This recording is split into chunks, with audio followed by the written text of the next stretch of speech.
game you just can't fix? Please let me help you. Go to markbakerbowling.com, click on virtual lessons, and follow the 3 easy steps. Remember, you can live anywhere in the world, and with virtual lessons I can help you. Look forward to seeing your videos. Thank you. Mark Baker here. Are you struggling with your game? Do you need another set of eyes? Is there that one thing in your game you just can't fix? Please let me help you. Go to markbakerbowling.com, click on virtual lessons, and follow the 3 easy steps. Remember, you can live anywhere in the world, and with virtual lessons I can help you. Look forward to seeing your videos. Thank you. Mark Baker here. Are you struggling with your game? Do you need another set of eyes? Is there that one thing in your game you just can't fix? Please let me help you. Go to markbakerbowling.com, click on virtual lessons, and follow the 3 easy steps. Remember, you can live anywhere in the world, and with virtual lessons I can help you. Look forward to seeing your videos. Thank you. Mark Baker here. Are you struggling with your game? Do you need another set of eyes? Is there that one thing in your game you just can't fix? Please let me help you. Go to markbakerbowling.com, click on virtual lessons, and follow the 3 easy steps. Remember, you can live anywhere in the world, and with virtual lessons I can help you. Look forward to seeing your videos. Thank you. Mark Baker here. Are you struggling with your game? Do you need another set of eyes? Is there that one thing in your game you just can't fix? Please let me help you. Go to markbakerbowling.com, click on virtual lessons, and follow the 3 easy steps. Remember, you can live anywhere in the world, and with virtual lessons I can help you. Look forward to seeing your videos. Thank you. Mark Baker here. Are you struggling with your game? Do you need another set of eyes? Is there that one thing in your game you just can't fix? Please let me help you. Go to markbakerbowling.com, click on virtual lessons, and follow the 3 easy steps. Remember, you can live anywhere in the world, and with virtual lessons I can help you. Look forward to seeing your videos. Thank you. Mark Baker here. Are you struggling with your game? Do you need another set of eyes? Is there that one thing in your game you just can't fix? Please let me help you. Go to markbakerbowling.com, click on virtual lessons, and follow the 3 easy steps. Remember, you can live anywhere in the world, and with virtual lessons I can help you. Look forward to seeing your videos. Thank you. Mark Baker here. Are you struggling with your game? Do you need another set of eyes? Is there that one thing in your game you just can't fix? Please let me help you. Go to markbakerbowling.com, click on virtual lessons, and follow the 3 easy steps. Remember, you can live anywhere in the world, and with virtual lessons I can help you. Look forward to seeing your videos. Thank you. Mark Baker here. Are you struggling with your game? Do you need another set of eyes? Is there that one thing in your game you just can't fix? Please let me help you. Go to markbakerbowling.com, click on virtual lessons, and follow the 3 easy steps. Remember, you can live anywhere in the world, and with virtual lessons I can help you. Look forward to seeing your videos. Thank you. Mark Baker here. Are you struggling with your game? Do you need another set of eyes? Is there that one thing in your game you just can't fix? Please let me help you. Go to markbakerbowling.com, click on virtual lessons, and follow the 3 easy steps. Remember, you can live anywhere in the world, and with virtual lessons I can help you. Look forward to seeing your videos. Thank you. Mark Baker here. Are you struggling with your game? Do you need another set of eyes? Is there that one thing in your game you just can't fix? Please let me help you. Go to markbakerbowling.com, click on virtual lessons, and follow the 3 easy steps. Remember, you can live anywhere in the world, and with virtual lessons I can help you. Look forward to seeing your videos. Thank you.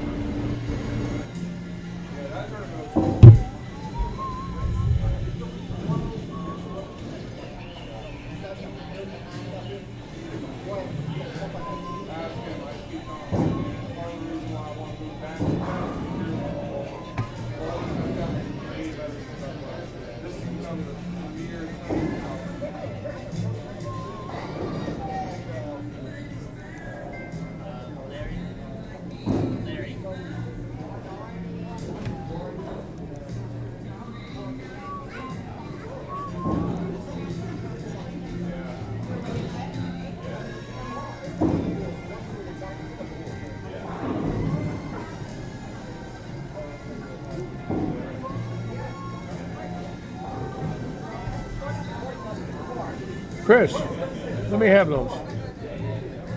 Please.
Testing. Hello? Alright, so I'm having a problem with the standings page. My father is reporting to me that it's echoing.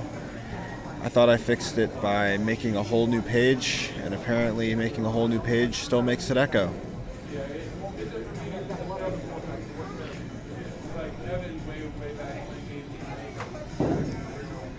Alright, I'm just going to completely delete microphone mono fairy, if that's what you're saying. Just removing it off the scene. Yep. And let's see what happens here. I just attempted to remove it, and unlike most times... Oh, there we go. Finally, it took a couple clicks. Alright, so that's gone now. It's gone. Alright, let me turn on the mic, do a test. Testing. Testing. Testing. Testing. The microphone seems pretty responsive. When I say testing, it responds instantly.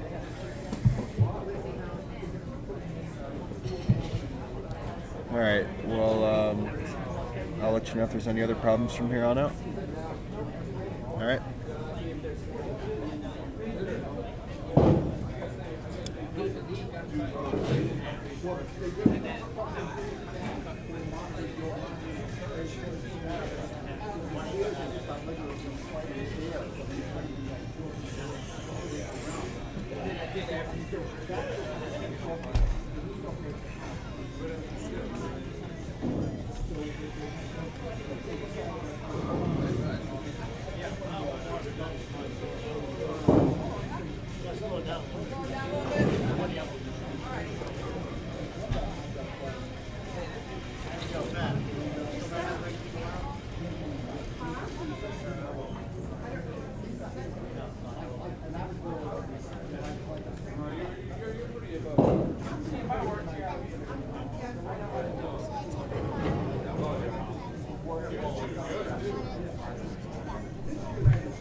Pro shop, maybe.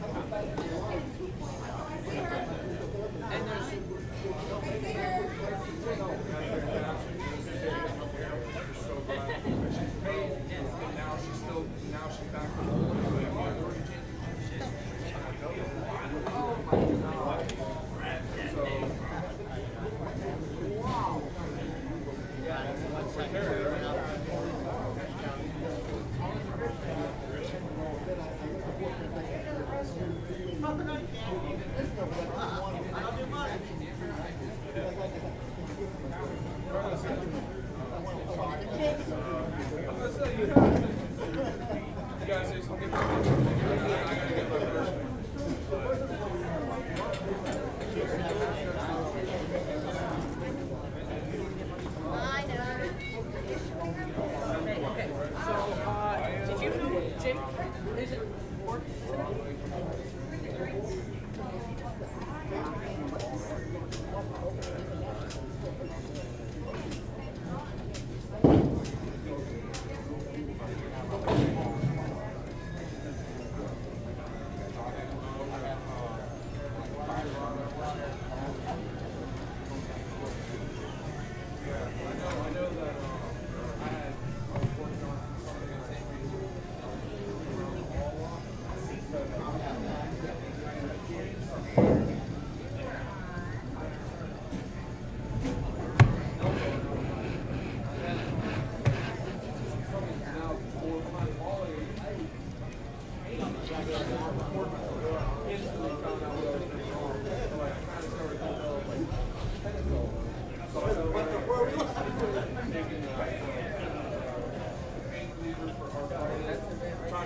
know that.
Mark Baker here.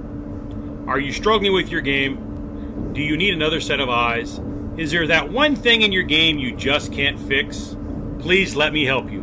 Go to markbakerbowling.com, click on virtual lessons, and follow the 3 easy steps. Remember, you can live anywhere in the world, and with virtual lessons, I can help you. Look forward to seeing your videos. Thank you. Mark Baker here. Are you struggling with your game? Do you need another set of eyes? Is there that one thing in your game you just can't fix? Please let me help you. Go to markbakerbowling.com, click on virtual lessons, and follow the 3 easy steps. Remember, you can live anywhere in the world, and with virtual lessons, I can help you. Look forward to seeing your videos. Thank you.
Hello again, everybody, live from Lightning Strikes Bowl in Fort Myers, Florida. I'm Larry LICHSTEIN. Today we will be hosting the Royal Palm Realty, sponsored by Jerry Michelanic's 5-game handicap event. The way it works is the bowlers will bowl 5 games. We will cut the field to the top 25%. They will bowl game 6. It is a position round game, 30 bonus pins to the winner, and at the end of that game we will crown this month's champion. Today we're up to about 70 entries. Tomorrow we have the Heinz 57 triples event, a man, a woman, and a senior tomorrow, and we are full at about 120 bowlers, so roughly 190 bowlers bowling here this weekend. Then of course next week we live stream the Audio Fort Myers League Tuesday, the Oaks Farms League Wednesday, and then Friday night we have our 4-game sweeper.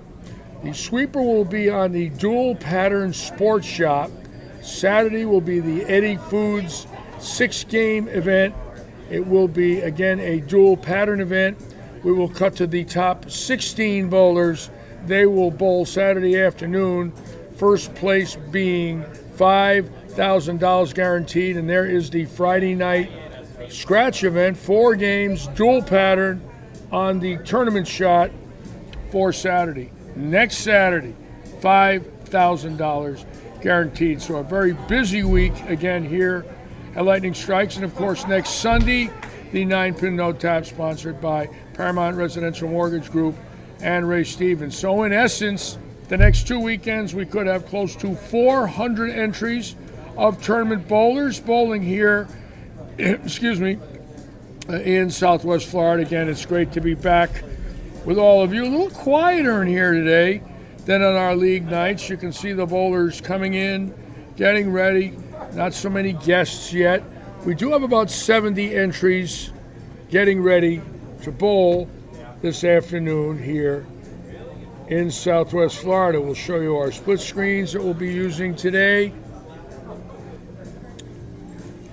Getting the approaches ready. And our close-up cameras, 9 through 12. 13 through 16, 17 through 20, 21 to 24, 25 to 28,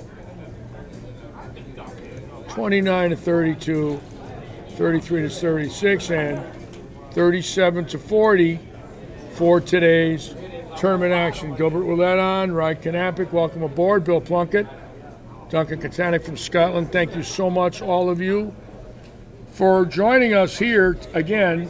Again, quite a week with Walter Ray Williams and Pete Weber retiring from the National Tour. I've had a chance to think about it quite a bit. Keep in mind, I was player service director when Pete Weber joined the tour in 1980, and when Walter Ray bowled his first PTQ at Gable House Bowl in Torrance, California in 1981. So I did see both of them and weigh them in during their first events as professionals. Thinking about it, marveling at the unbelievable 80 years between them, 220 PBA events won.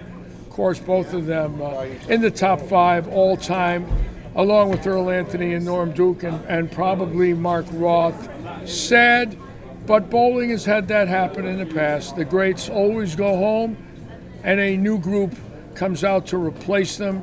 And obviously now our young stars like Jacob Buttriff and E.J. Tackett and Chris Prather are now the new stars of the game of bowling. But I think all of us owe a lot of thanks and indebtedness to Pete and Walter Ray. Two entirely different personalities, if you will.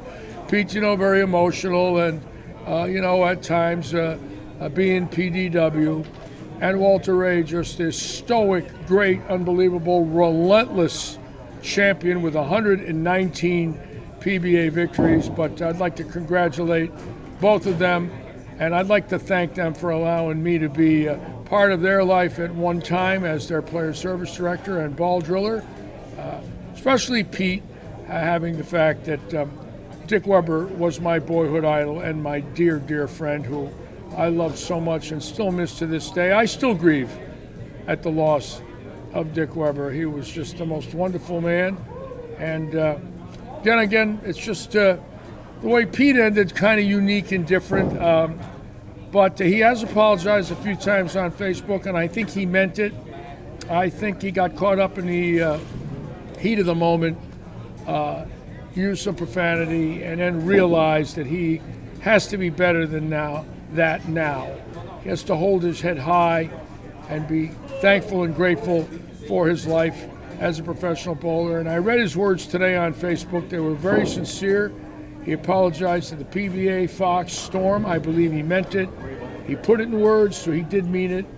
So I think we should all give him a little break and wish him the best of luck. And hopefully he'll be bowling here in front of us in 2 weeks or 3 weeks. We expect him here on Saturday for the Pro-Am 3 weeks from today. I will have him in the booth along with Walter Ray, Johnny Petraglia, and many of the greatest bowlers that have ever lived will be my guests. I will be able to live stream all day Saturday, Sunday, Monday, and Tuesday. Flow Bowling comes in. It's their show during the PBA competition, and that's fine with me. I could use a break, believe me. I can't wait to be a spectator that week and just walk back and forth with the crowd and watch all the great legends bowl here at Robert Eddy's Lightning Strikes. So, again, I want to thank all of you for being with us today. Richard Rump, as the group increases as we get ready today for today's competition. Again, about 70 bowlers bowling. Again, it's 90% at 235. $500 for first place. And competition will start in about 24 minutes here at Lightning Strikes. Again, weather warming up. Starting to get in the middle and high 70s now. There's David Forbes down there, the GM of Audio Fort Myers, going to be bowling today in this event. Keep in mind, there has never been a bowler win this event with 0 handicap. Now, Dave Stouffer's bowling today. He's never won it. He's bowled this event many times. There, again, never is there a bowler with 0 handicap that has won this event. Interesting statistic considering Baranecki bowls here, Stouffer, Lee Rathjen, Mark Pulaski Jr., and several other great locals, John Rakowski. They can't beat the field with this type of handicap. So Stouffer going today to try and be the first one to win the event. Full handicap. Again, here's our interview camera. Hopefully we'll get some people in the booth here.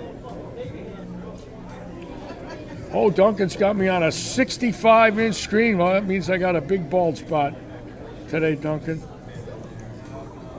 That's nice. A 65-inch screen. How about that? Pretty cool. Hopefully, when they flow bowl here, they'll have me on one day. I want to talk with those guys. They're great. They do so much for bowling. They have had me on in the past. I was on at the Tournament of Champions in 2018 and Indianapolis the next week, so maybe they'll get me in the booth and have me tell a story or two, I hope. And keep in mind, this Wednesday on 10 in the Pit, that's Brad Angelo's show, coming out of Buffalo, New York. I will be his guest at 12 noon. I was his guest last Wednesday. We lost transmission, so I will be on again this coming Wednesday at 12 noon with Brad Angelo on his live stream, the 10 in the Pit show with Brad Angelo as the host. Love Buffalo, got some Buffalo stories, and look forward to being with him this weekend, this coming Wednesday. As you can see, the approaches getting tended to, the lane machine out there, and action will start in about 20 minutes.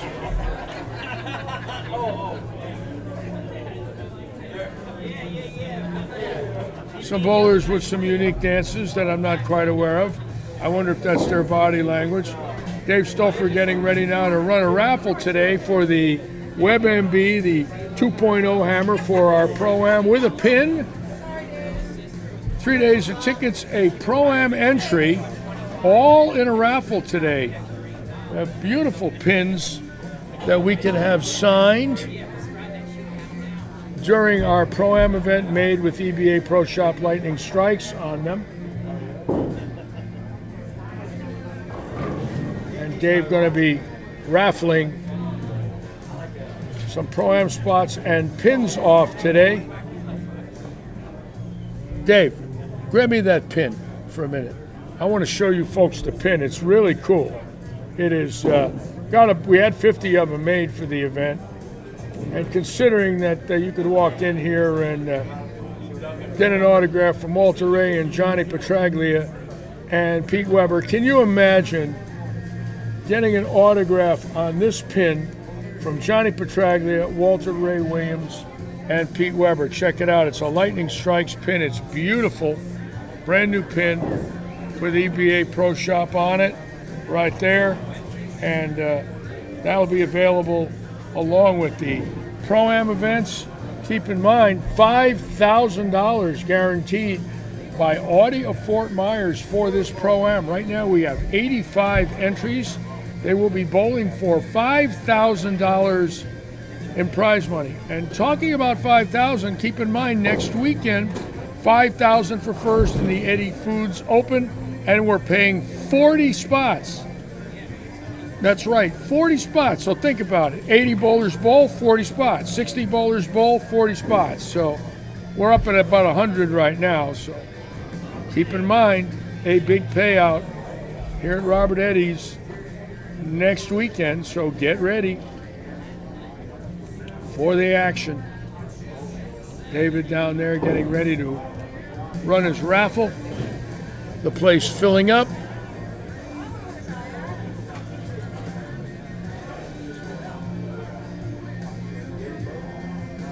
And this is a serious group.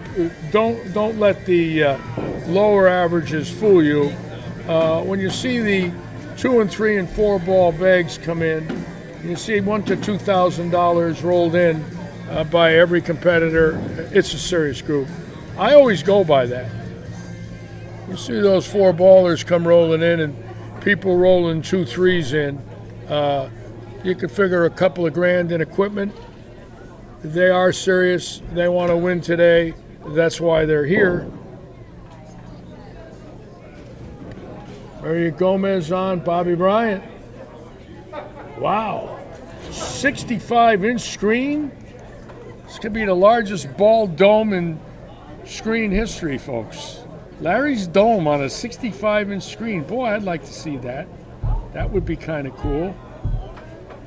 Again, we got a good group getting ready to join us today. Thank you all again so much for taking time out of your lives to be with us here at Lightning Strikes. We're hoping to have our booth set up for next weekend.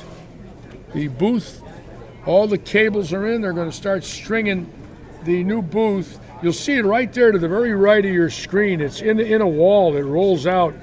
It's up in the air. You walk inside, you go up 3 steps, and I'm right here waving at you. This booth will be gone in about a week. And of course, the Monday after next weekend, I get my second COVID shot, so I'm real curious about live streaming Tuesday and Wednesday. That ought to be interesting. Obviously, if I'm running a fever and I don't feel good, I won't do it, but we'll see what the second COVID shot does. I'm getting the Moderna shot a week from this Monday, my second one.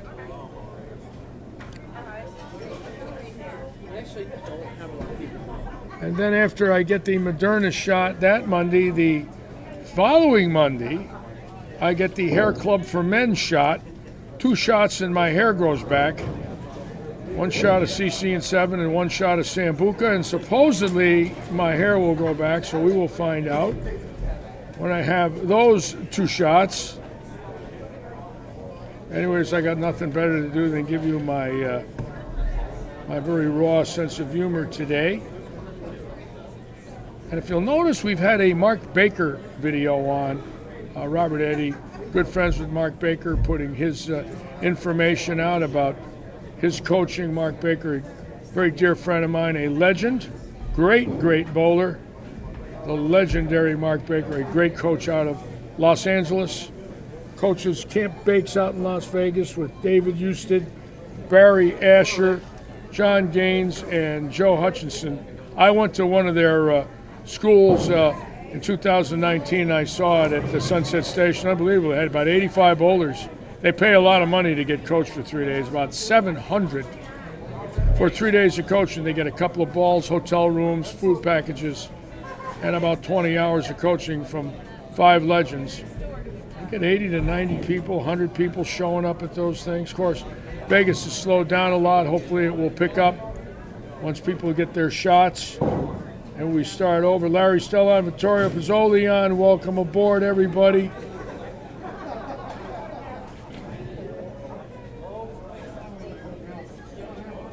Well, pin down Richard DeBall will rev sooner and be more archy. Pin up will go longer and snap harder on the back. Now, spinners or high-speed players might like a lower pin to get that ball revving and going. Let me get David's analysis here. Hold on a minute. Bear with me. I've been running some stuff for the PBA 50, the National Tour Stop. It's coming here April 11th. That's David making his announcements now.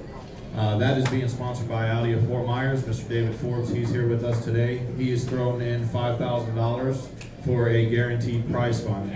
So we're able to contribute that $5,000 throughout the field of the program bowlers.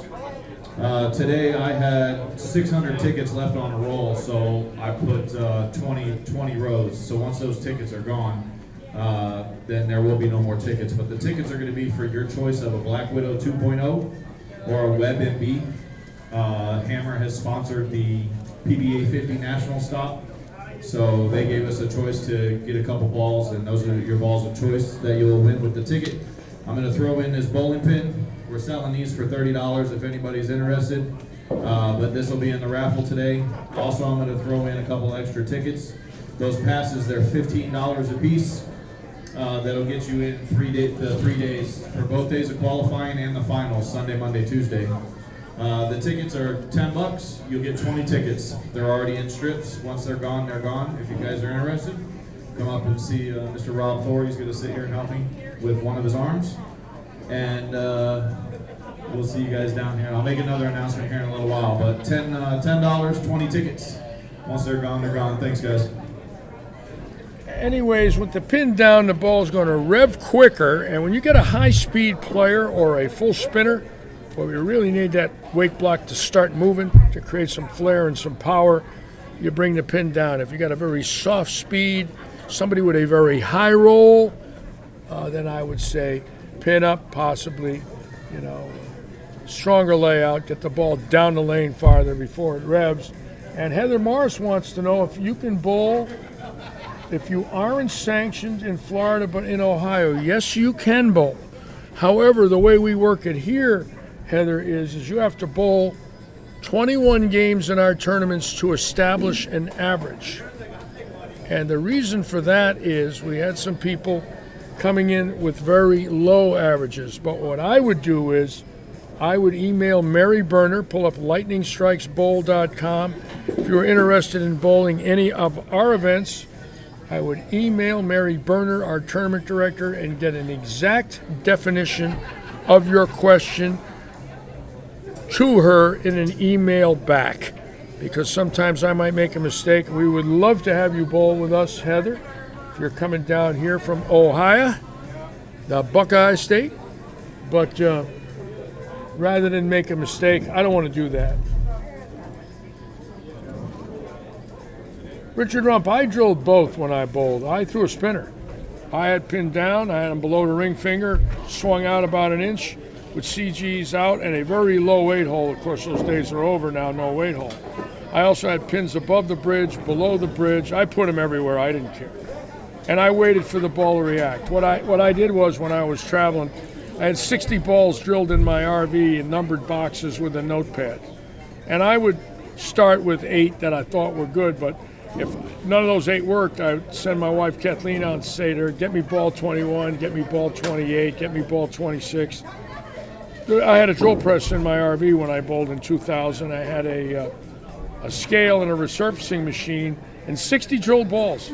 I bowled 54 tournaments in 52 weeks, and I wanted to be fully ready, knowing that on Saturdays and Sundays I might not have time to drill a ball in between squads, so I had everything.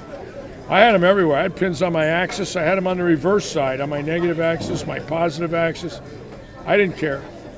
I figured I'm not going to get cut short, but most people can't do that. I was getting free balls from tracks, so it didn't make a heck of a lot of difference where I put the pin. But, when you're paying $200 a whack, $250 a whack, you want to put them in a spot where your pro shop operator has a knowledge of you by getting your positive axis point, watching you bowl.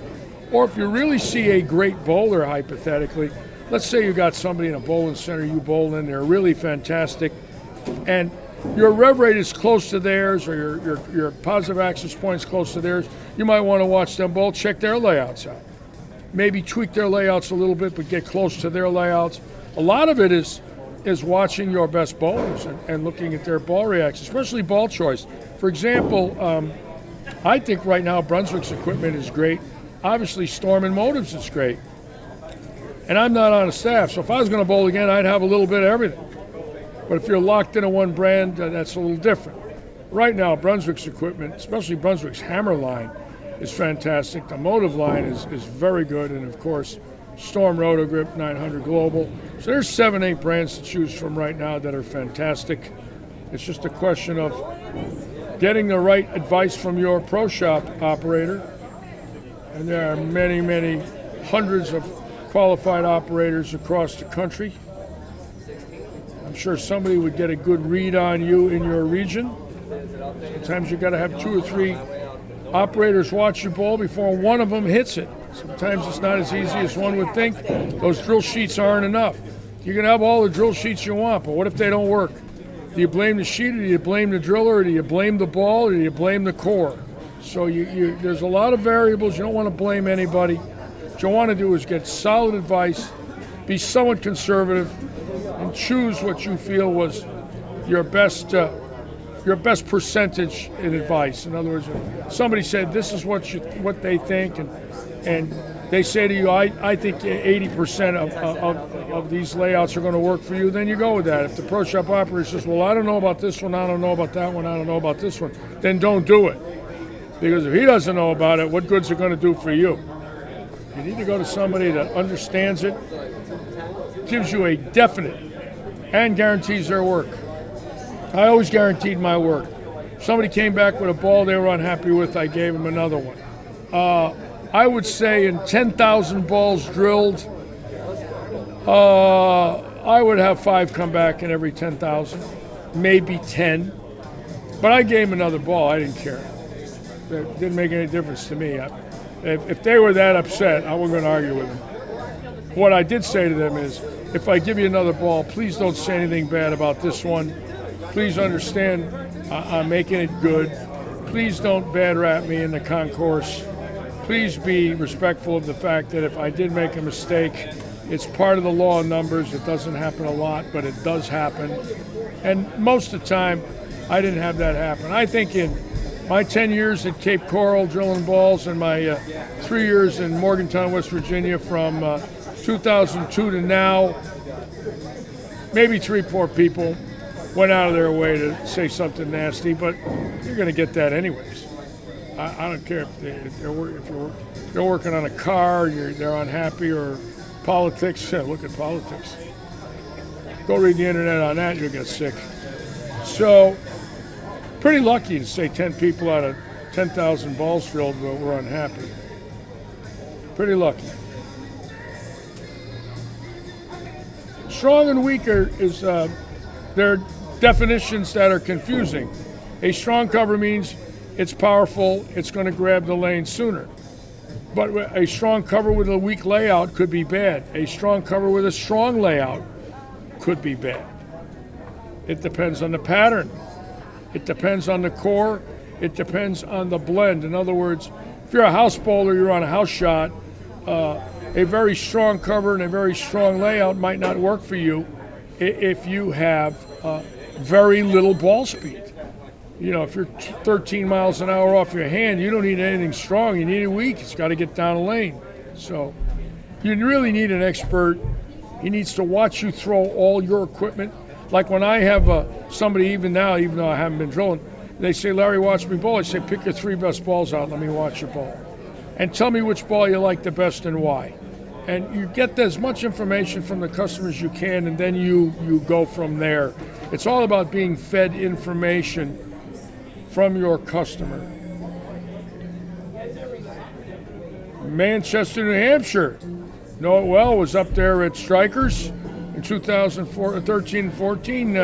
Was a guest of Steve Hardy up there with Mark Roth in the fall of 2013, 2014. Nice country up there around Strikers. I liked it up there. Well, Duncan, I when I was in Morgantown, that Venom Shock from Motive, that ball for me, I drilled it, and 3 years later they look good. They don't soak up oil. That was a great ball. The Storm line and Roto Grip lines when I was in Morgantown did very well for me.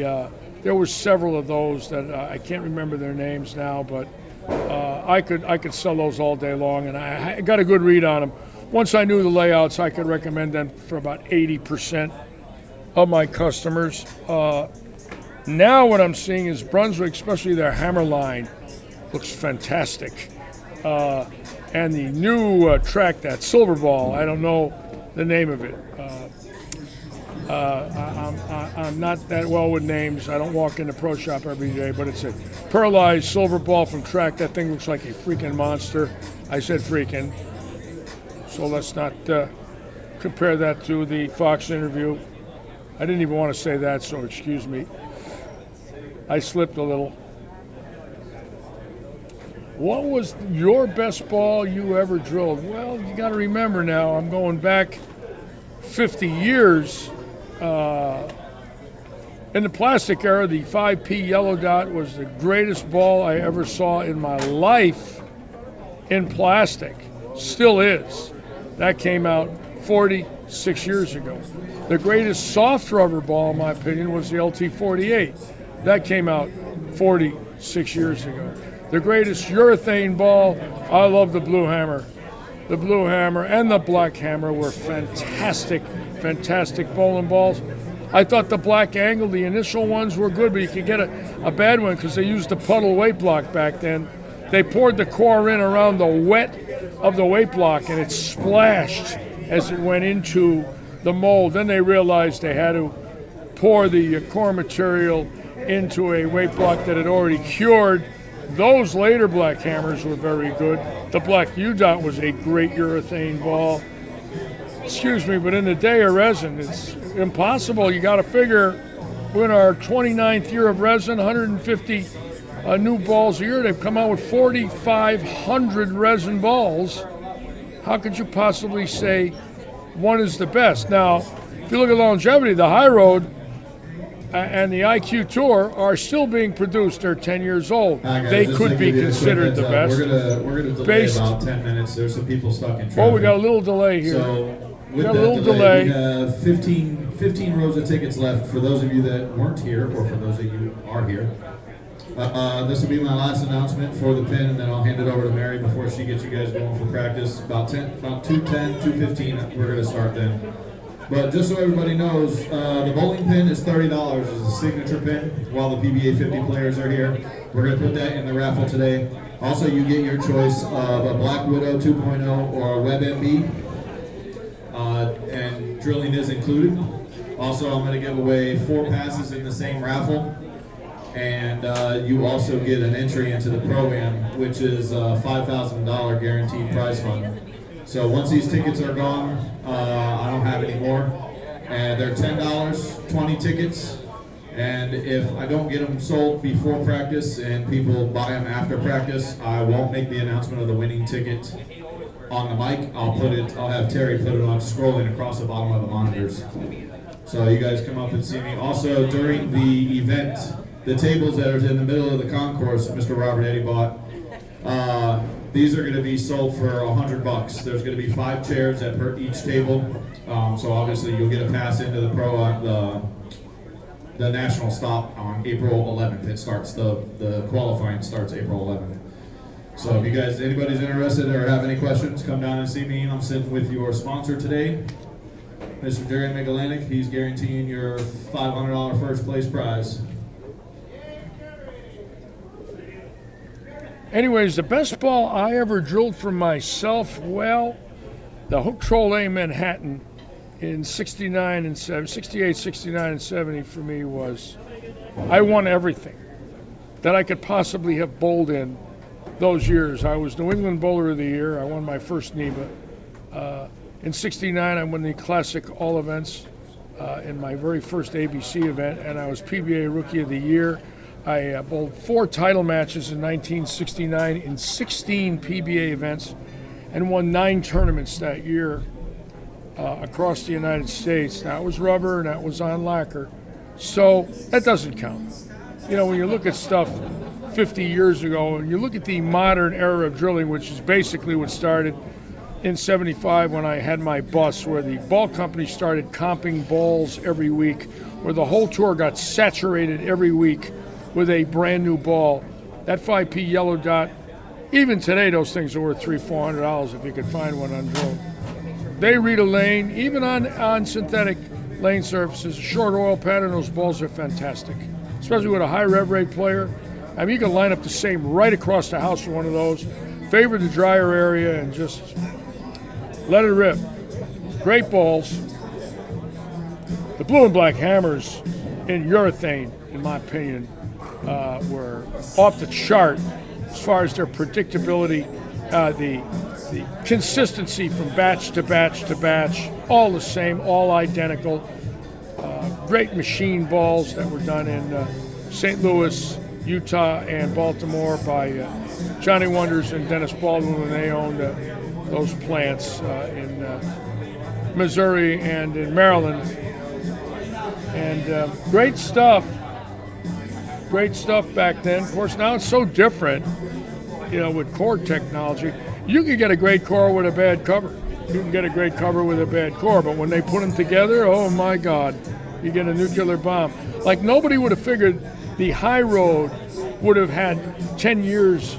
And I'll tell you, the melee jab, a fantastic ball against symmetrical cores, nothing fancy, but those balls work on so many conditions. Again, not what we call higher end balls, but again, they work very well and they have longevity. The Venom Shock, unbelievable ball. Great ball. In its 5th year of production, still being sold. When a ball lasts 5 years, you know it's good, because they're not going to keep them if it's a boat anchor. They're going to get rid of them and put something else in their line. Cooper Gates is on. Welcome aboard this morning, Cooper. Rich Oliveira. Hello, Rich. Thanks for joining us. Got a nice group. We're filling up and getting ready for today's 5-gamer.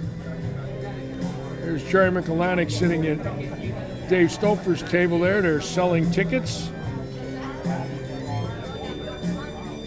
There's Ricky Ward down there at the Pro Shop, the living legend, 6-time PBA champion, a great craftsman, a great analysis, a great ball driller. Boy, can he analyze your roll very quickly and get it right, believe me.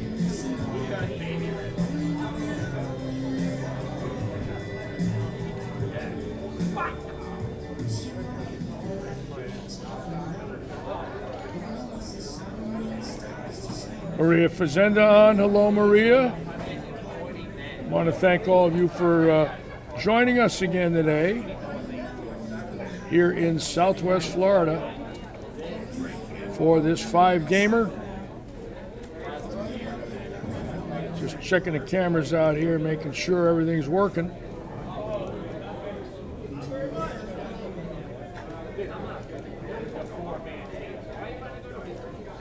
Yeah, I know we missed it.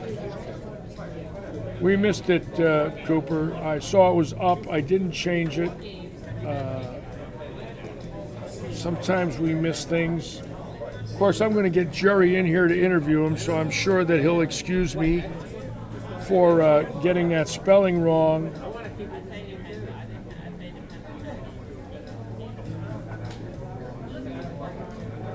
Things are good with me. Rested up all week. I had a couple tough weeks where fatigue really set in. Feeling a lot better. I rested Thursday and Friday, knowing I'm on live streaming today and tomorrow. I get Monday off. Then I live stream Tuesday and Wednesday. Then I get Thursday off. Then I live stream Friday, Saturday, Sunday next weekend. And then I get my second COVID shot Monday. So I wasn't feeling too good after the week with my first shot and my root canal and the schedule I had. But I feel a lot better. So a little stronger.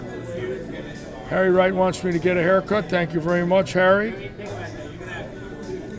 Harry and I go back with each other when we both had hair, so I let him get away with this. What else have we got here?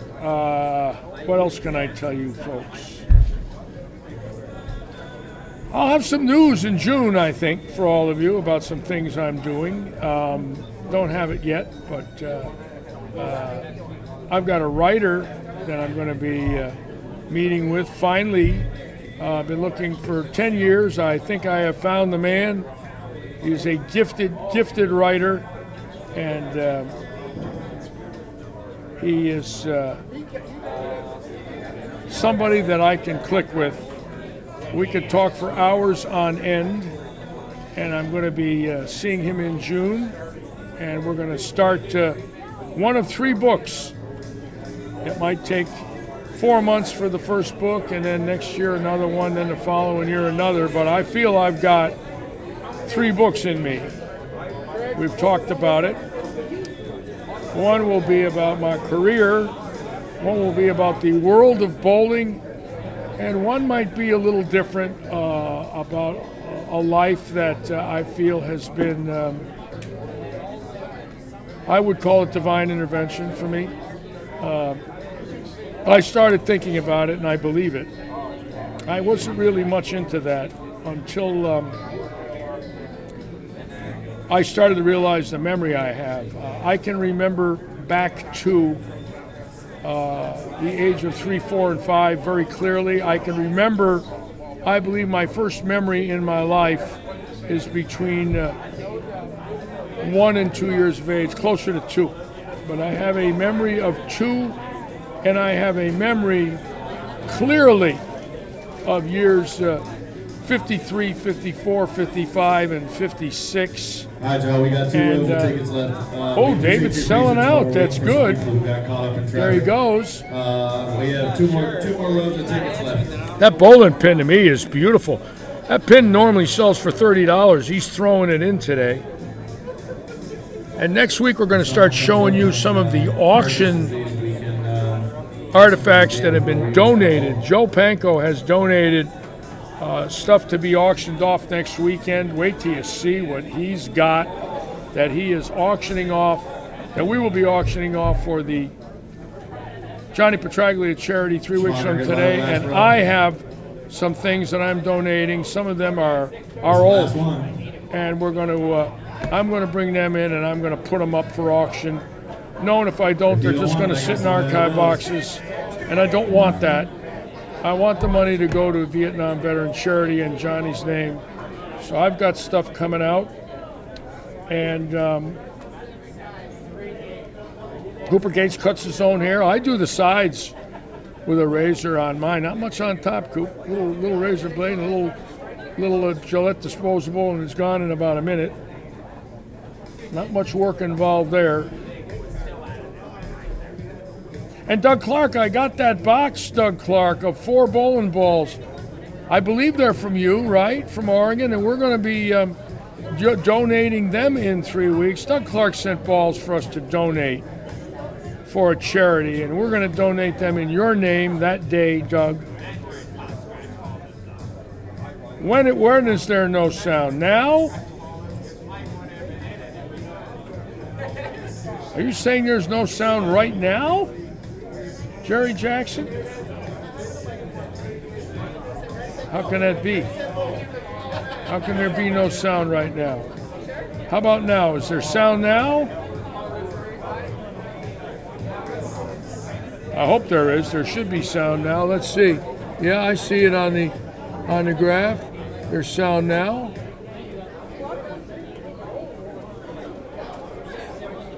Well, it seems like everybody has sound. I sure hope they do. All right, guys, we got them all gone. We're going to let our sponsor... I would be very upset if there was no sound. Put that straggler back in there. I'm fine, thank you, Brian. One ticket for You people are my sound testers. All right, y'all, listen up. Then Mary's going to get you guys going. All right, Mary's getting ready over there. 09912. 099912. Who got it? Somebody got to have it. Got it? This fellow right here got it. We got Jeff it. Thank Taylor? you, guys. There it is. Jeff Taylor. Check him out. It's a pin, a Pro-Am entry, a WebMB, or a 2.0 hammer, drilling and grips for $10. How's that? Bowlers, thank you so much for sharing your afternoon with us. Welcome to Lightning Strikes. It's always nice to have new bowlers, and I love having them. Welcome. And get them from going in and This out. fella, he's all happy. Today's Check him out. He's walking right here with the pin with David. Watching the big guy right there.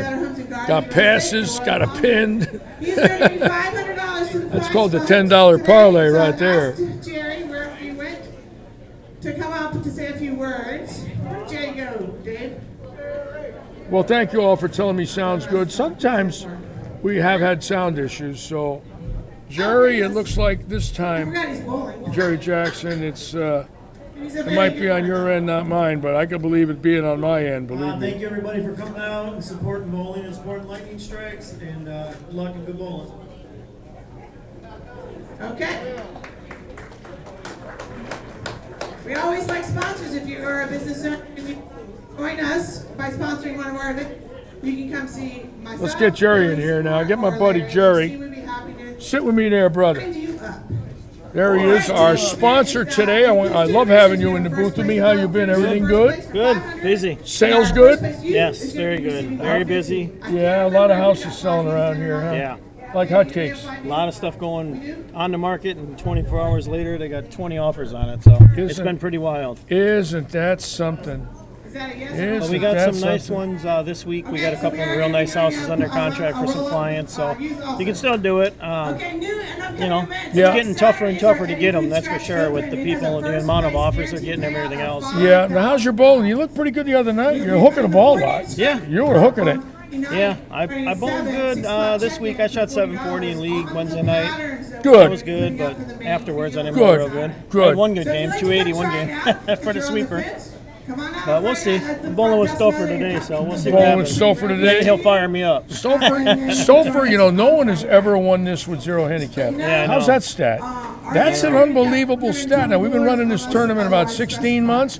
No one with zero has ever won it. Well, it's very tough because some people are getting a lot more handicap than they should be, probably. But you know, that's how handicap works. Of course, so. they don't look at it that way. Exactly. They're getting the handicap they should be If you're getting. getting 40 pins a game and shooting 250, we got problems. I know. Well, it's the nature of the sport today.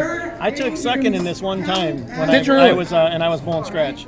And you were both I scratch. took second. Yep. But I shot 790 for the first three. Anyways, we are wanting to thank you publicly so much for what you've done for bowling here.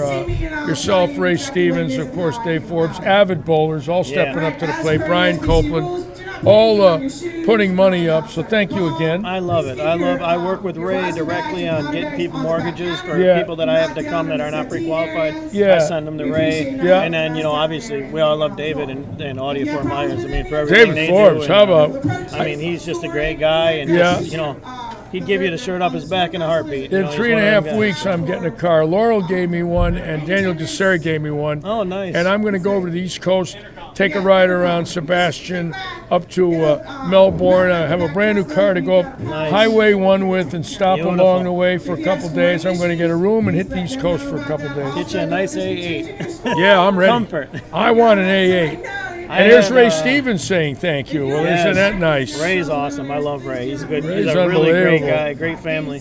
Ray likes to buy bowling balls, you know. Yeah, me too. Ray likes to buy a ball a week. He's one of these ball a week guys. We have something in common. Ray, you and I would get along real good if I had a pro shop, believe me. But I had a Q7 last week because I shot 300 in the Audi League. So I had a Q7 last weekend, and I had it for about 4 or 5 days. Yeah.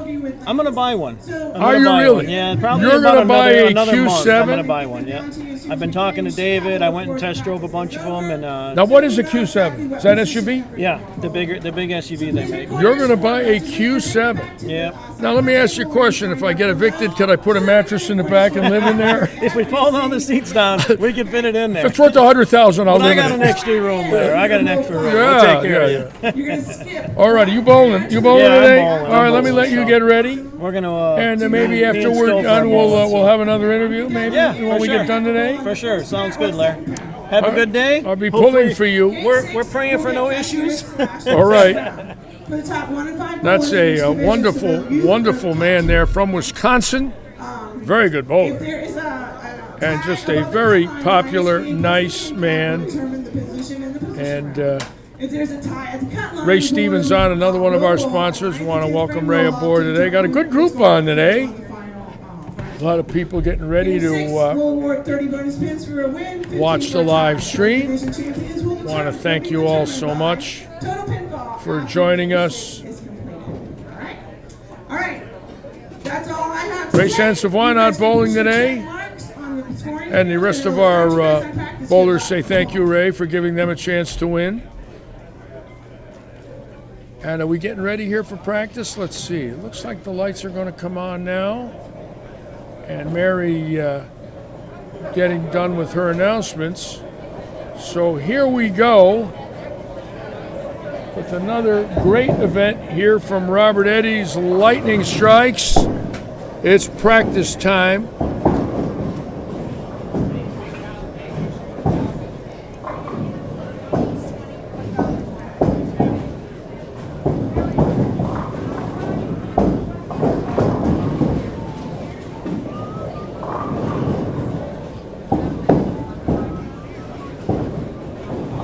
Dave Stouffer's daughter bowling today in the youth division. We've got several young bowlers bowling today, as you can see. We do have a youth division today. And the last time they were on, I did not show their finals. I messed up. I will do it this time, folks. In the words of Joe Pesci, I've got to show the Utes. We've got to watch the Utes.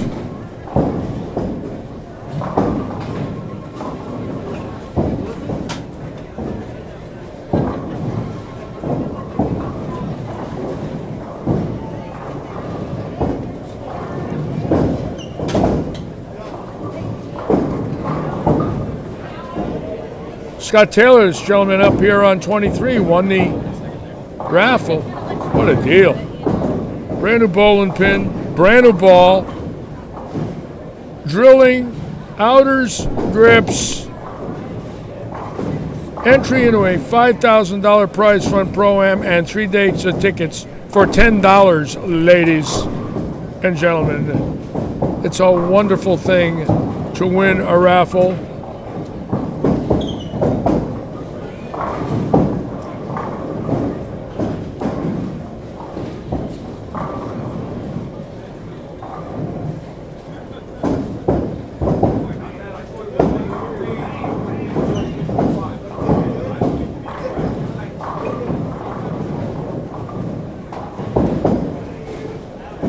Ace Chavez bowling today from the East Coast. The Ace is always here.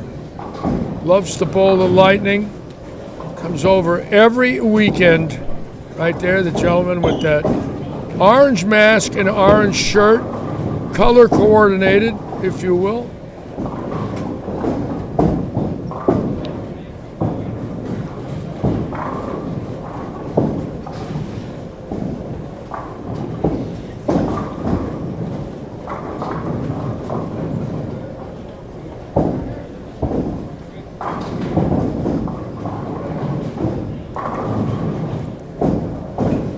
Now keep in mind, no one has ever won this tournament getting 0 in handicap. No one. There's Jennifer Dovers, who is the queen of 9-pin no-tap with 2 900s and 10 9-pin no-tap 300s. There's only been 4 bowlers bowl 900 in a year and a half of live streaming. That's 16 tournaments.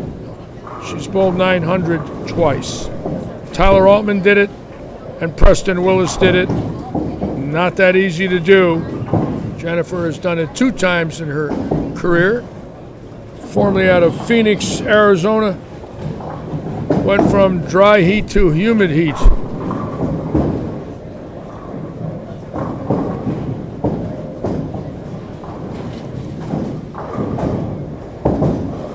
Chase Stouffer, one of our Utes, bowling today with his sister.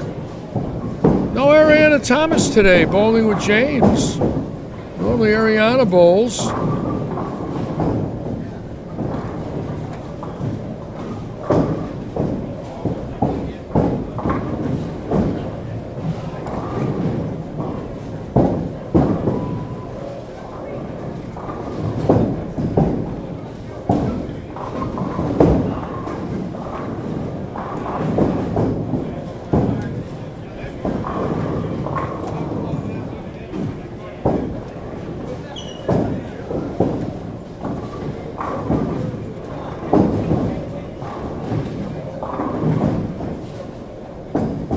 There's Preston Willis right there, who did have 900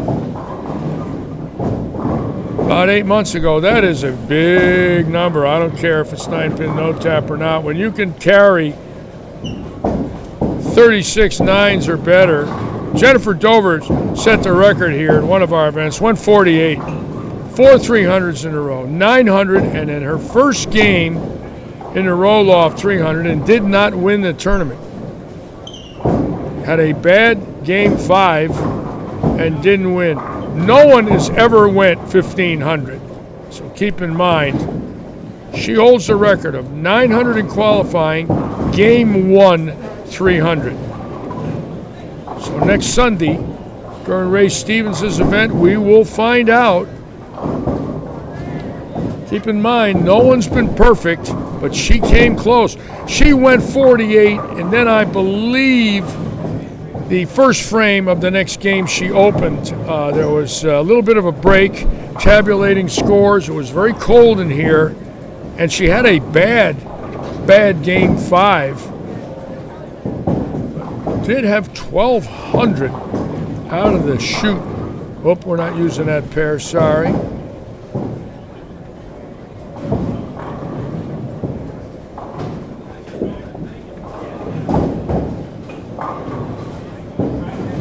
Yes, Rob Thor is bowling. He is just one of these people that evidently, regardless of how much pain he's in or how much discomfort or how much physical ability he has lost, he does not care. He's going to bowl. And amazing when you think of what happened to him last July. He could have died. Most people in that accident would have died and drowned. At 85 miles an hour, that wave runner crashed. And 7 fractures in vertebrae. It's amazing ability to bounce back. You know, he's a big man. Luckily, he was a big bone, big man. To sustain that kind of jolt to his body. My God. Intensive care, about 3 weeks. At first, they didn't know if he was going to live. I mean, he was paralyzed.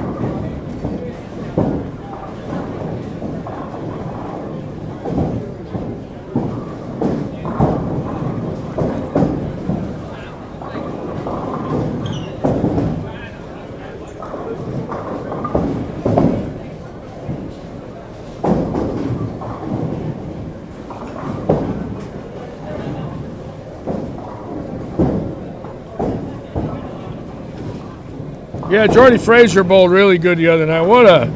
He is really, really a wonderful young man. Was talking to Jordy this morning. He brought a ball in the pro shop. He's getting drilled. And he had a big grin on his face. And everybody was still congratulating him today that saw him, that didn't see him Wednesday. Just goes to show you how much 800 means to some people. You should have seen him yelling and fiving. I mean, he was pumped, and you could just tell one of his dreams in his life came true. And for me personally, it brought me back to my first 800 in January of 1969, and the thrill it meant to me and how everybody came up to me. And I saw it again Wednesday night, a young boy shooting 800. It's just wonderful, wonderful to see the congratulatory remarks from everyone.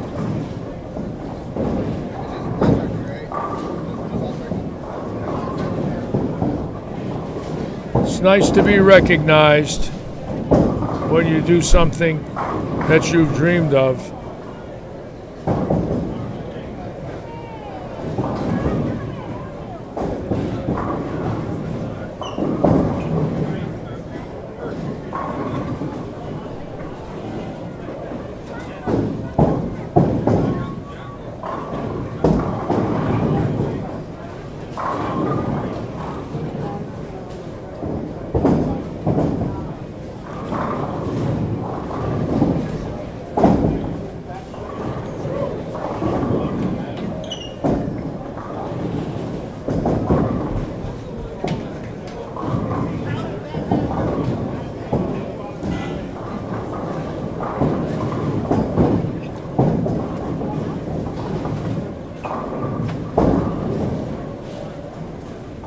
Okay, practice is over.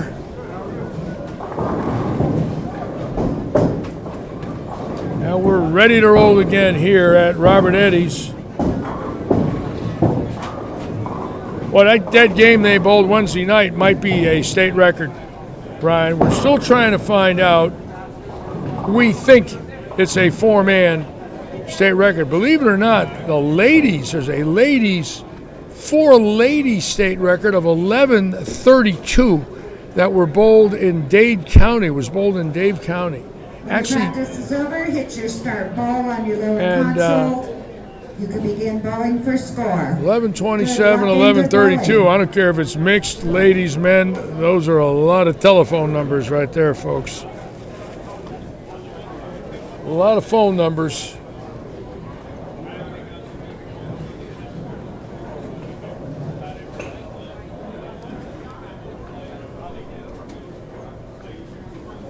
Telephone numbers.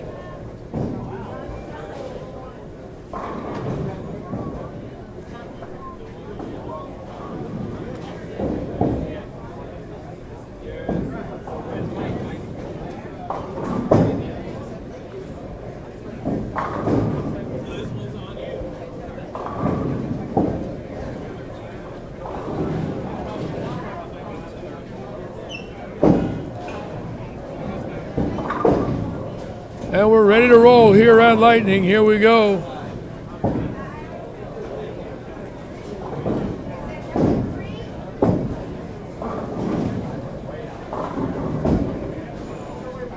David Forbes right there.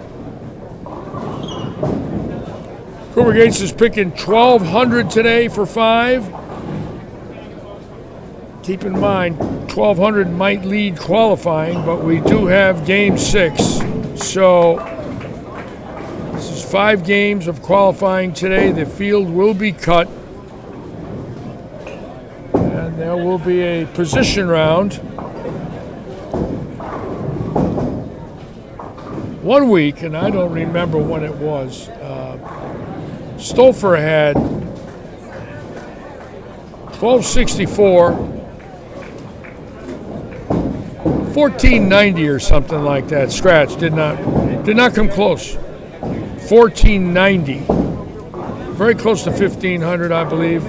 It's been a while, and did not come close to winning.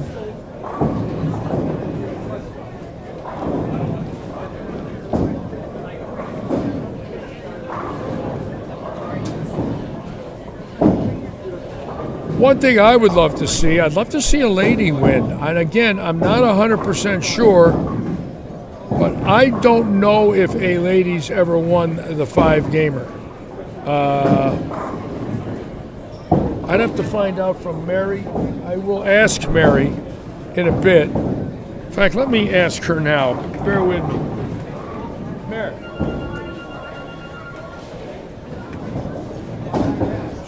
She's doing some scores. Let me get with her in a moment. That's an interesting one there. I don't know if a lady's ever won this one. We've had some powerhouses bowl.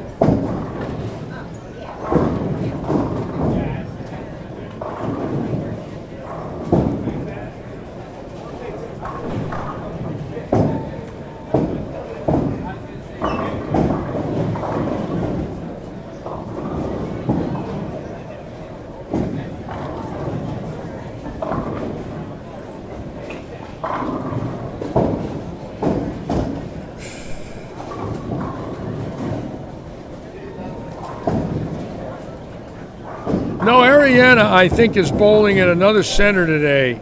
I asked the same question. I think she's bowling in a junior doubles event in Cape Coral today, I believe.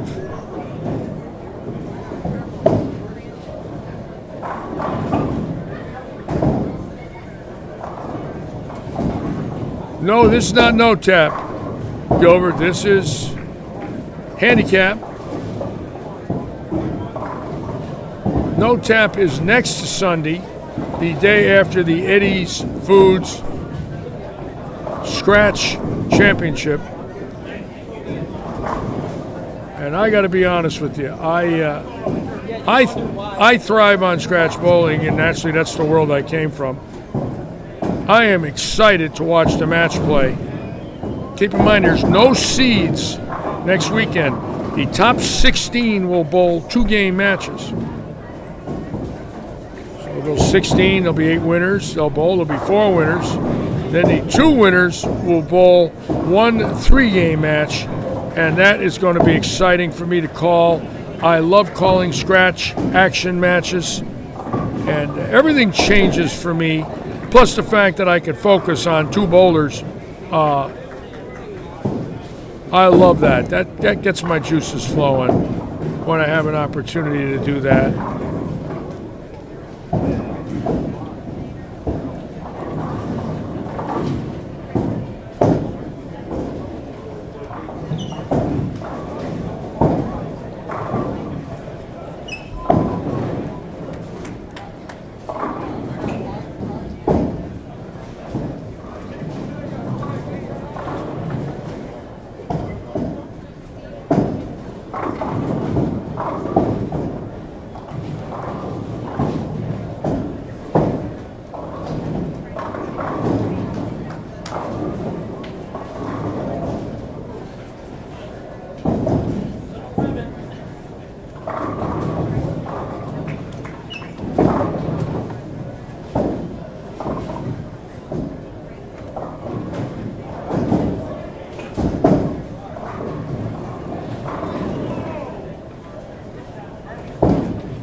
Craig Vogel, our proprietor today from the Rome, Utica area of New York, who is the nicest guy. I love Craig Vogel. Avid bowler, many years. Just loves the game, owns a bowling center. Great businessman, great person.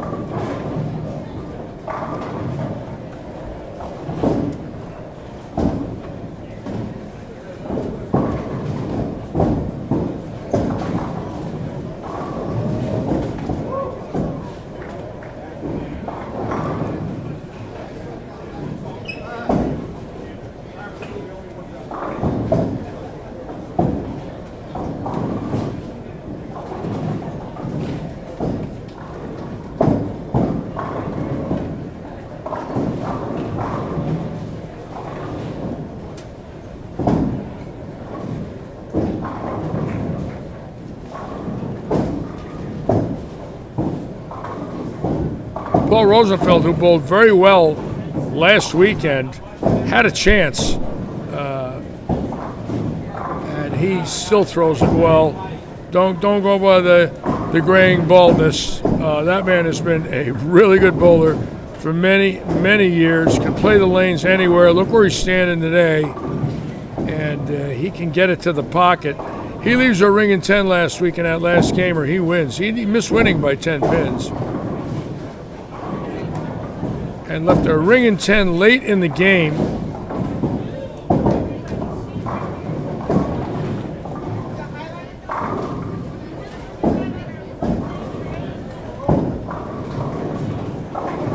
Look at those revs.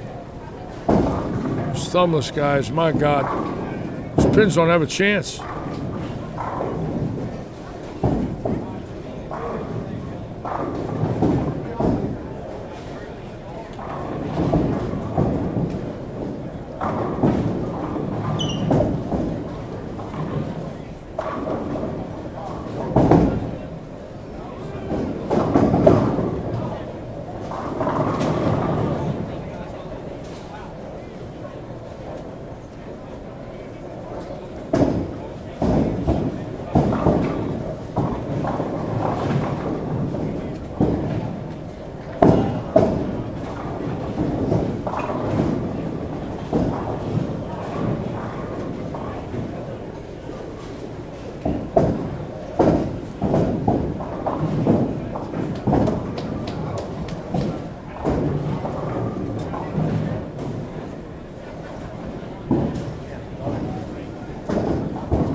What's that?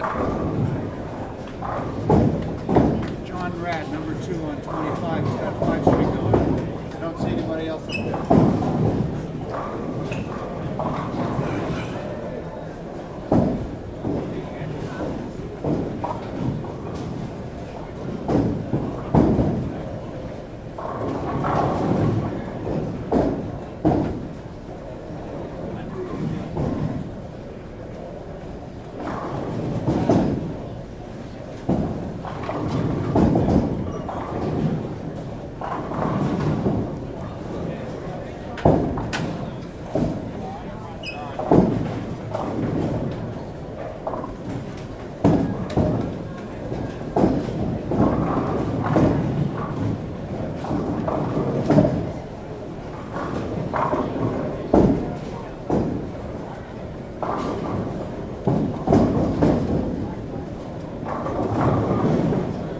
Yeah, we want to send our thoughts out to Al Holtheiser. If he's watching today, Al, we're praying for your speedy recovery. Al, who bowls Wednesday night in our league, suffered 2 heart attacks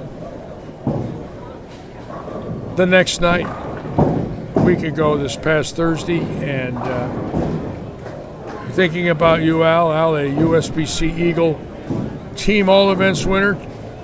1992 won the Bowlers Journal doubles twice with Chris Healy, 94, or Pat Healy, 94 and 96. Moved here from Reading last year. So thinking about you, Al, and praying for your speedy recovery. Al was going to bowl our senior event, had one of the house spots to bowl the senior tour here. So send out our thoughts and prayers to Al and his family.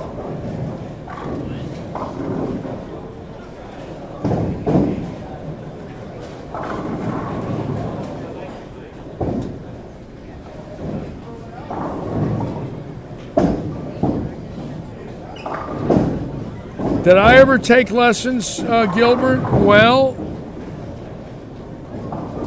when you were on the tour, if there was a renowned coach, you would try to have them watch you. And in my day and age, there were several great coaches. One was Bill Taylor, but Taylor didn't like me and I didn't like him, so I had no chance of having him do anything with me. But before I retired, right before I retired, on the winter of 1974, I had Fred Borden coach me at Eastgate Pro Bowl, his first bowling center in the Akron area. During the Cleveland Open, I went to him, and during the Tournament of Champions, which was my last tournament, I went to him. And I went to him and finished 11th in Cleveland. I went to him and finished 8th in the Tournament of Champions. The 2 times I worked with him, I went 2 for 2 in the finals. And I thought about that over the years. The only problem was I didn't have access to him the rest of the time when I choked it off. But when I had him right there, he could get me to a finals.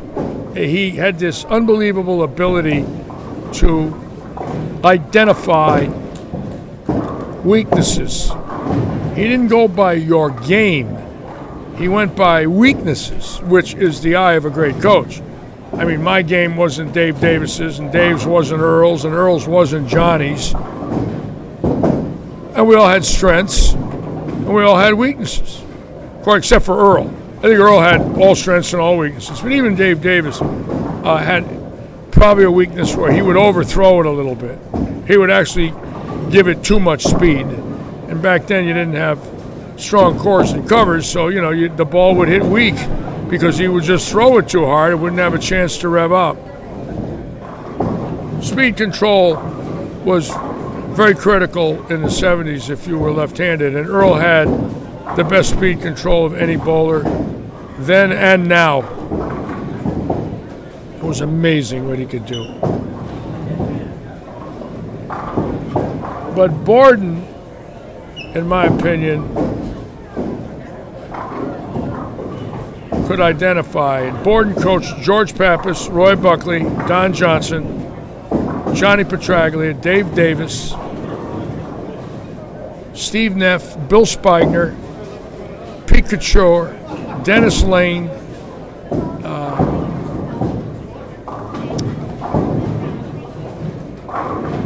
he was unbelievable. Very honored to be in the Hall of Fame with Coach Fred Borden. Haven't seen him in a long time. Haven't seen Fred in, I don't know, maybe 20 years.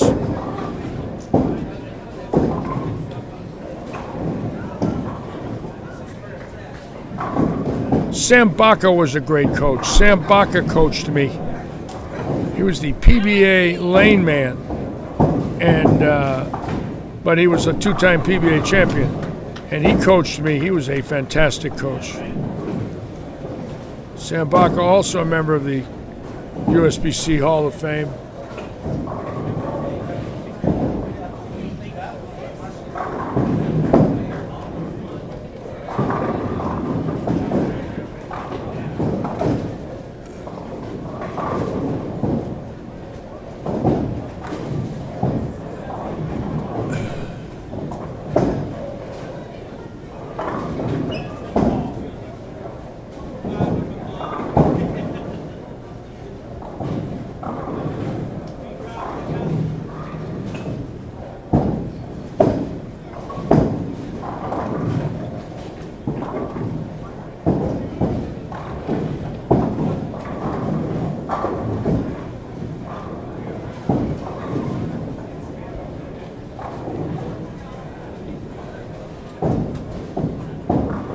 I used to coach at a very high level, I might add. I would coach Petraglia, I would coach Davis, Schlegel, Pappas. I had a very good coaching relationship with George Pappas. I knew his game very well.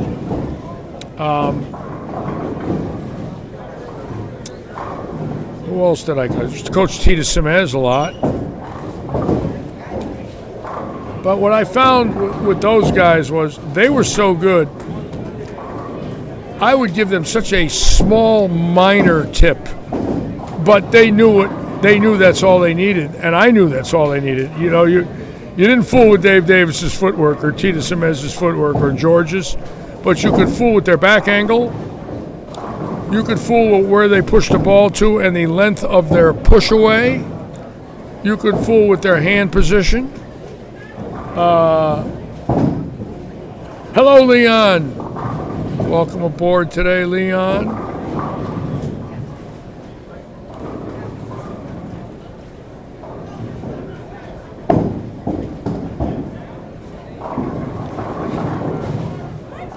I used to coach Dick Weber. Dick Weber would say, watch me throw some shots, tell me what you think. That's what he would say. Come right up to me, Litchie, watch me throw some shots, tell me what you think. Those were his words. Can you imagine when he would do that, the feelings I had in my heart, knowing he was my boyhood idol, knowing that I bowled him, and knowing we were on the AMF staff together. And here it was in the 70s, him saying to me, Litchie, watch me bowl, tell me what you think.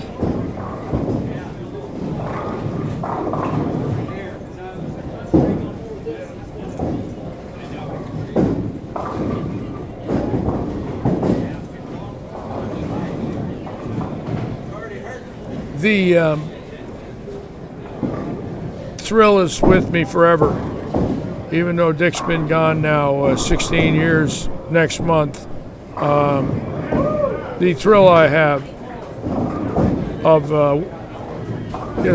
knowing him, being on a staff with him, coaching him, drilling his equipment, being on a PBA executive board with him. Had a lot of things I did with Dick Weber. A lot of dinners, especially at the Oak and Bucket in Toledo, the Iron Gate in Cleveland. and in St. Louis. Several times at Al Baker's.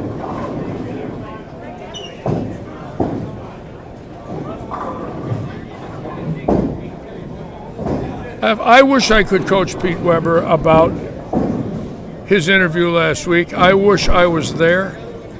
I really do. I feel bad. He did apologize on Facebook today. He wrote a very eloquent apology.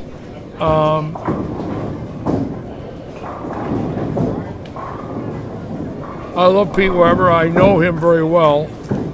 And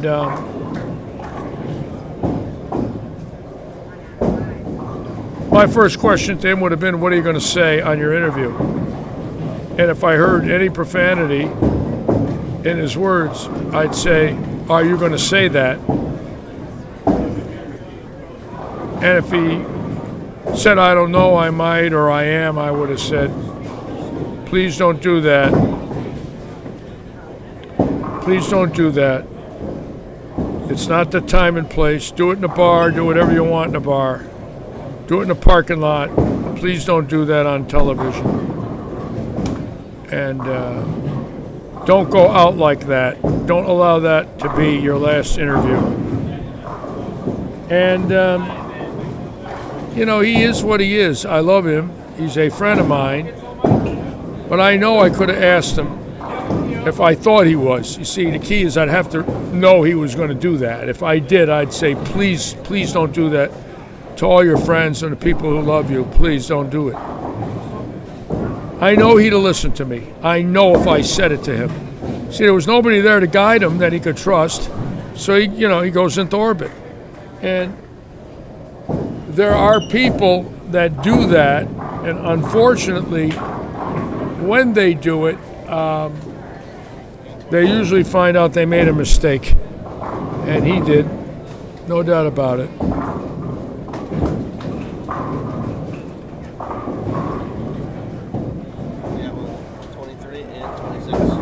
23 and 26, folks. Check this out. We got John Rad and a lefty. Let's watch the lefty here. And we're going to watch John Rad right next to him. Here we go, the left-hander first. That looks pretty good. And it wobbles. And John Rad now, 4-11 in a row out of New Jersey. And a new bowler, incidentally, folks. This man has only been bowling for about 3 years. And I've had a lot of chances to talk with him. He is really a great guy. Loves to bowl, has made a lot of friends in here. And took to it like a duck to water. 3 years of bowling in 3 steps. Watch. The other side of the world. Whoa. Good shot for Rad. How about that? Rip 7. Threw it good. Getting a hug from his wife. Getting a hug and a kiss from his wife. She's all pumped up. I like it. John Rad, very popular man, very well liked in here. Got a lot of friends. From New Jersey, folks, from Jersey.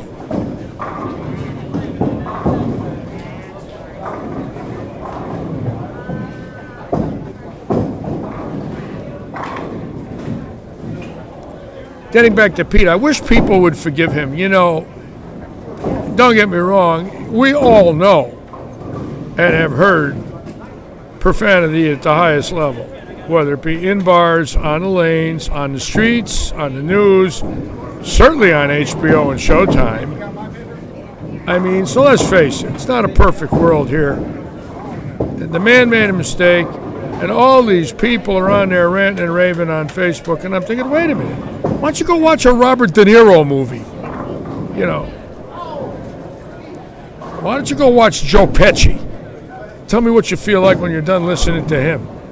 Isn't it the same thing? You're watching it on your TV set, or am I missing something?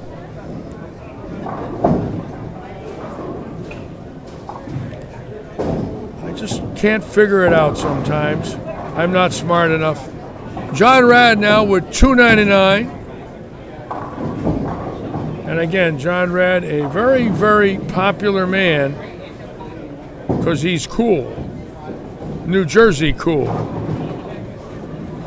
Stouffer destroying the rack that time. But how can he keep up? If he shoots 268 and Rad gets 40 pins, Rad's got a 348, right? So Stouffer's going to shoot 268 and be down 80. So again, that's the issue.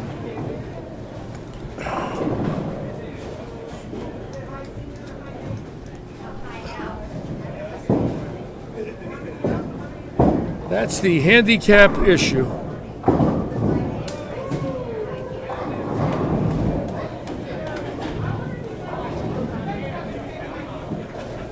Well, Leon, sure he's had troubled times. You know, we've all had troubled times.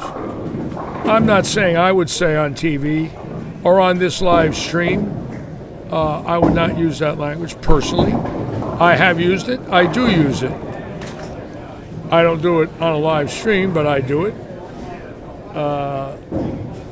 So I don't think there's too many saints out there watching right now, and I don't say that to be rude. The problem is Pete has brought it on because he has left a bad taste, just like Marshall Holman did in his career, where when they say something like that, the fans do remember, if you will.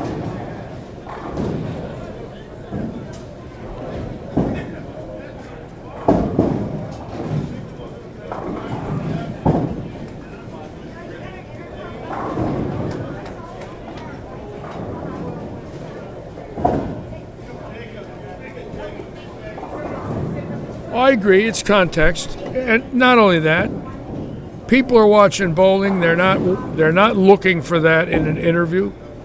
They're really not. You don't see it, on a lot of interviews where there's profanity with the loser speaking or somebody retiring speaking. You don't see it, so you compare it, and he does not use good judgment, but he is a good person, and the problem is a lot of people don't know that. Pete Weber, his friends will tell you, is a lot of fun and wonderful to hang out with, but he has left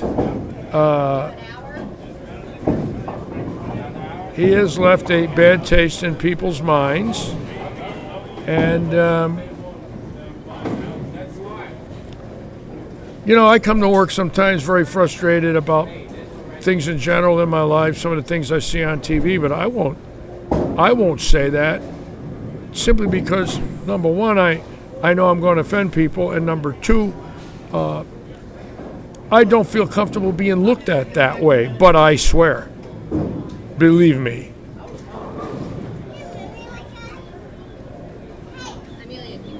Yeah, there's Sean Rash, he's been one to get a little riled out there, and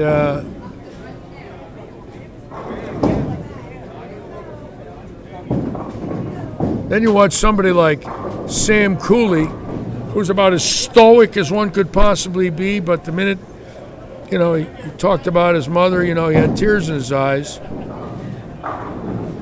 Everybody has their own way of handling television. When I was on TV, I always tried to be funny and nice and congratulatory. Or when I'm interviewed, I try to be that way.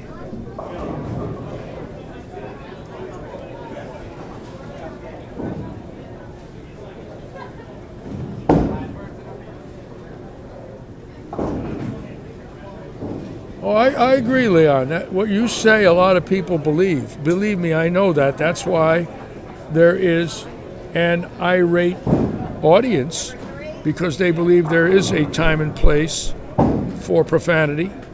What really gets me is when you see it in a football game or a baseball game and a manager comes out and he's effing the umpire, and you hear it, it's different. It's almost like you expect it. But you don't expect it in golf. You don't expect it in bowling. but you certainly hear it in football and baseball. That's for sure.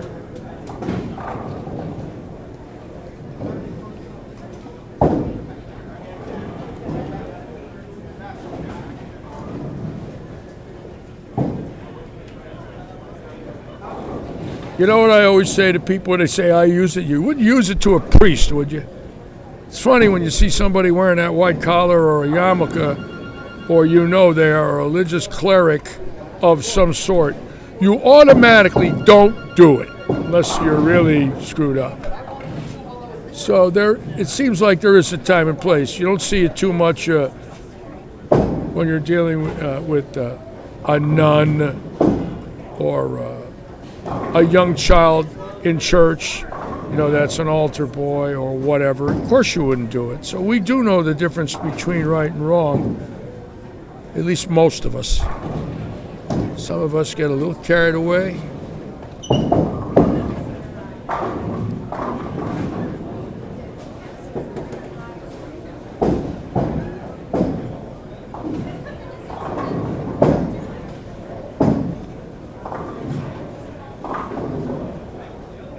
I use it when I'm driving and somebody weaves in and out. Take my word for it. Or somebody's on my rear bumper and they're in a hurry and I'm on a 45-mile-an-hour 2-lane road and I'm doing 50 and they are 1 foot from my rear bumper beeping their horn and their headlights like they're an ambulance. Should put a video camera on Litchy during those episodes, ladies and gentlemen.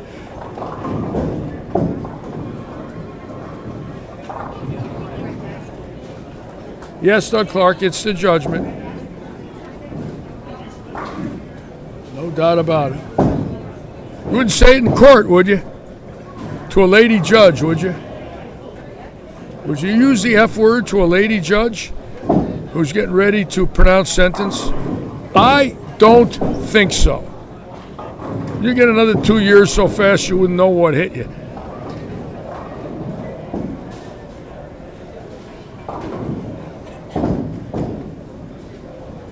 And I know a guy that did. I know a guy that got arrested for a felony. He's since passed on.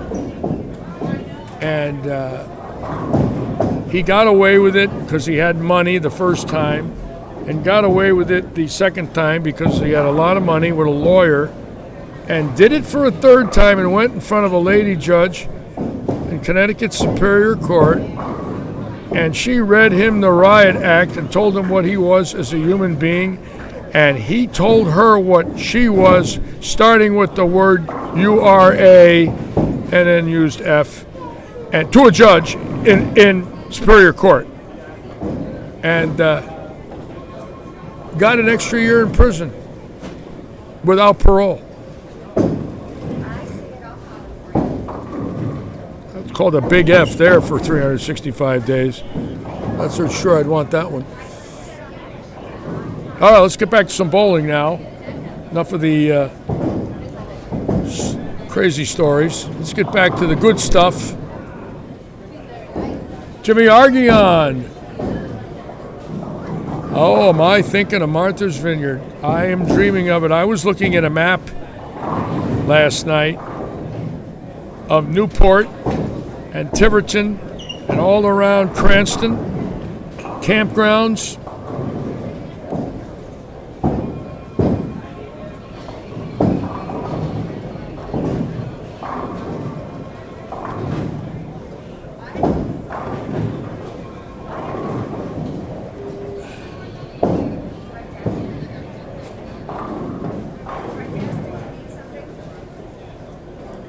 I'll bet it's beautiful on the vineyard today. Maybe in my life I'll see that vineyard, Jimmy.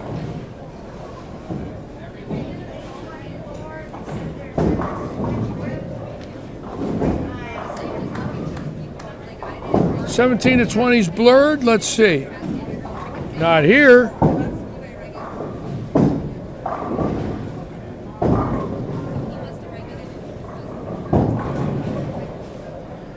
Then again, in my olden days, Leon, they all look blurred after the night before.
Now this bull right here, Scott Taylor made the big hit so far today for a $10 bill.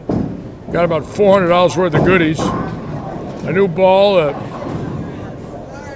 Pro-Am entry, tickets, a $30 brand new autograph pin. So he's doing well.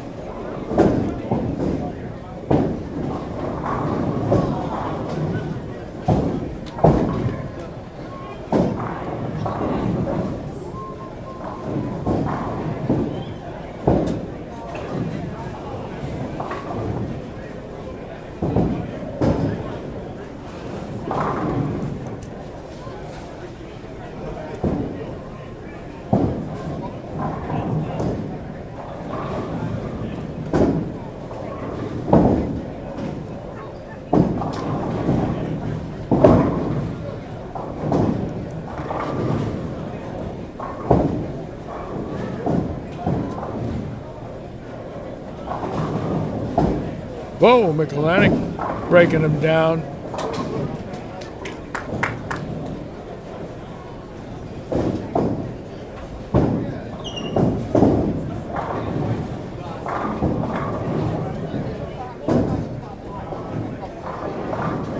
Jennifer Dover's a little deeper in the oil today. She's starting to throw the ball good again.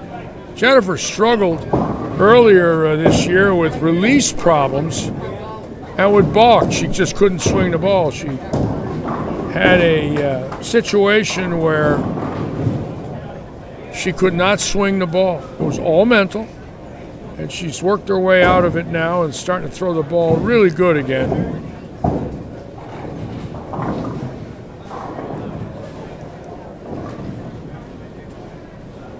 Let's put it on split screen for a moment.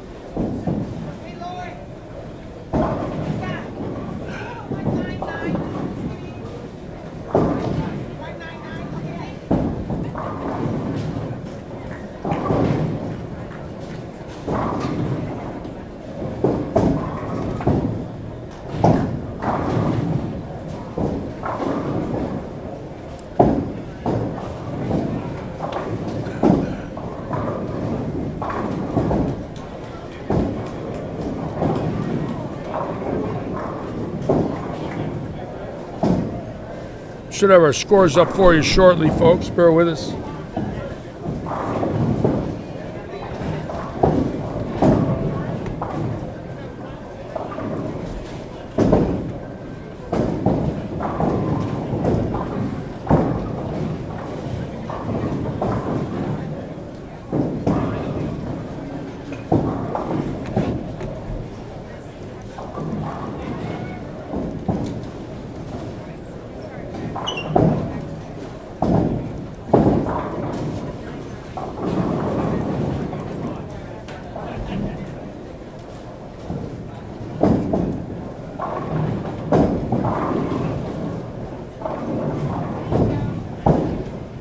Again, last game, 2 big games, a 299 and a 289.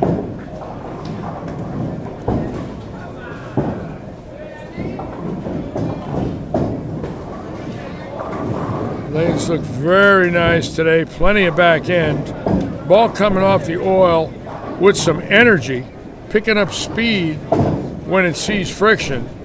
So it looks like it's going to be a very high cut number.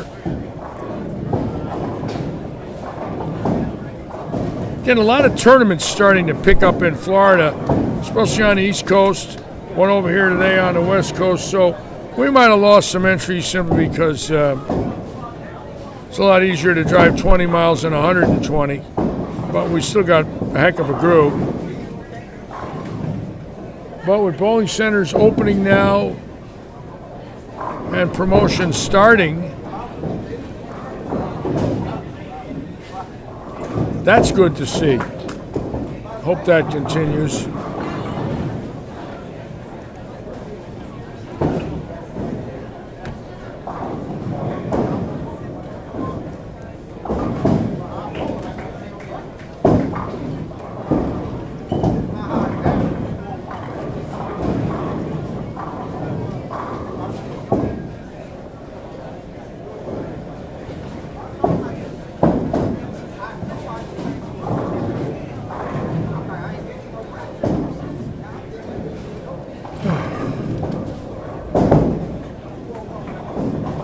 Tom Doherty's unbelievable. He'll be here next weekend, folks.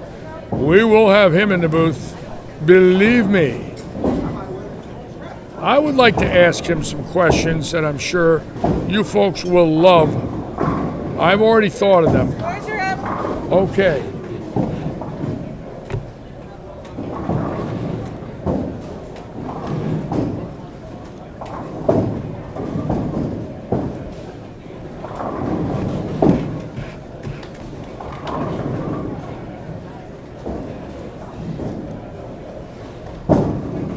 Bear with us.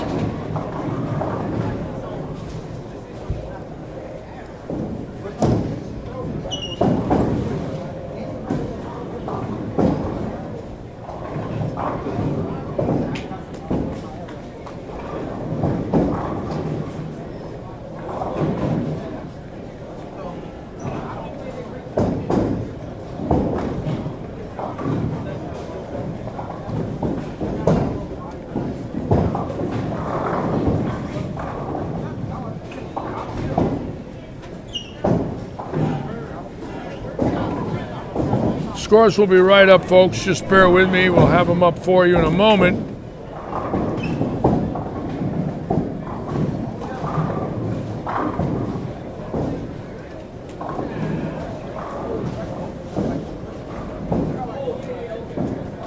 Right now, John Rad is leading with 324. We'll have the scores up for you momentarily. Just bear with me, folks.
Okay, and there they are. As you can see, 268 in game one. It could be 1,200 to make the cut. That's for sure. Very good possibility of 1,200 as a cut number when you look at those scores all the way down the line. Big numbers again today. Stouffer with 268 scratch 56 out of first. So as you can see, big numbers. John Rad leaving. Big numbers.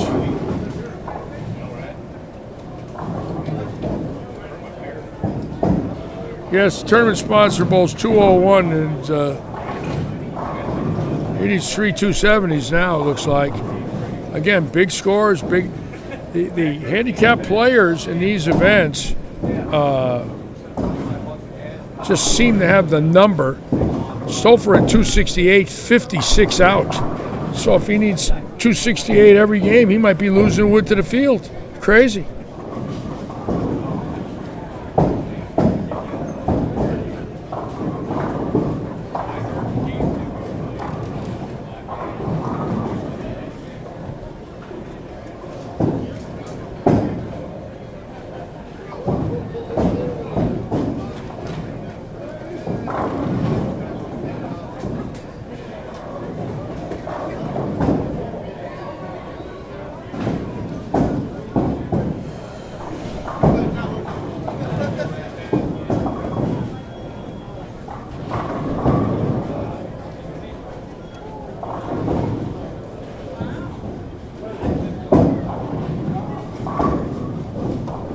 Nice shot there. Six-bagger for that young man.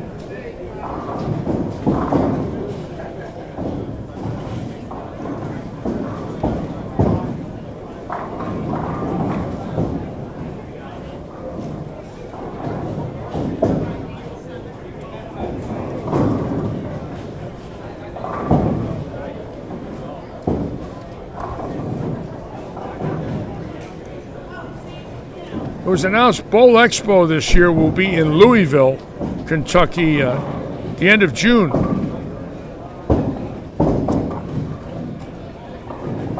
Louisville.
Yes, Brian, how did you know? I was thinking about getting a cup of coffee, Brian. You know that if I take a 2-minute break, I need coffee, am I correct? You figured out my my silence, did you, Brian? You let the cat out of the bag, Brian. Next thing you know, I'm going to have 20 cups of coffee brought to me every time I don't say anything. Now, if it was 20 free cheeseburgers, I'd go for that. Let's watch this here now. We got some pheasant tracks coming up here on lane 19, so we're going to keep our eye on that.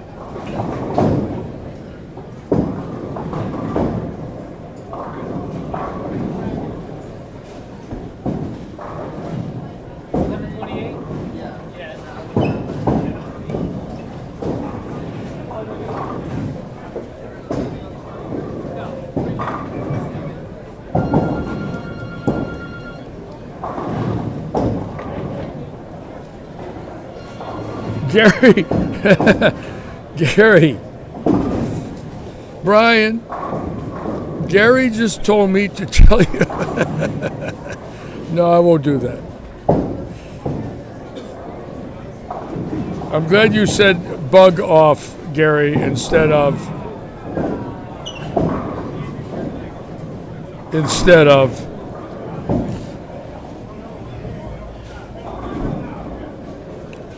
Now that's David Forbes coming up. Is that David Forbes?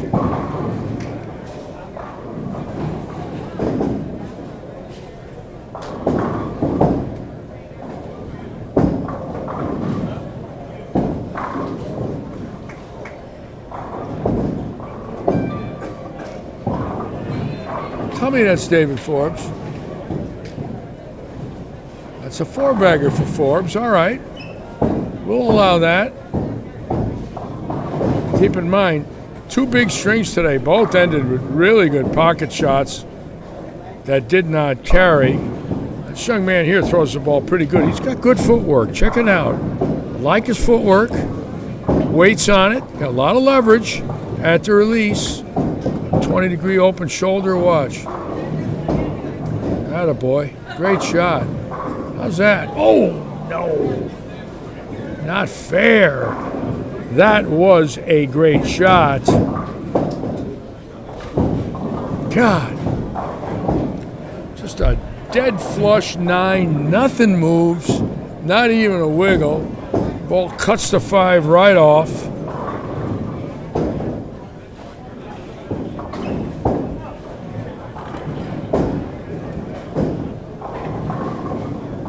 All right.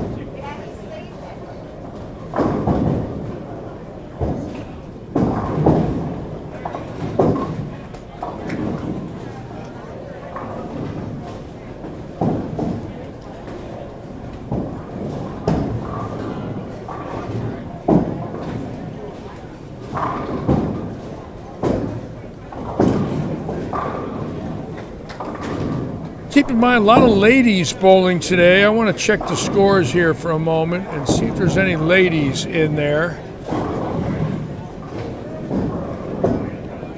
Denise Wright pretty close. Lori Day close. Wanted to check that just to make sure. We keep our eye on the ladies. Mary, has a lady ever won this event? I don't believe so, I don't either. I don't either. but a lot of seniors have. Yeah, but no ladies. Yeah, I didn't think so. I don't believe a lady has ever won this event, which is also very interesting because there are many that have entered that are really good bowlers. Obviously, Jennifer Dovers, Carissa Robson, and several more over from the Miami area. But no ladies ever won it. There are seniors that have won it, but no ladies and no scratch bowlers. How's that stat?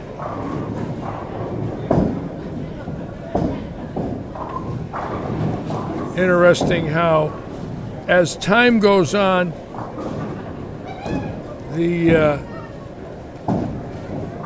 these statistics start to become evident in certain areas.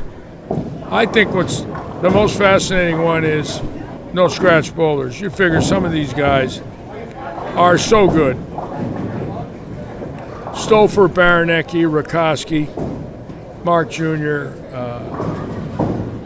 and several more. Daniel Gacera, Billy Seymour. There's a list. Tyler Altman. They can't win it. They ain't got enough firepower to win it.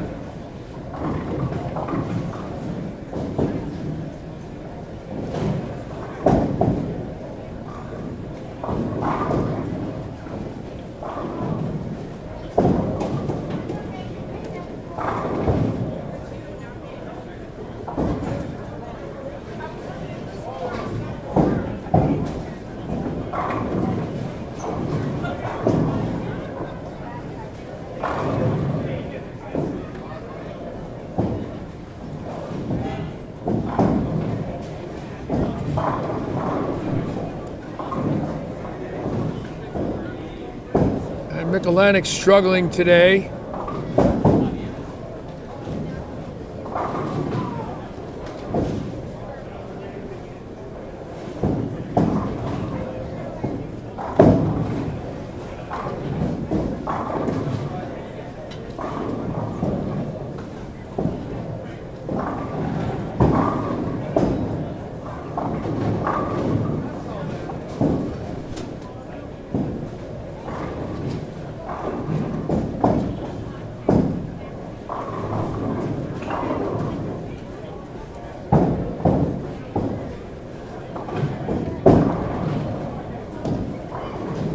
Again, from what I understand, we start on the booth on Monday.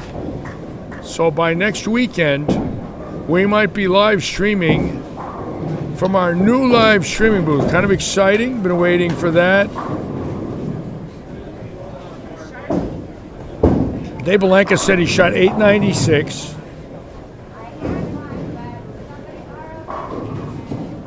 In a 9-pin no-tap tournament and finished 4th? Well, we might have to look in the Guinness's World Book of Records for that one, Dave. That's a lot of striking for 4th. It was 9-pin no-tap handicap, right? I would presume. Wow, unbelievable.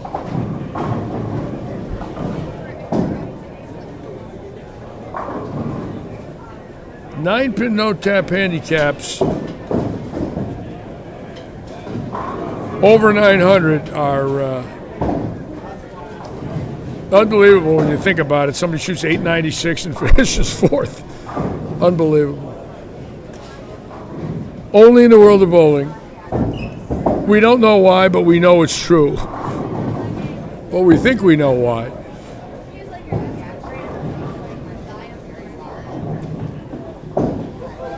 This young man bowling a pretty good 268 right here. Oh yeah, those are good shots. He's a good bowler. All right, 266 for him.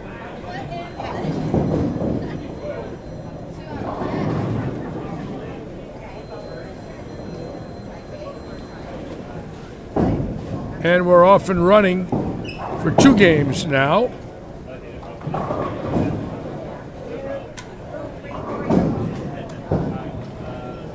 I got a pretty good house filling up now. Got some people in here, as you can see. Some spectators, some people just relaxing in the back concourse, taking it easy. Filling up a little bit. Some smiling faces.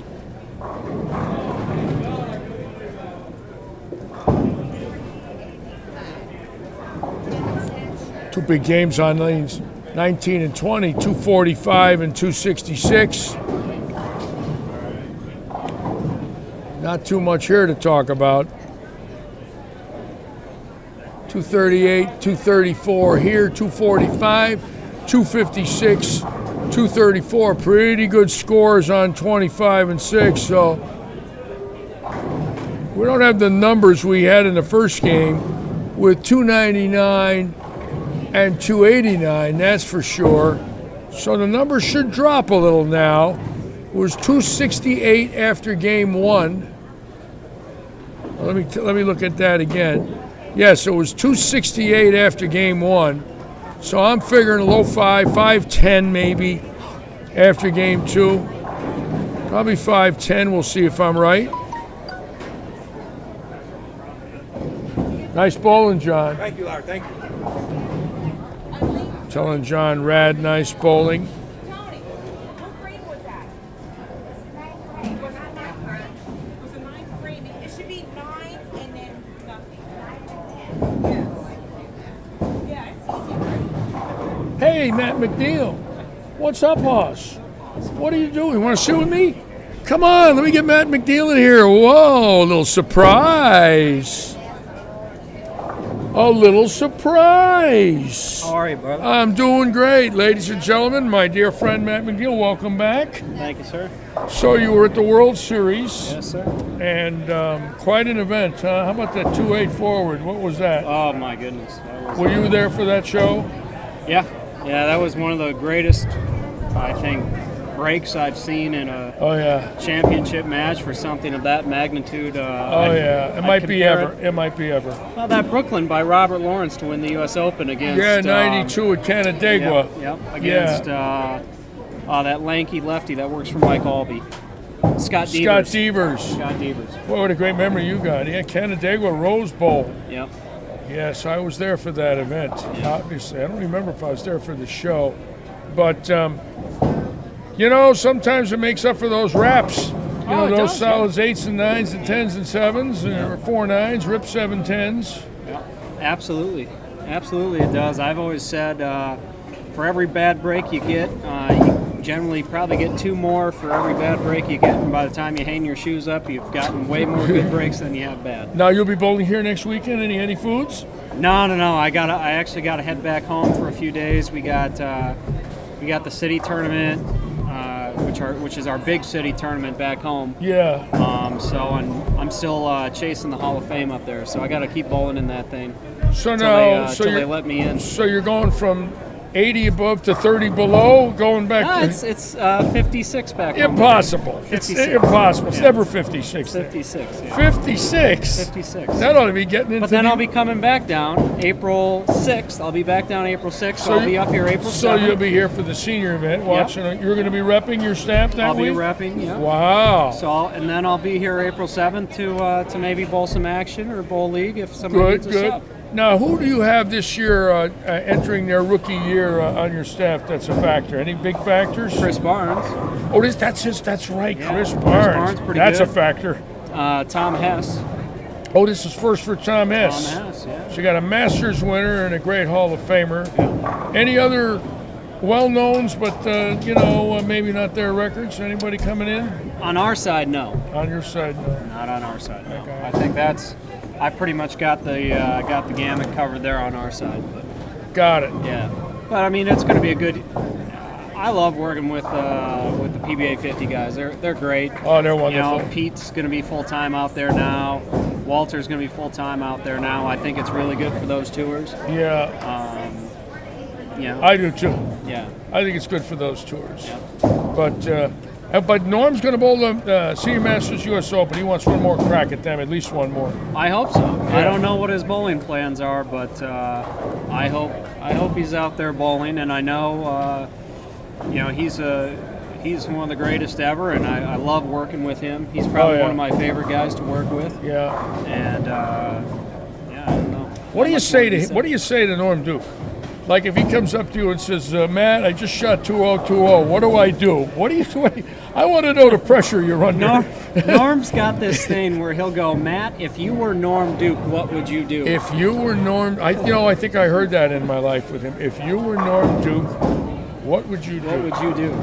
And so I just play devil's advocate with him, and I give him exactly what I'm seeing, and if I can relate it to anything relatable that he can draw upon. Yeah. Hey, do you remember in 90 whatever when you were bowling at Cal and you were kind of coming up and around it and going from 22 to 4? Do you remember doing that? Yes. Okay, that's what you need to do right now. And just try to hopefully that gives him a bit of confidence mentally, but then gives him a good picture and a good feel sense that that's what the lanes are asking for. I think I'm just going to go back to the scores, but we're going to keep talking. I want to just make sure we're watching what's going on here. It been very exciting to watch the last few months. Of course, obviously all those events have been in Florida, and then to have several of those guys here with us, and yourself, of course. Very, very thrilling for Floridians. We got a lot of bowling here. Oh yeah. Absolutely. I mean, majors, 3 majors. Unbelievable. And a senior major at the Villages. And a senior major at the Villages. And our first senior event here in 20 years in Southwest Florida. So we're excited. We can't wait to to crown a champion here. It's going to be a lot of fun watching, of course. Flow Bowling guys will be doing it. They're great. Who are the Flow Bowling announcers now? Who are they? Well, they actually kind of use some remote people. I mean, they've used Dave Lamont, they've used Jeff Goodger, they've used Mike J. They've used quite a few different people. Really? Yeah. And Really? then- I didn't know that. Yeah, and then like Dave Lamont was commentating remotely. Wow, So, I like Dave you know, Lamont. He's I do great. too. He's I really like him. good. He's a wonderful man. I had a chance to talk with him a few years back. He's great. Yeah, He's great. I always tell him he's got a great face for radio. A great face for radio. That's funny. So, what other kind of news you got? You got any other news you could fill us in on? Anything? How about the ladies tour now? How about your girls there? We got the ladies starting up April 21st up in Minneapolis. In Minneapolis. Yes. Wow. How about that? Yeah, April 21st is they will be their tour is starting, and so I'm going straight from the Clearwater event. After I get done working that, I'll go up and work the ladies event. Wow. And then depending on depending on what the schedule looks like, the minute that event gets over, I'll fly back down to Orlando and work the villages. Then I'll head up to Lincoln for the ladies, and wow, I'm gonna look like a pinball in one of those machines where a bunch of stuff's happening. Now it's you, Tim Mack are the regulars now. How does that work? Well, there's the tour. Our dedicated reps right now are myself. I'm the women's and the PBA 50 tour manager. Jim Callahan is the men's tour manager. Okay. Sean Ryan is his assistant. He works every week on the PBA tour. And then we'll use multitude of folks from either people from the office or stuff like that. Like Timmy is the European sales manager, but he's a great rep.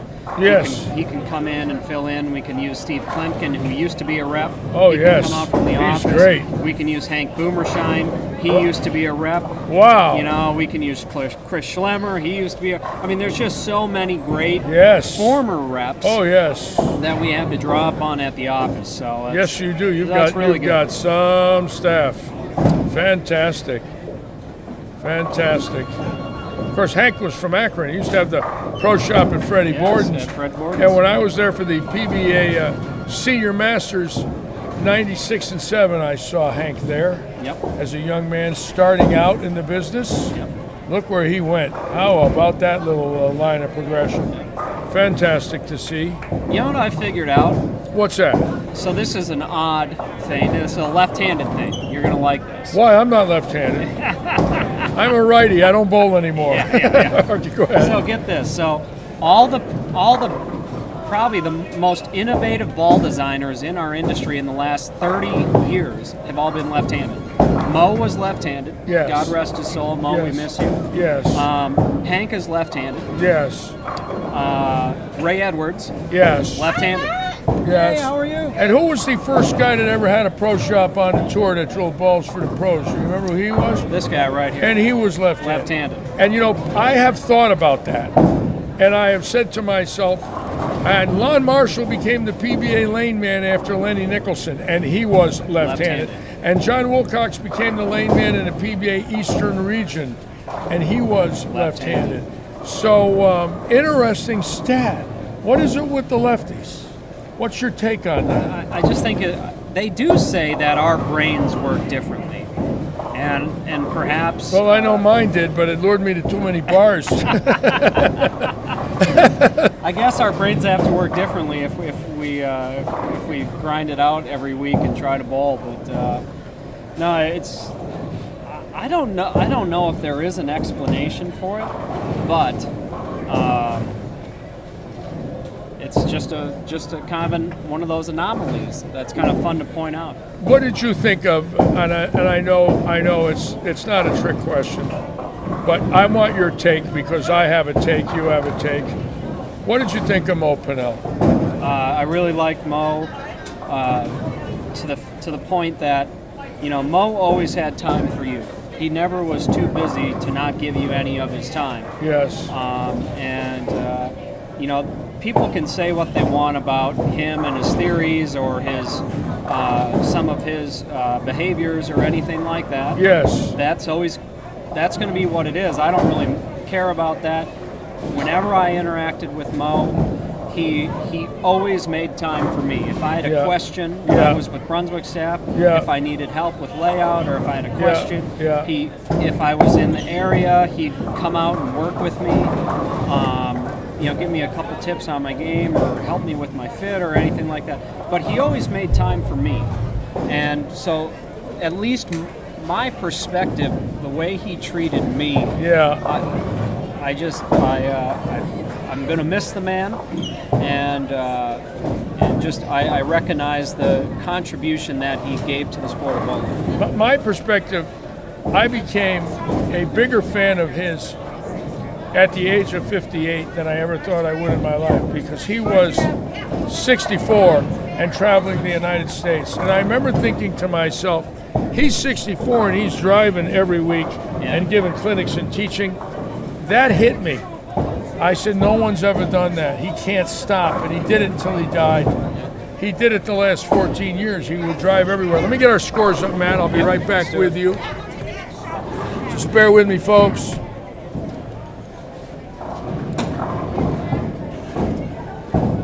Let me see if I can get these to work for me. Just hold on 1 second, ladies and gentlemen.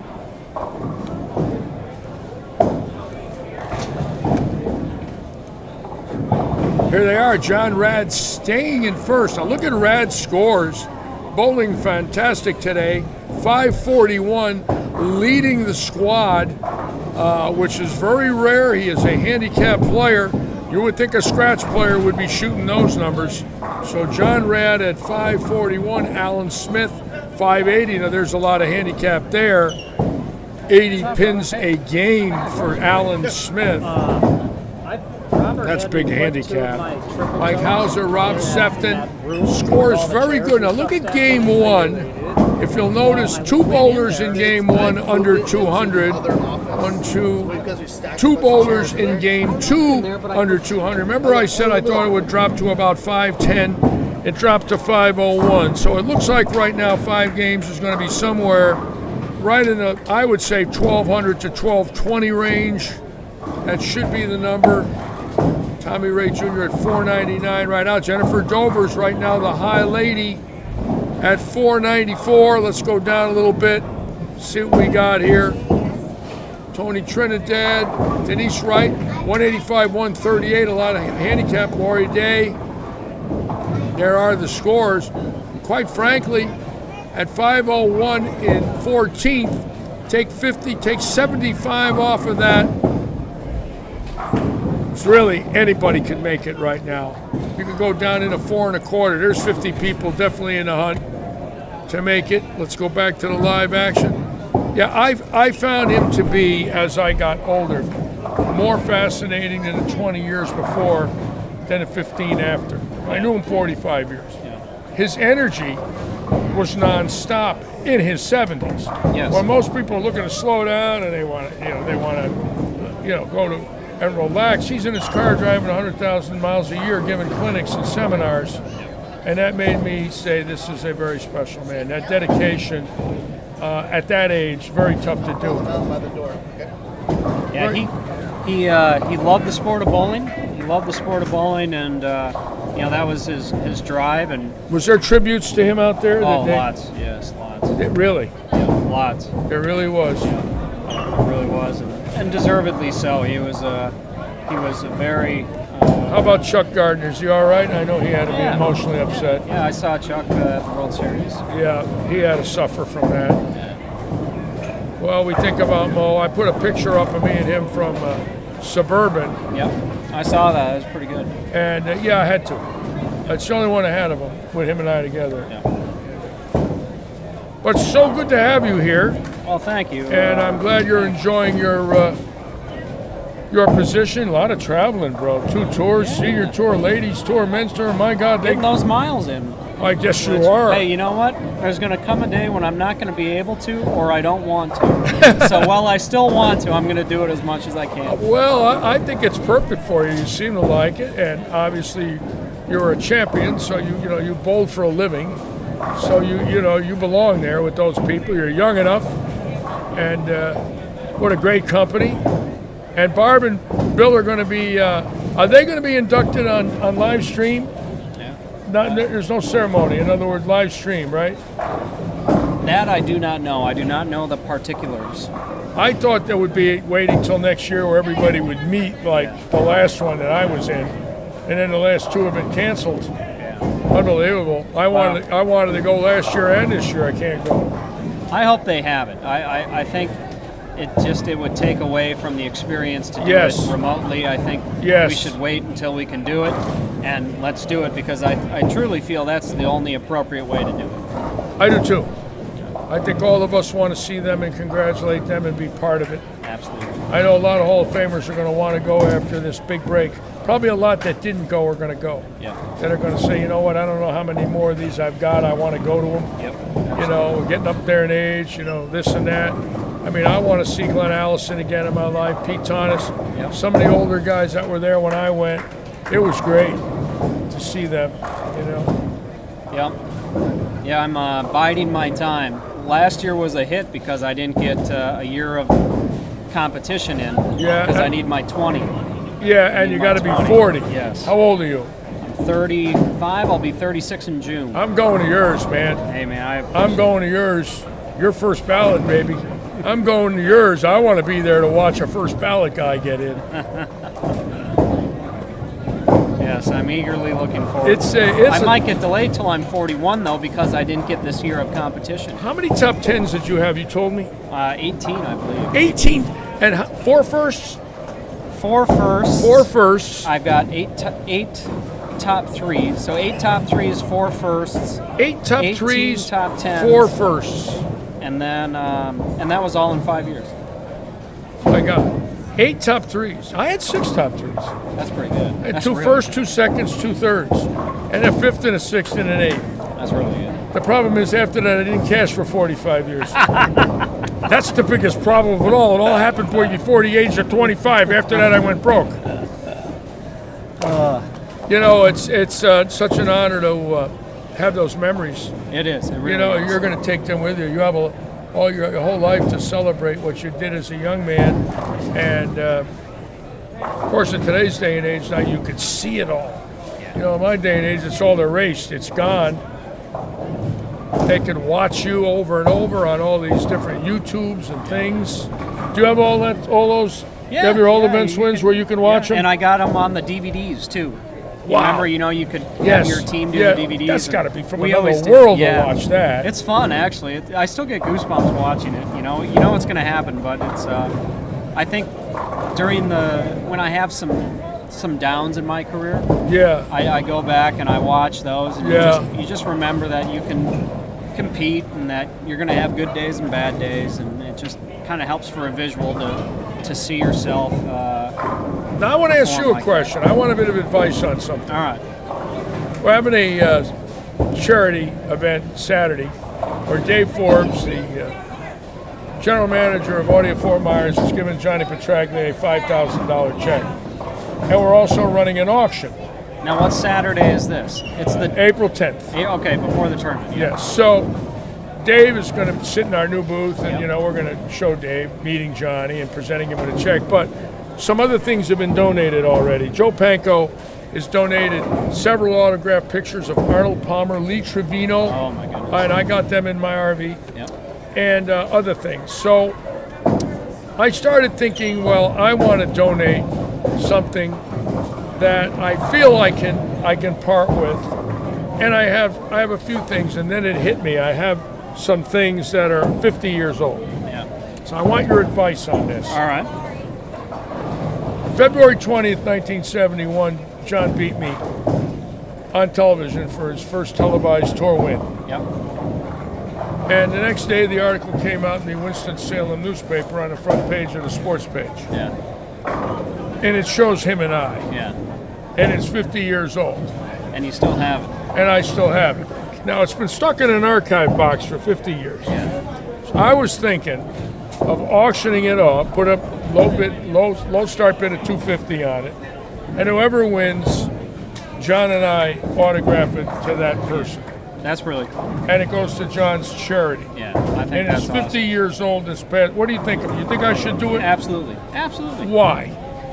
I mean, Tell me why. It's going to go. It's going to go. It's going to be enshrined by somebody who really, really appreciates it. Yes. And will do something really nice with it. I'm sure they'll frame it up and Yes. and put it in their. Yes. It'll be a treasured item for that person for the rest of their lives. It may even get handed down generations. Yes. I mean, unless that's something you want to pass down to your son. Well, you see, I've got so much, number one. Number two, because it's Johnny's charity and Johnny won. Yeah. I feel like, along with the fact that it's been sitting in a box doing nothing, if it got $500 and it went to a Vietnam vet, I'd rather have that. Yeah. I mean that. Absolutely. It hit me. Why would I want it to sit in another box? And what if my son doesn't open the box after I'm gone? It sits there another 30 years. Yeah. Then it finally hits the fireplace. Yeah. Where it's kindling. Yeah. And instead of it would go to somebody who would treasure it for a lifetime. I'm going to dig it up, and I think I'm going to get that one. And I've got a few other ones with him in them. Well, I will donate a signed jersey. You will donate a signed jersey. I will donate a signed jersey. Will you donate a? That would be out of this world. Of course, Yeah. a lot of people know you here, so. Yeah. I will donate a signed jersey, and that will be. I'll donate a signed ball and jersey. Well, if you would do that, we would love it. Absolutely. Keep in mind well, thank you. It means so much to all of us because we want to try and get up to about 10 grand. We got halfway there. I don't know about the other 5. It's going to be tough, but there's a lot of people we feel are just going to donate. Yeah. They don't have to get something back in return. Yep. But I've got a few other things. I've got an ABC Sports jacket, the original from the tour. That's pretty cool. I'm donating that. That's really cool. The blue one with the black little patch, I have mine that I've had in the closet for 40 years. I'm donating that. Yep. And a picture of me and him when he won from the front page of the Winston-Salem newspaper. Hello, Jake. Welcome aboard. And I'll try and come up with some other goodies. I'd like my stuff to get to about $1,000. I would be thrilled if I'd have $1,000 go to him. Well, I got to run. All right, ladies and gentlemen, let me just put. Well, I'm sitting here with Matt McNeil. That's who you've been listening to. Great Storm rep here from the tour. Yes. Spending a few days and then heading out again. Absolutely. Great to see you, my friend. Thank you so much. See you soon. I'll see you on April 7th. See you on April 7th. And April good 7th. luck. I'll Keep be up back. the great work. All right. Thank you so much. All right, ladies and gentlemen, the great Matt McNeil, Storm tour rep, 4-time USBC Eagle winner, formerly out of Minnesota, might be coming to Southwest Florida. You never know.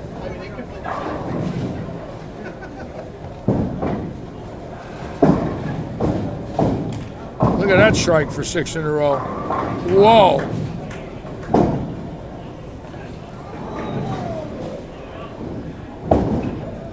Well, again, we want to thank all of you for being with us. That was the great Matt McNeil, folks. And again, an honor and privilege for all of us to have this fine gentleman in here in our booth, who we enjoy tremendously. He does bowl here when he's visiting his aunt, who lives in Bonita Springs, his mother's sister. So,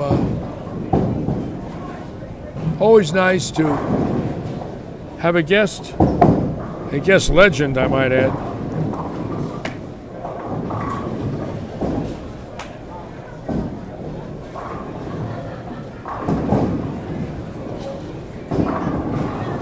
I'm going to put it on split for all of you.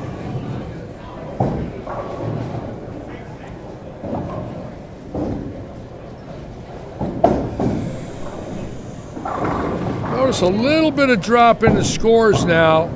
That first game, they were wide open. They seem to have tightened up a little bit. Little carry down now, a little less sharpness off the break point. So, a few less strikes, more spares, and that usually causes A problem.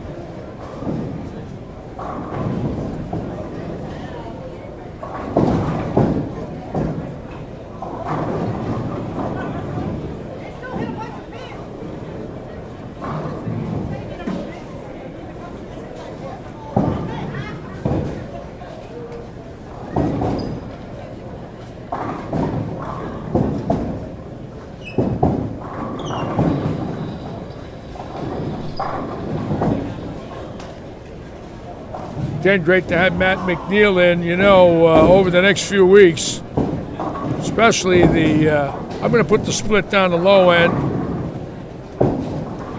We got, hold on a minute.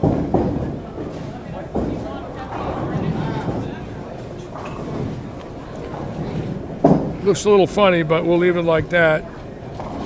Unless I can get rid of the other one. Hold on.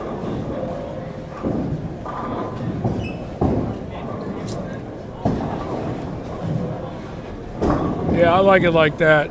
We don't want to watch open bowling, folks. We want to watch the tournament players.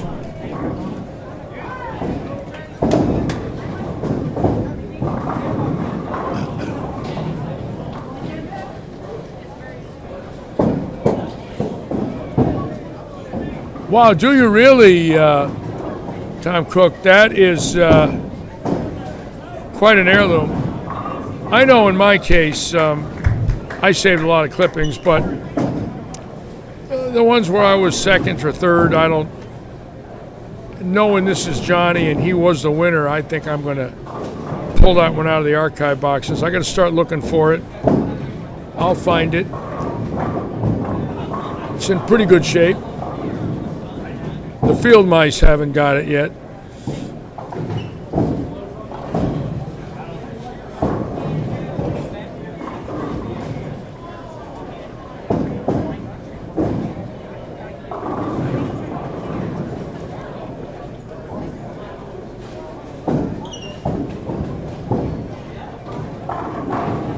Now John Rad, our tournament leader on 33-4. Let's see what he's doing this game.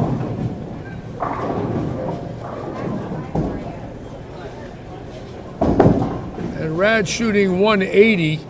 So all of a sudden now he's vulnerable. Keep in mind, got out of the box two really big games. 299, 242. 541 out of the shoot. Oh, that's a lot of telephone numbers right there, folks. Now shooting 180, so he could be in trouble. Now he's shooting 170, even worse. So, doesn't take much. A couple of bad frames, a couple of bad breaks, and all of a sudden, it's a tough game.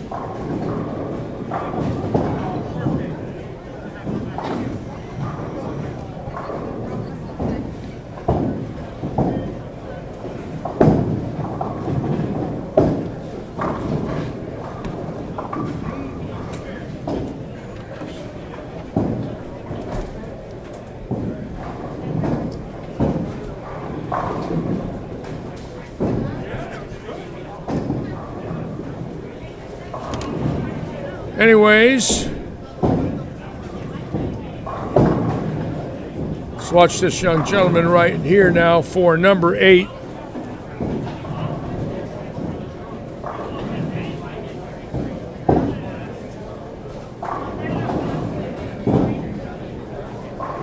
And there it is, looking pretty good. Okay.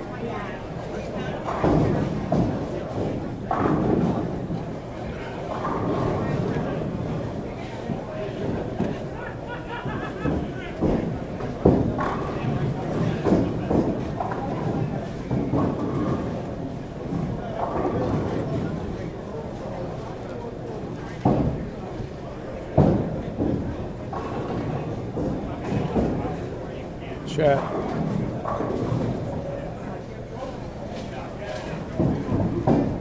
Sorry.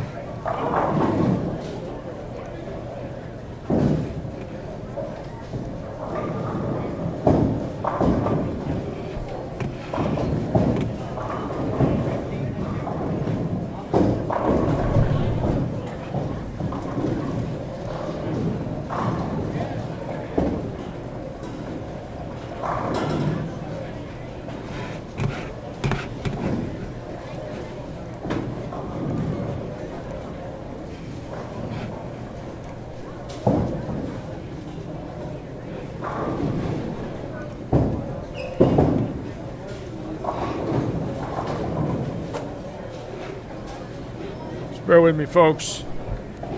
I hit the wrong button and lost our chat, so just stay with me. We'll stay right here with this young man.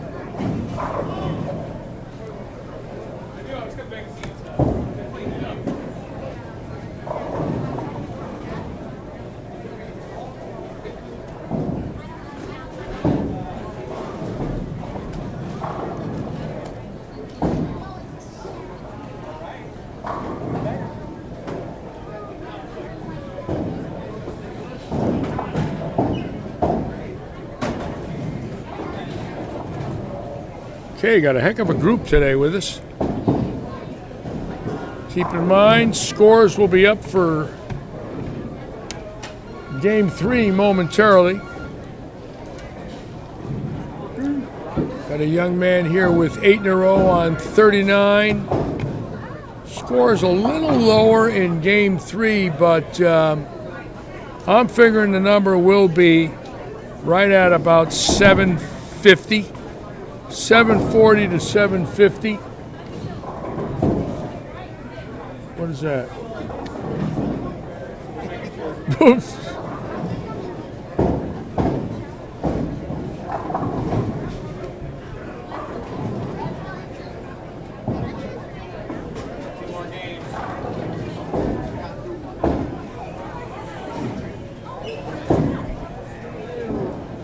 Now this young man on 8 in a row, if you'll notice the style, it's very unique for two reasons. Number one, he's thumbless.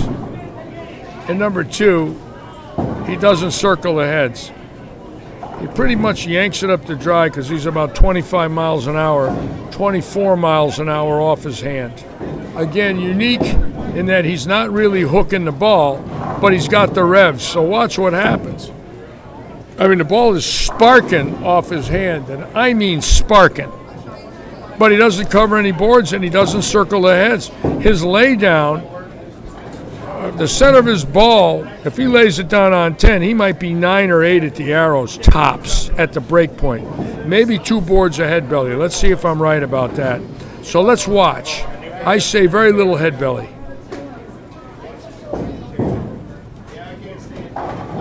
Oh my God, that's sick.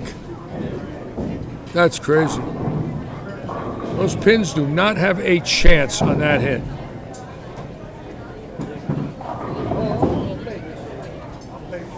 And on a wet dry, where there's friction to the right and oil to the left, it is unstoppable.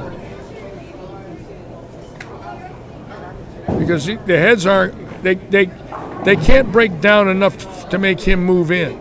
So his entry angle is always going to be where you just saw it, where this young man here is really circling and breaking it later. That other gentleman does not have to do that. He can just pipe him right up. And that is an advantage on a wet dry, you know, where you've got oil left and dry right, and you don't have to move, you know, to 30 with your left foot because of your rev rate.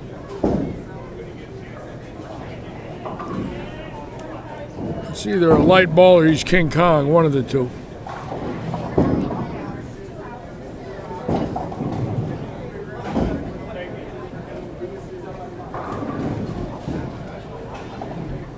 We're going to go back and watch him. That was exciting. I got to tell you what, that last messenger there was absolutely off the chart. And we're going to stay right here and watch him. If he gets another messenger like that with that speed, that is absolutely crazy.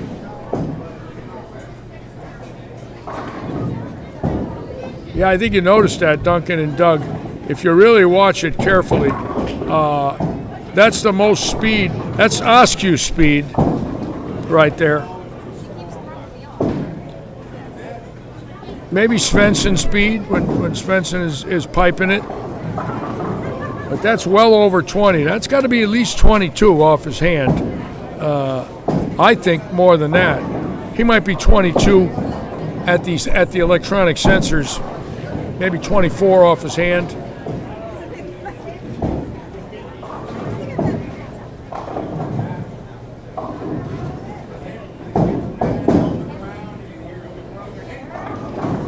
caught a beaker in the 6th, but the last 2 or 3 have been right there.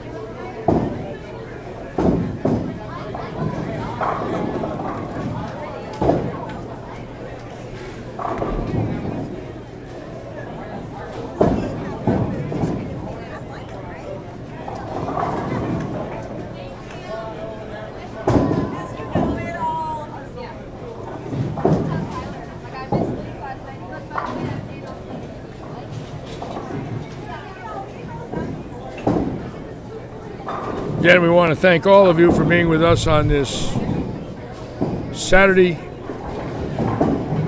5-game handicap event sponsored by Jerry Mikulanic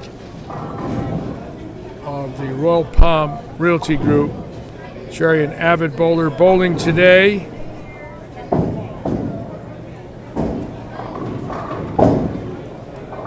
John, I didn't see your son flipping off the pins. And no seniors. Anybody can bowl this event. This is open to any bowler. Watch this young boy. Wow, he breaks down the 4, 6, 7, 10. Crosses his heart. Says, thank you, God. I understand. I've done that. I mean, he's wild to a point. It's obvious. But if you the good things about it is the shape of his shot are close. A little wild. I don't think he can post through it. Somebody give him a good lesson or two. Get him thinking about some fundamentals. He'll be just fine. How's that? All right. Now this young man for 300. This is the second time today we've had 11 in a row. We've had a 299. And if he throws this next one like he did the last one, he'll have 300. Just trust it to the right. Don't yank it. That's trusted. Oh, great shot. Did you see that? A Wally 4. Wow. 299.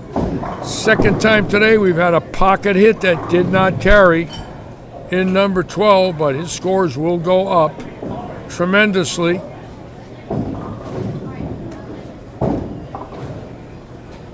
$299.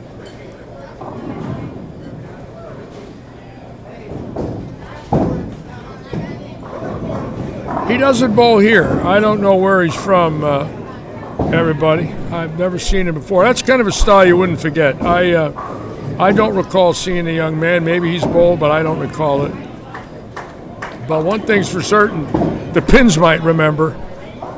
Woof. That thing has got smoke on it. That's my son, Larry. Is that your son? Yes, it is. Really? Yeah, Richie Oliveira. Wow. That's Richie Oliveira, his father just said. Bowling with his son. Got to be very proud.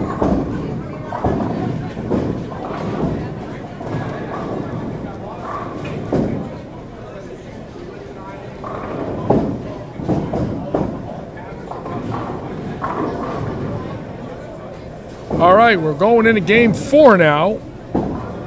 Times are flying by here at 4:06 Eastern Time.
I mean, that if you really, and obviously all of us are, enjoy watching bowling. If you saw the revs on that kid's ball, I mean, he's wild, but he's got it. In other words, he's doing a lot of things right. You can imagine somebody coach him and refine him a little bit, give him some things to think about, give him some checklists.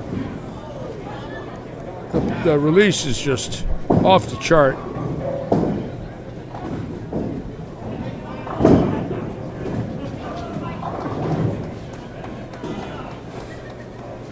Off the chart. That's 550, automatic 550.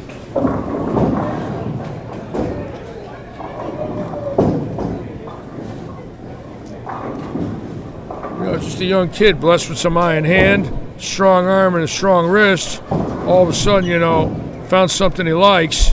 And then you give a boy like that some knowledge, they can do damage simply because the pocket carry percentage has just got to be ridiculous compared to a normal ball. That is not a normal ball.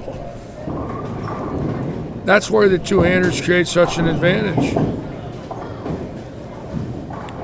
The pins do not have a chance.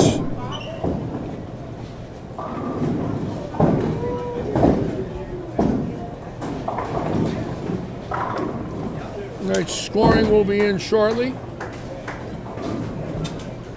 Let's do a little concourse check here. There's the concourse. Surprised there aren't people here with propane heaters today. It's about 40 below in here.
Greg Vogel.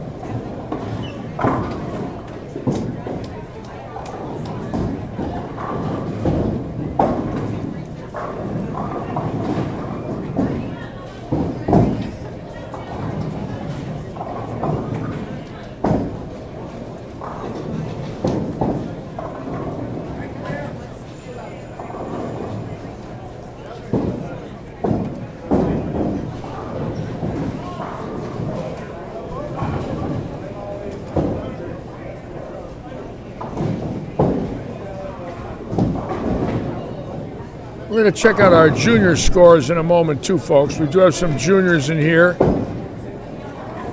And I'll bring you their numbers too.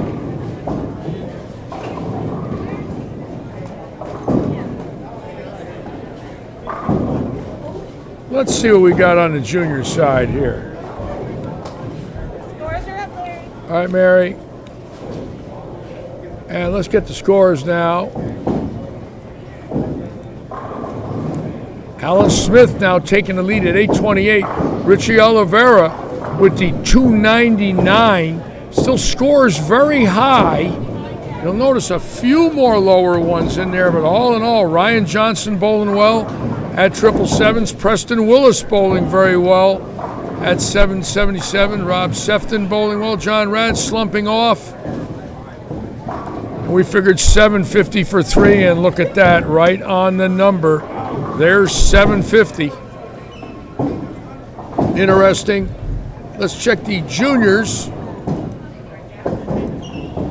And Chris Raybuck leading at 703 with Julian Hernandez. Right behind him, 700, Shafe Stouffer, Mackenzie Stouffer, and Gabe Robeson. Let's check brackets. And look at Marcel Jones in 20 brackets. That's exciting. Wow. 20 brackets. 170, 230, 240. That's a nice hit. There's some brackets already, some payouts.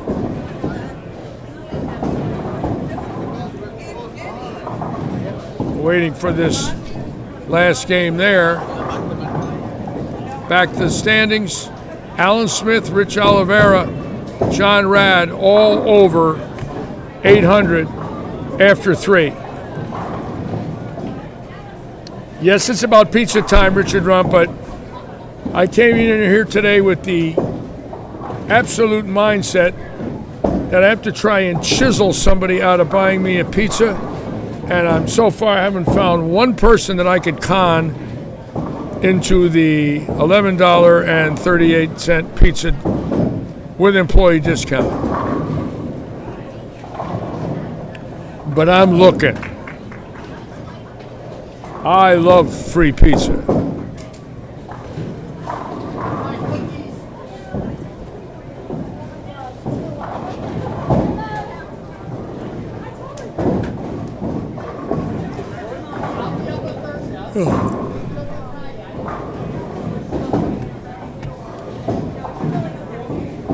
Oh yeah, Brian, they can't keep up.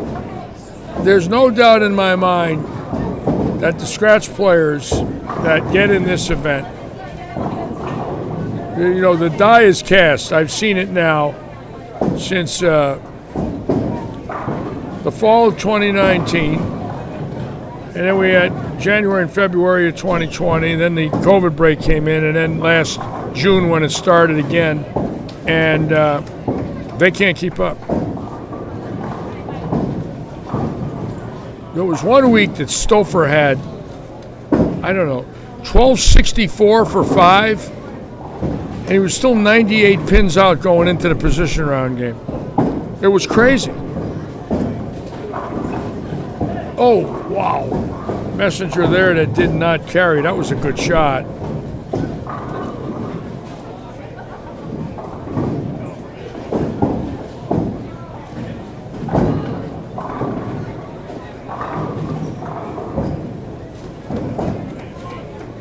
Usually, Richard, when I come to work, I hold a piece of cardboard up right by my live stream booth, and it says, "I will talk for food."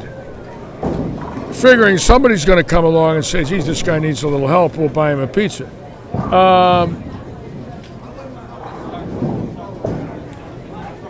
But today it didn't work.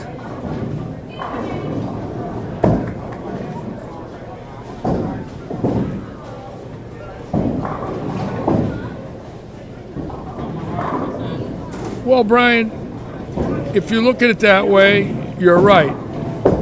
I like to look at it a little differently, being that I like to ask myself questions like, for this reason. Why would 60,000 bowlers a year bowl the USBC? And of these 60,000, there's probably 59,500 of them that never had a top 500 or a top 300. In other words, doesn't make any difference what they average. They ain't going to get it. But every year they go. That doesn't mean they're foolish. That means they want to go. got nothing to do with their intelligence. It's their money.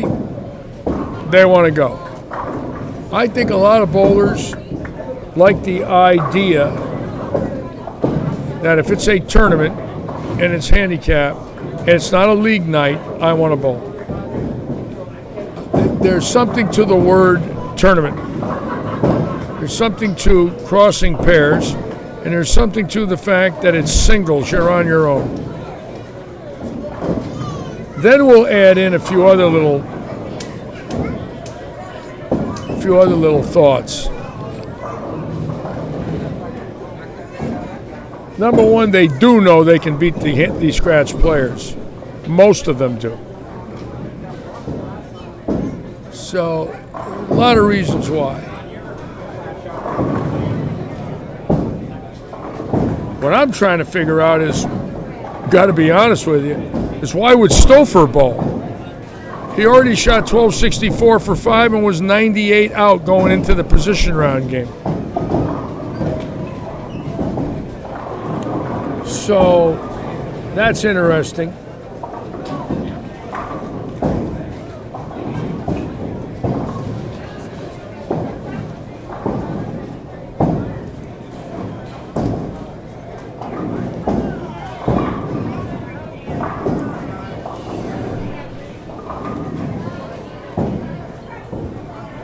Yes, it's a vacation.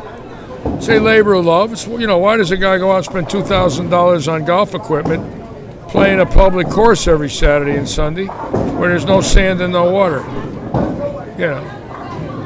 It's a labor of love. They love it. It's their life.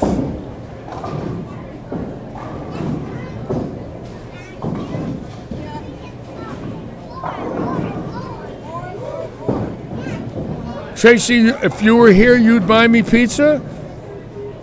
Tracy, if I had known that, I would have invited you up. Tell Lee to stay home. That could get me in trouble right there. Oh, be careful, Larry.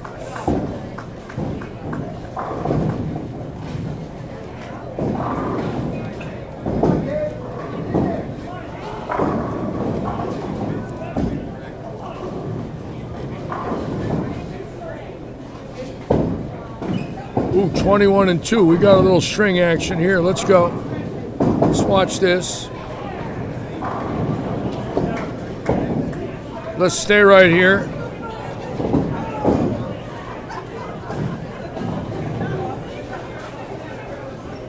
Your fiancé is on, Desiree. Very nice. Let me watch this. Let's go right back there real quick. We'll come back to 21-24 in a minute.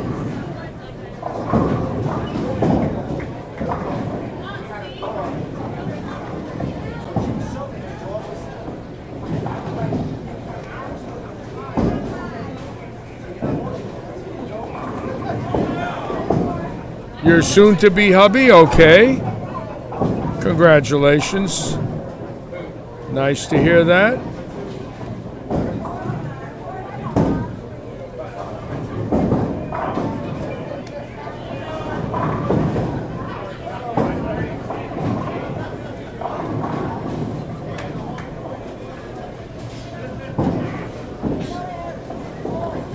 Whoa, that thing hooked.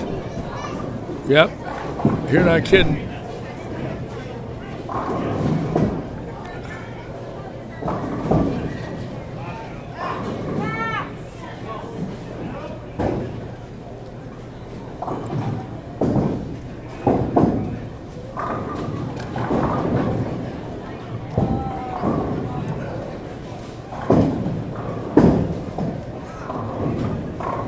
If you could get a pizza, what would you put on? Peppers, pepperoni, and onion. That's it. That's it. Peppers, pepperoni, and onion.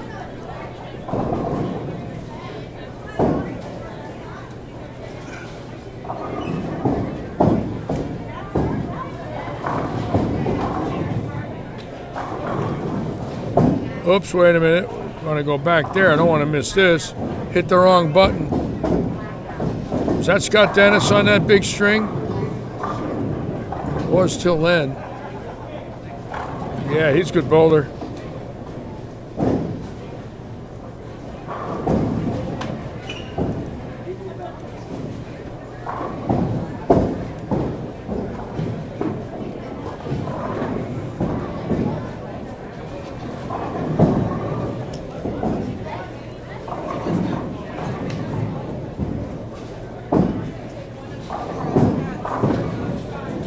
You know, when I was young, they had nothing like school bowling whatsoever in the 60s. There was a traveling league I bowled in the 64-65 season. A 10-pin traveling league. And it bowled in I bowled in 6 or 7 centers in the Hartford area. Most of them are torn down by now. But I remember vividly being intimidated by the best bowlers in those other houses. And I wasn't as good as any of them at that point. In the fall of 64, but around the winter of 65 in February or March, I got it, but the league had already ended. It ran like September of 64, October, November, December. It was like a 16-week league. They didn't really run it in the winter months because they were afraid of the bad weather in the winter. It started like in late August and it ended before Christmas. But we didn't have anything like high school bowling. Not even close. We had nothing. If you wanted to bowl, you either bowled a men's league and you had to get permission from your parents to be a young bowler to bowl in a men's league. I had to get a letter when I joined the league in the fall of 65. A lot more, Bob. Good observance. Back ends are hooking a lot more today than they normally do.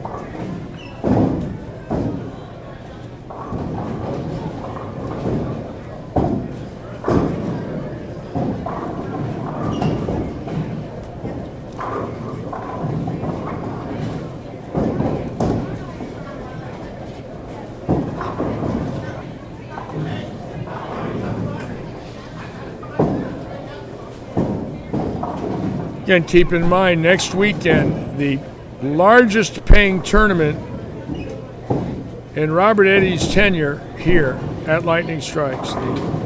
It's a 6-game event, dual patterns. Top 16 make the finals, 2-game matches, 40 places paid, $5,000 guaranteed first. Next Saturday, we will be on the air at 12:30. Bowling starts at 1, hour earlier next Saturday because of the format.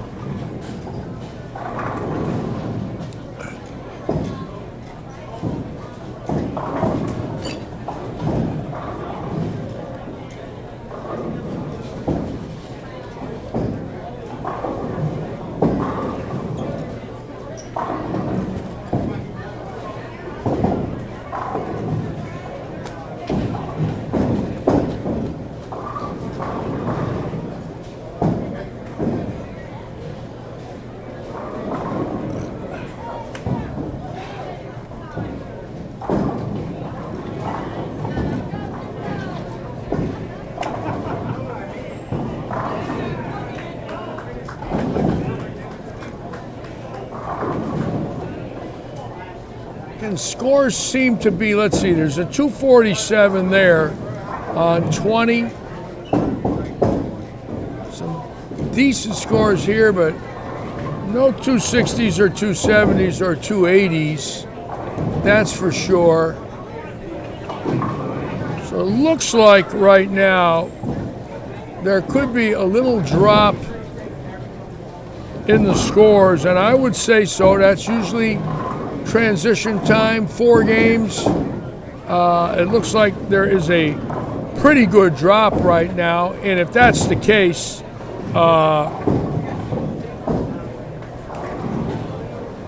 it looks like it. It looks like the case.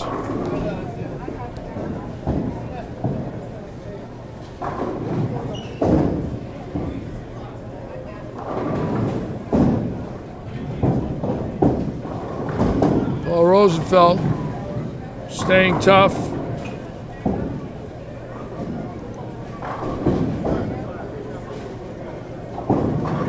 See what Carissa Robeson's got right there. See how she's doing. She's got 224.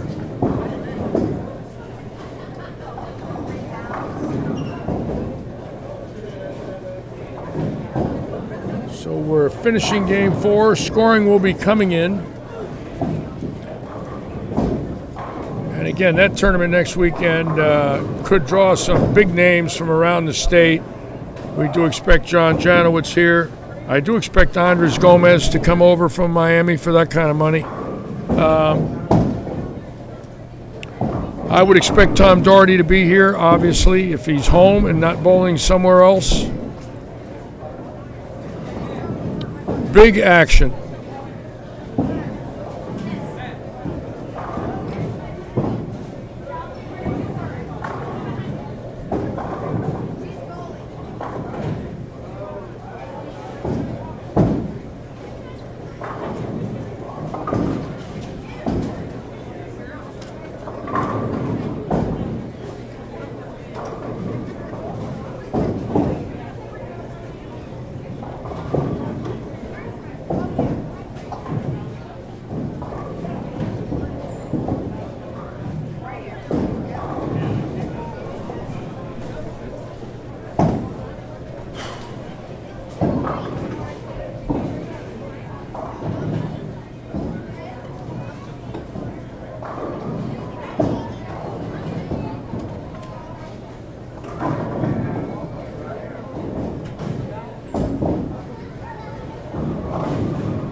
Again, tomorrow the Heinz 57 event will start at 1:30.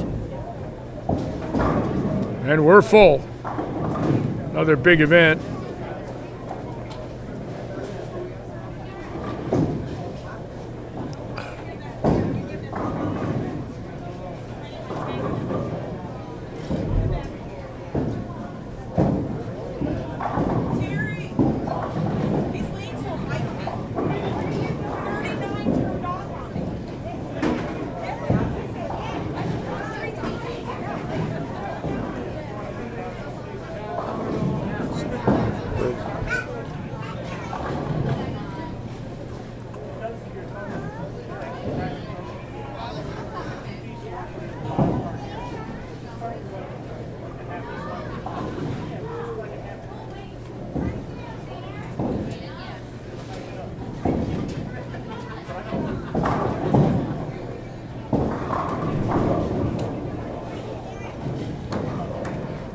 Oh yes, next weekend is Scratch. 6 games, dual patterns.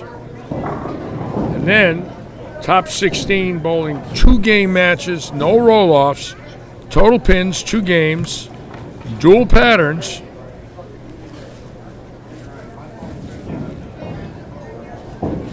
So there'll be 8 winners, 4 winners, 2 winners, and then the 2 winners will bowl a 3-game match for the $5,000 first place prize. No handicap, strictly scratch. Friday night, a 4-game sweeper. $40 entry fee on those dual patterns.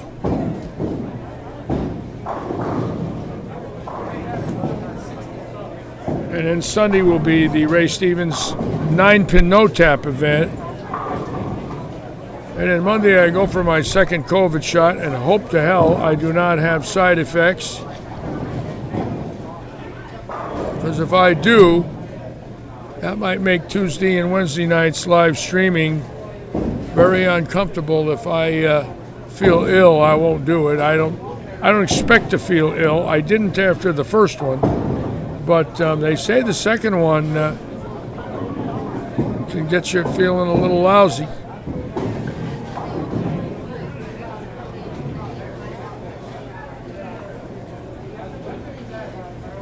Dual patterns, Gilbert, mean the odd lanes will be one pattern, the evens will be another. across the house. So what they'll do is they'll oil, lanes 2, 4, 6, 8, 10, 12, up to 40, one pattern, then come back 39, 37, 35, 33, all the way down the other pattern. That's 2 patterns.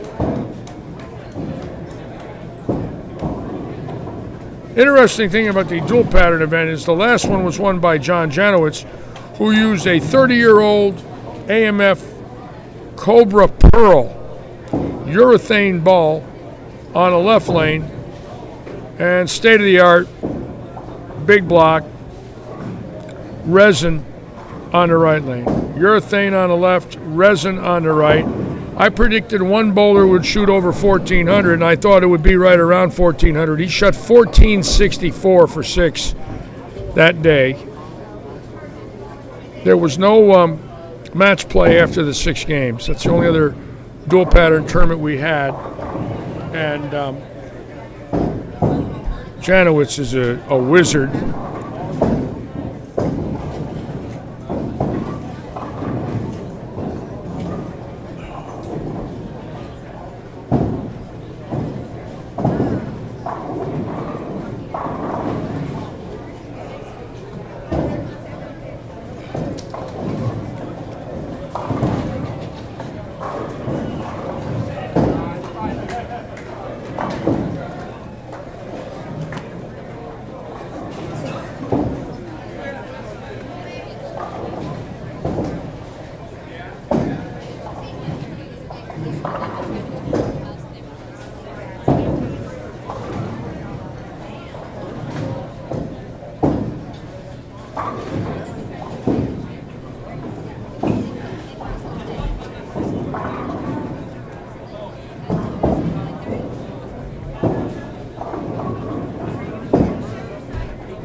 Be right back, folks.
I'll join you in the booth. Okay. I'll retire.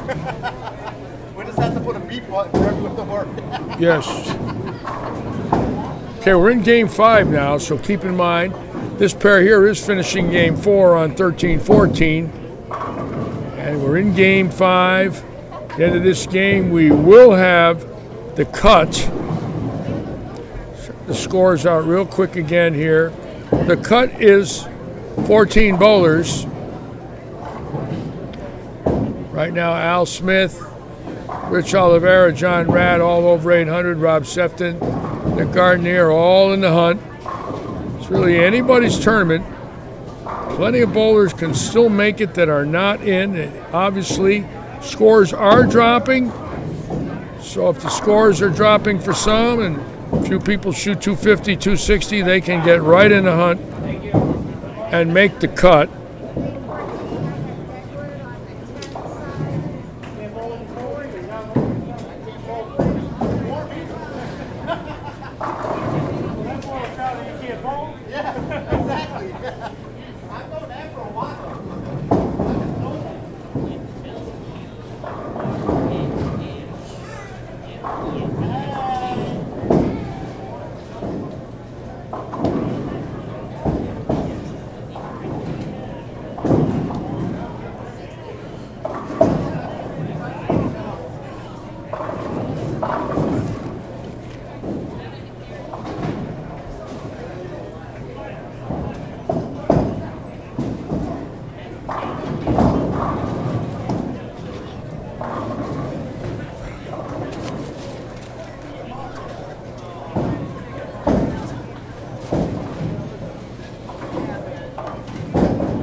Yeah, Graciela did not come over here this weekend, Butch, but, you know, obviously if there's some decent action on the East Coast, I don't blame them. That saves 250 miles of driving, but I'm sure they'll be back. Graciela, beautiful lady, good bowler.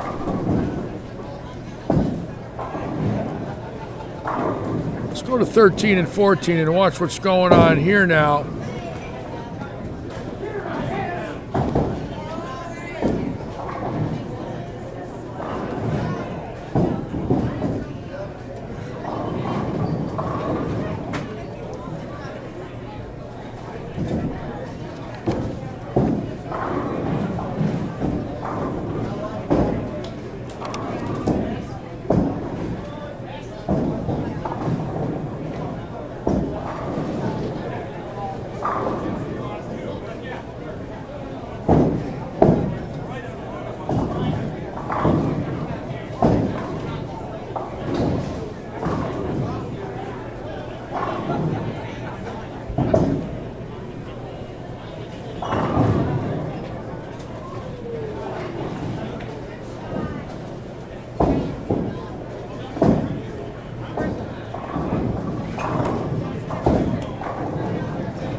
There's that young boy again that had 299 last game.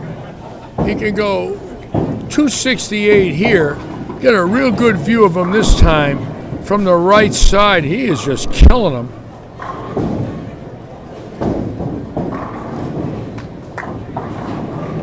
Oh my God, how do you stop that? Did you see?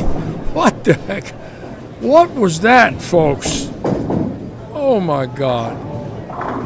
That was electronic beyond comprehension. That's 6 laid in the flat gutter and 4 pins come across the pin deck. Even though it was a half 10, it wasn't a half 10 for long. Look, holds rub out right under his chin, look.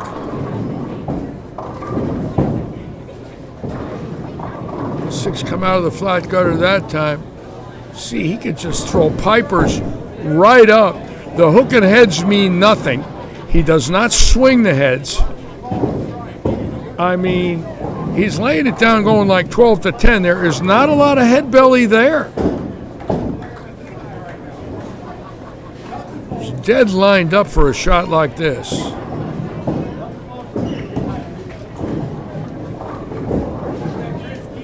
Yeah.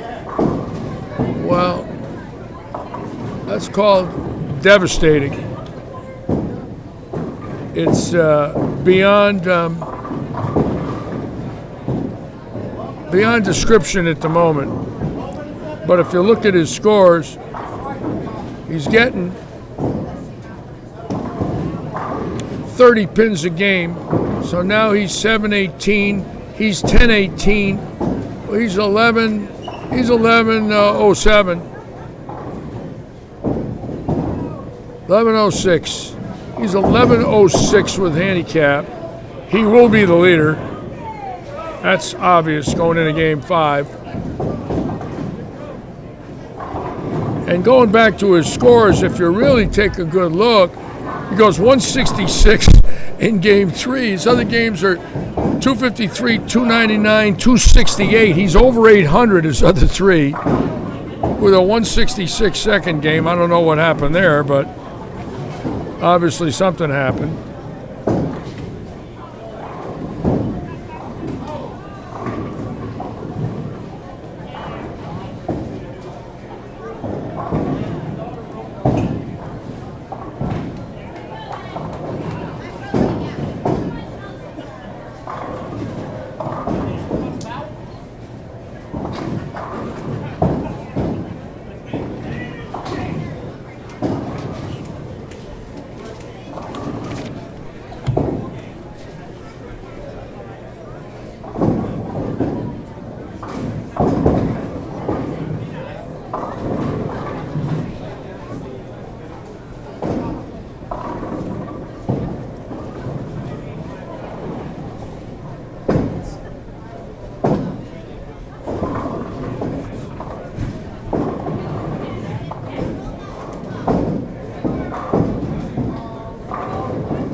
When I spoke to Parker Bone a month ago, he was telling me, in his words, that the traditional games couldn't keep up with the two-handers. Now, when I was thinking of Parker on the left side, I said, well, Buttriff throws a conventional, but he's triple jointed. There's no release like that. Svensson's two-handed. Packy Hanrahan's two-handed. Wesley Lowe is two-handed on the left side. And of course on the right side there's 5 or 6 two-handers. But that still only comes out to about 9 bowlers, maybe 10. So let's say there's 50 real great ones. 20% of them are two-handers. Of course, Belmonte. And right after he says that, Lavoie runs a ladder that does not have a high rev rate at the Tournament of Champions. I mean, he runs a ladder, and he's not over 400. I don't believe he is. So I could see guys thinking it's all two-handed. Obviously, their strikes are exciting, but it's not. E.J. Tackett, Tom Doherty, and Stomless not two-handed. Tom Doherty's also 45 and been around a little bit, and quite a good bowler.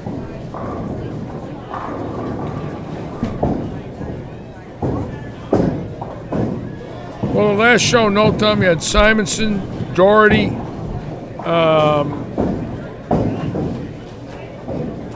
Troop. I think three out of 5 on the last one. I think. Not sure. It's going to be interesting watching as time goes on. If they do have some shows now where there's 5 of them, 2-3 times, over the course of a year, which I think we're a year or 2 away from that. We'll start to see that more and more. Okay, scores up. Here we go. There it is, Oliveira now taking quite a lead, even with 166. Preston Willis bowling great today, getting 26 pins a game. Kevin Day bowling well, John Rad back on track. The number now, 989. So it looks like between 1200 and 1220 could very well be the number. Jennifer Dover's just out. Scott Dennis just out.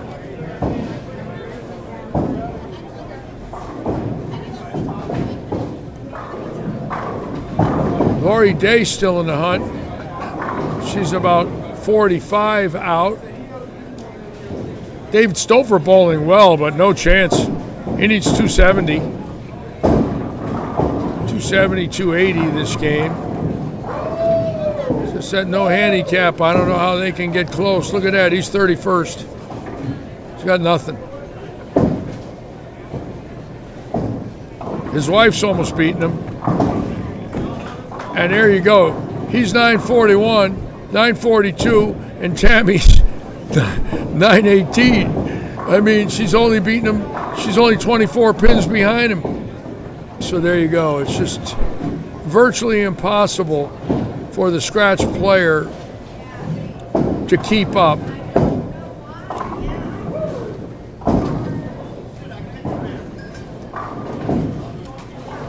There it is. Let's look at the Utes. Let's take a look at the Utes. The Utes, Mackenzie Stouffer taking the lead. Look at that. Wow, Mackenzie bowling well today. Julian Fernandez in second. And Chris Raybuck, 1 pin out. That's close there. And brackets, there's the brackets. Marcella Jones winning 11. Payouts. Marcel Jones having a nice day there. Making 362 green peppers. All right. Utes, baby, Utes.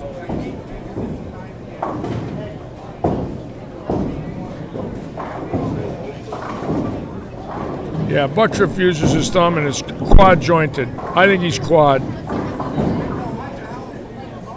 So now they'll say you can't allow thumbless bowlers, two-handers, or quad-jointed bowlers.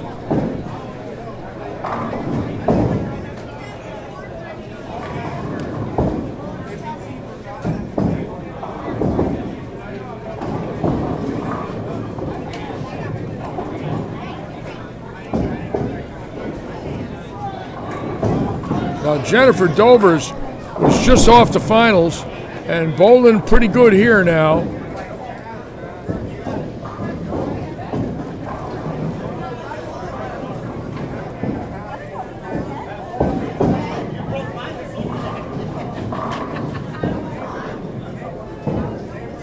Great shot for Jennifer. Got a little more tilt on the ball too, tucking her swing a little. More tilt at the release point, in the oil, sending it to the dry. I like that arm swing. I like exactly. Oh, look at this, folks, right here. We are not moving.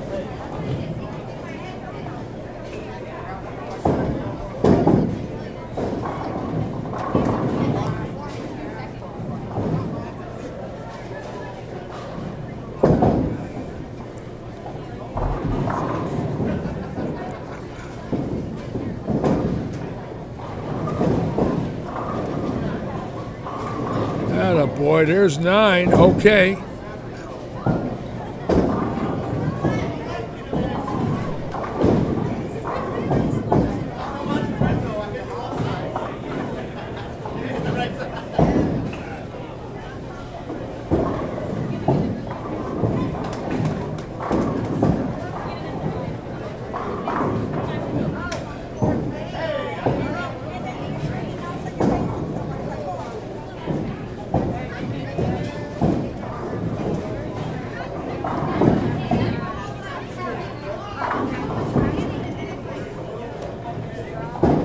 right, so we got 1 9-bagger there. I just want to go up the line and check some scores, see if anybody else is making a run at them. We're looking for boulders coming out of nowhere with the miracle game when they really need it. Don't see any yet.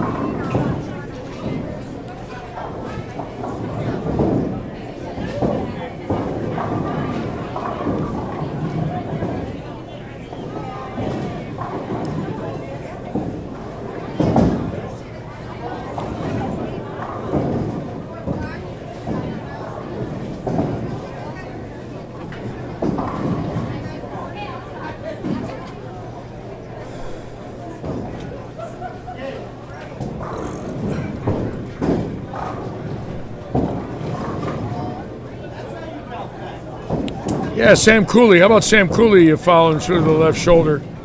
Well, they're bent over so much at the right shoulder that it's waist angle. The follow-through is that way because they're bent so far right that the follow-through goes to the left ear, but it's all bending at the waist. It's not so much the follow-through itself. It's that 15 to 20 degree bend at the waist, which now brings the heads so far right that the follow-through goes to the left ear, which, if you'll notice with Swenson, especially with Sam Cooley, you could see it. Now, I will say this, you could not see it with Mike Fagan. He was much more erect at the line and really followed through left, where he didn't dip that right shoulder like Cooley does. And Svensson dipped in the left one. Fagan really followed through left. Yes, there you go. Fagan's follow through, Cooper. You wrote it and I said it at the same time. But he did not really dip the right shoulder. He just goes left. Amazing to watch. Fun to see. Both boulders missing on 23 and 4, but big games now.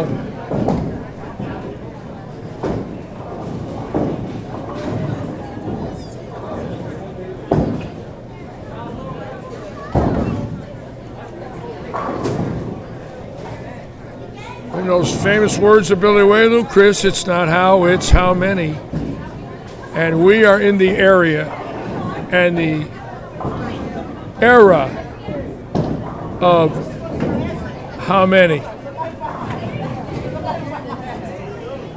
It's no longer about looking pretty. It's about knocking them over. The days of looking pretty are over.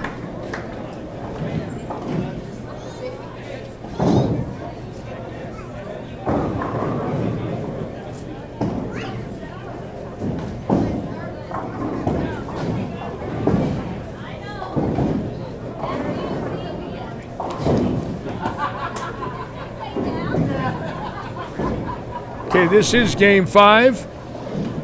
We will have a slight break to tabulate the scores. And game 6, we will crown another Royal Palm Realty 5-game winner. 6 game, we call it the 5-gamer. 6 game is position round. 6 game is position. And our sponsor right there, Jerry McAllannick, knows one thing, I'm not bowling too good today, but tomorrow I could sell a $600,000 house, so who cares about 5 games of bowling bad.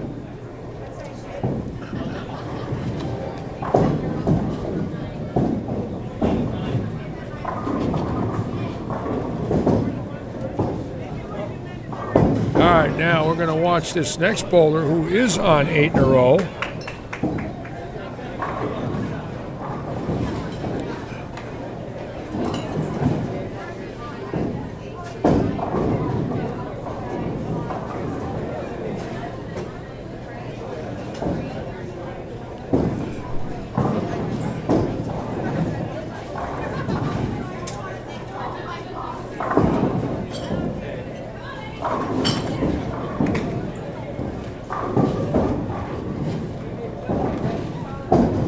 9 in a row.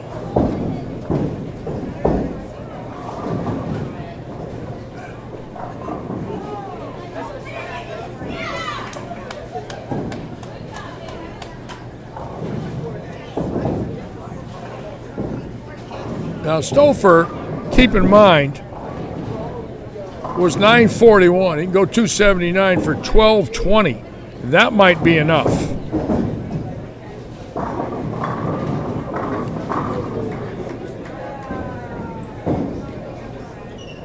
He needs them all. We're figuring between 1200 and 1220 here, so he could get in, which alone is a great, great feat. Considering zero handicap, you've got to average at least 240 to 250. That one week that he won 1264, though, I'll never forget, he was 98 pins out after 5 games in this event. 1264, 98 out of first. Sorry. Behind you. I'm starting to break down that bar.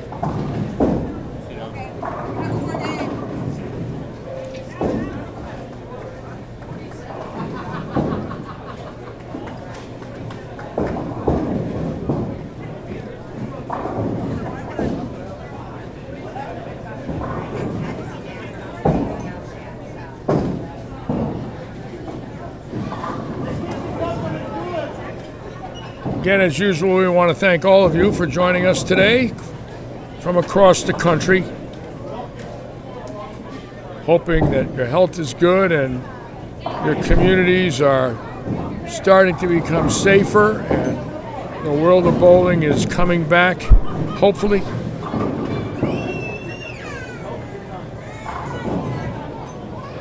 Really enjoyed watching the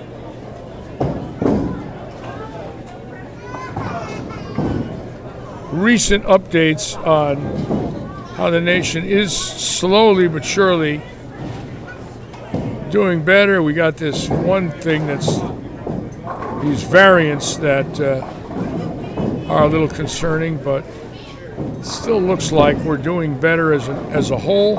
Sure praying it continues. And here we go. And Brenda Schultz out of West Virginia. Okay.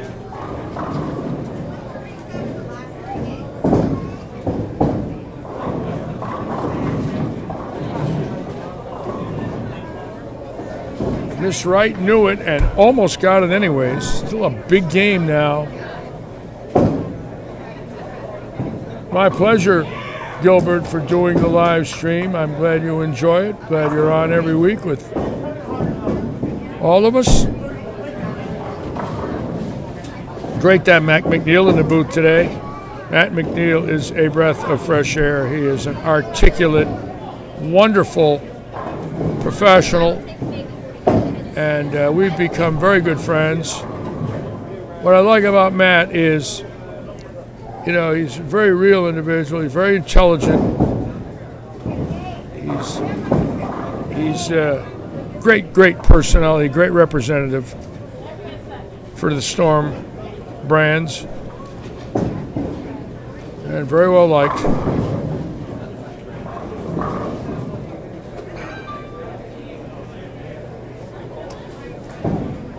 Now Stouffer needs a double, I think. I believe 1220 should get him in. He's at 942, 279, gets him 1221.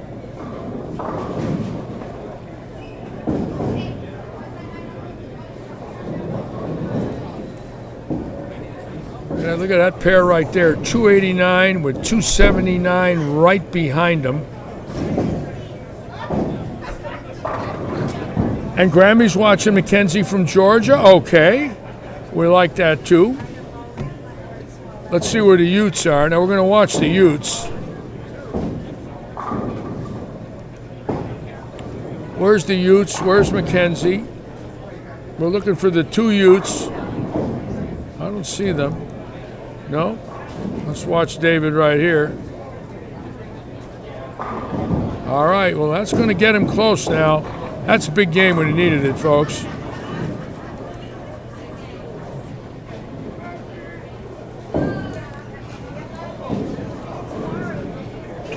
The two Utes, one of my favorite lines. We're updating the scores as we're putting them in. Okay, they're updating as they're going in, so let's do this. Let's see what we got now.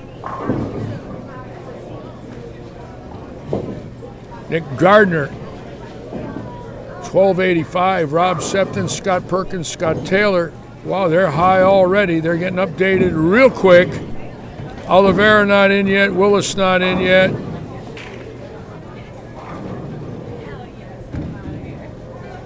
I'm figuring Pentecost, 1216, McCarthy, 1217, Schindel, 1221, 1222.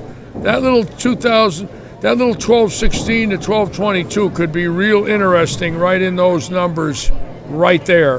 So we're going to be watching those numbers carefully.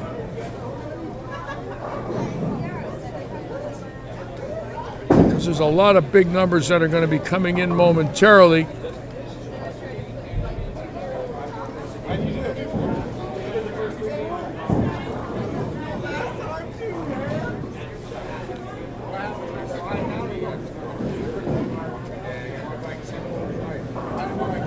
We'll come back to that in a minute. Let's go back to the scores here.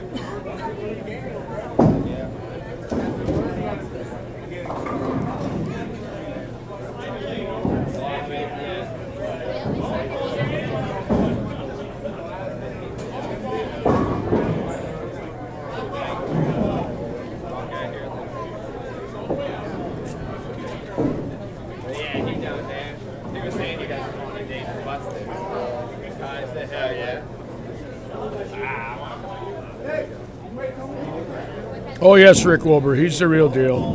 Him and I hit it off real good the first time we met. I think, and we're very different, but I think when you're around somebody that's a great historian that loves a game like that, I warm up to people like that real quick, and I knew immediately he had that in him. I said, this is a young man that's not only had a wonderful career, but really into the game, and now he's a tour rep for a great company, and his communication skills are fantastic, and you got to be able to communicate when you're dealing with those egos that are out there, boy.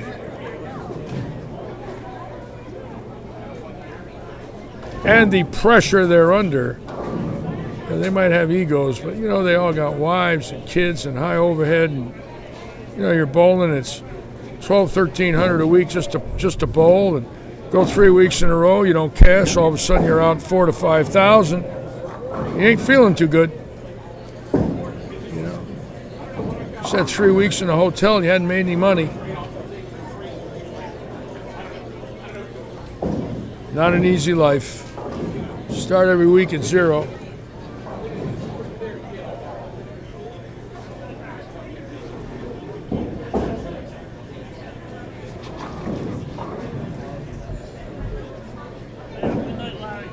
All right, thank you.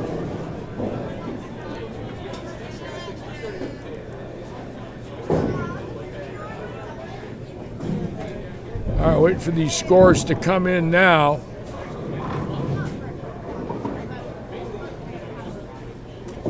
Let's look at the Utes, see where the Utes are. And Chris Raybuck, away from McKenzie now. McKenzie might be the leader if she bowls good this last game. So we'll see where McKenzie is in a moment.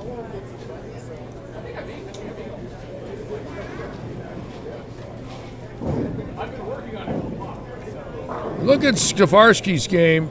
Goes 125, 159, 212, 222, 278. How's that one? 125, 159. He might not make the cut, but I got to give him credit for his last 3 games. There's no quit there. Look at that. Very interesting.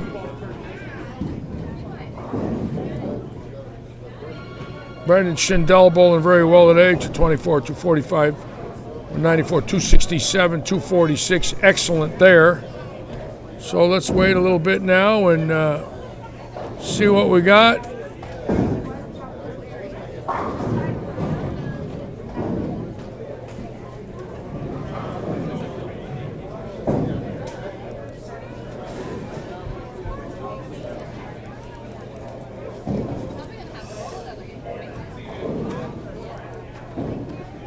A little update now. Ryan Johnson moving in a second.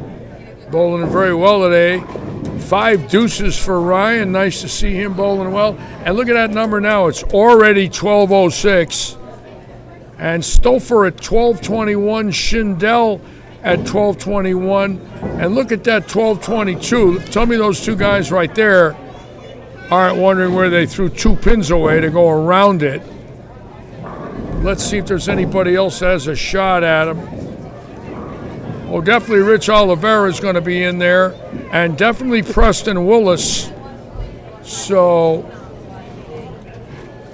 and Kevin Day all have great shots at getting in.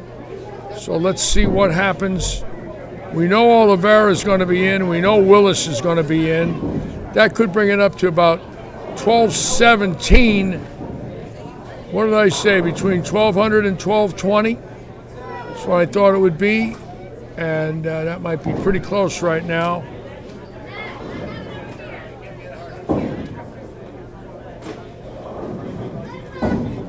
What'd you shoot last game, Brett? 257. Oh, yeah, Willis will be coming in now in a moment. They get his scores in. Preston Willis definitely getting in. Now look at the numbers. And you can see Jennifer Dover's getting in at 12:37, a good last game. But that young man now, the two-hander, will be in the lead shortly. His scores are not in yet. Willis's score's not in yet. That's going to bring it down to Stouffer and Schindel.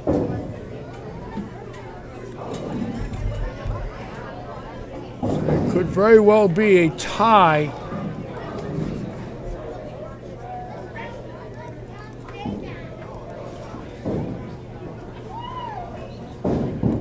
Very well be a tie right there, folks. Very well. Larry, every game I had, two 10 pins or 1 split for being 260 every game. Every game. That's called good bowling. Yeah. When I went 235, I could strike out 250. Yeah. 258, I think. I could stone 10 pin, 8th, 9th frame. I throw a good pocket shot, 7-10, and strike out to 10. This house is known for that. Okay, Pencost will be out. I believe McCarthy will be out. I believe right now it's going to be Stouffer, Schindel, or if one more person goes around them, Stouffer, Schindel in a roll-off. So it's close. We're waiting for the updates. Waiting for Oliveira and Willis. Their scores will definitely bring it down to 12:21. And then it could be roll-off, or if one more bowler gets in, the number will be 12:22. So we got to stay tuned here. I will tell Mary that, Butch Smith. I will make sure that she knows your compliment. And there it is, Preston Willis taking the lead at 13:33. Great bowling for Willis. Wow. Now we're waiting for Oliveira. And it looks like Stouffer and Schindel will be tied for 13th and 14th. Wow. Let's check out the Utes. And Raybuck and Stouffer are going to bowl. Those two in a roll-off. Wow. Close. Look at those numbers. Look at that last game. Only one bowler under 200 in Game 5. John Rad, the only bowler under 200 in Game 5. These bowlers really bowled well today. Look at Gary Bruner shooting 215, 289 to get in. Dave Stouffer right now could very well be in scratch, the only bowler scratch. Brandon Schindel bowling great, 267, 246. fine bowling here today at Lightning.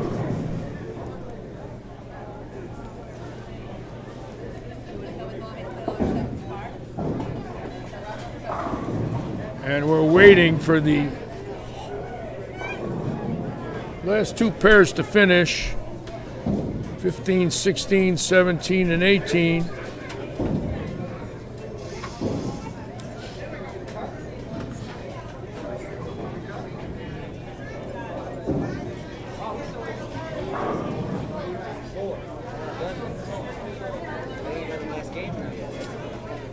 And Oliveira right behind Kevin Day there.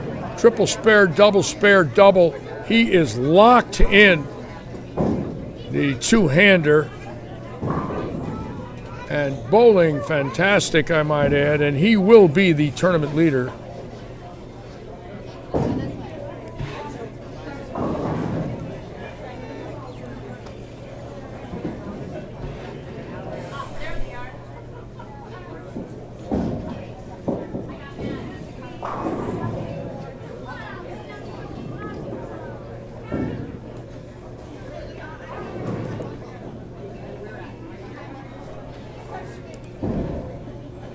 Let's get that last standing in there now. Double checked, and we'll come right back.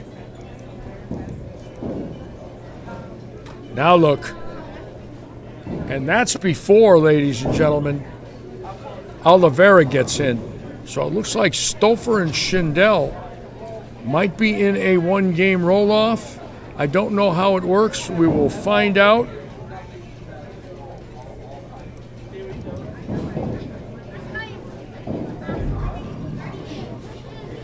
Stouffer and Schindel at 12-21. Looks like they're going to be 14th and 15th, I believe. So there will be some type of a roll-off. I don't know how it works in these handicap events. I don't know if it's 9th and 10th. That's not handicap. I don't know if it's one game. I doubt it. I don't know. I don't know how it works. But I'm sure Mary Berner has a rule. I will find out.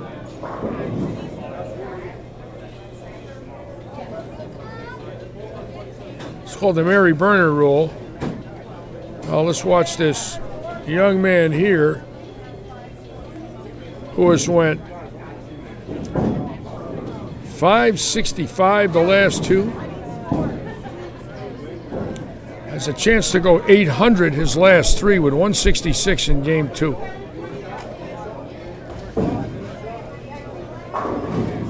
Oh my God, how do you stop that? That's crazy. He's 800 the last three with 299, 266, 258, be about 816 off of a 166 to lead. That's remarkable.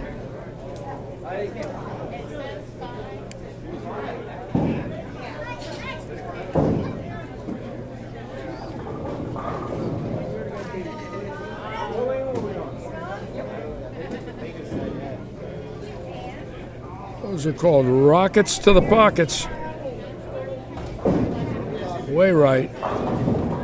And electronic, that's insane. That is insane. In my whole career, I didn't have anything ever struck like that, even in duck pins. And those things fly. Well, there it is. The game of today. And a great, great finish. Young man putting on a show, and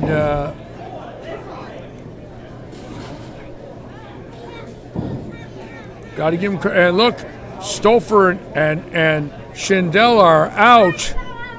Look at that. They're out. Scott Taylor got in. Tommy Ray got in. And now Scott Taylor's going to be out when Oliveira comes in. And the number will be 1235. Unbelievable. The last game, the number picked up. I said between 1200 and 1220, and it looks like 1235. A huge number. And Dave Stouffer again, bowling fantastic. but not enough.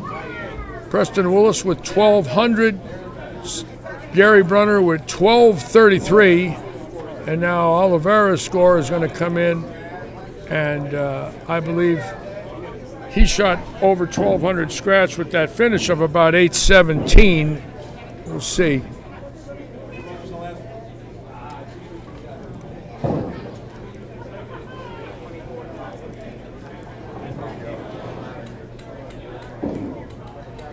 Yeah, those pins there, Duncan.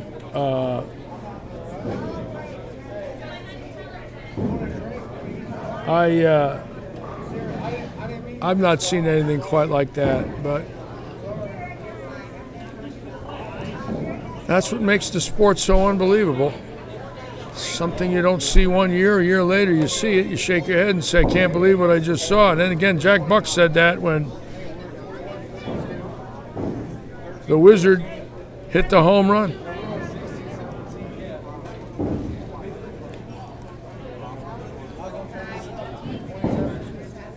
Or Mark McGuire was one or the other.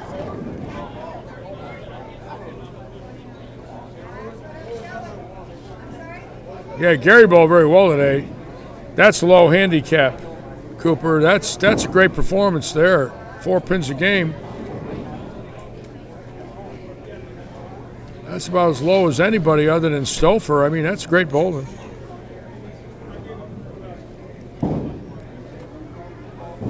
As soon as Oliveira's score comes in, we're going to see where he is.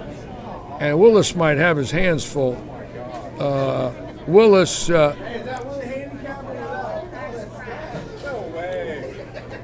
by 5, 25. Willis, 26 pins a game handicap.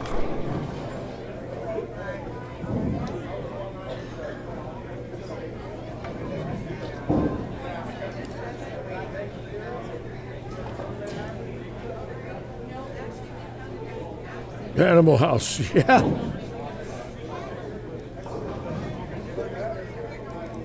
Speaking of Animal House, Doug Clark, you know, Tim Matheson. I met Tim Matheson when Burton was training him for the movie The Dreamer. And Tim came to a PBA event, and Nelson introduced me to Tim before the production of the movie, before it was released, with Jack Warden and Tim Matheson and Dick Weber in the movie The Dreamer. And then later on, 5 years later, Tim Matheson was in Animal House with John Belushi. But I met him in 1977 or 8. I met Matheson, somewhere in there, late 70s.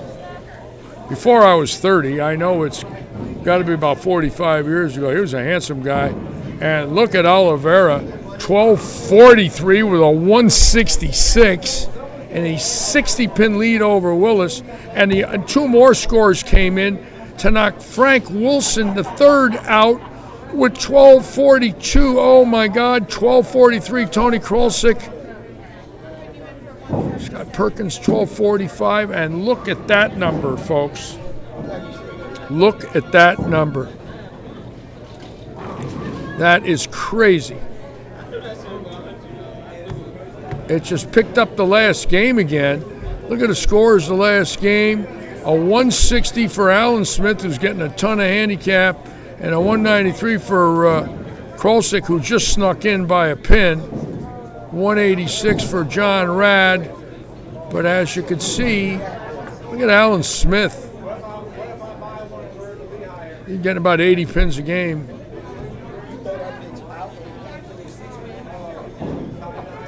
80 pins a game for Alan Smith.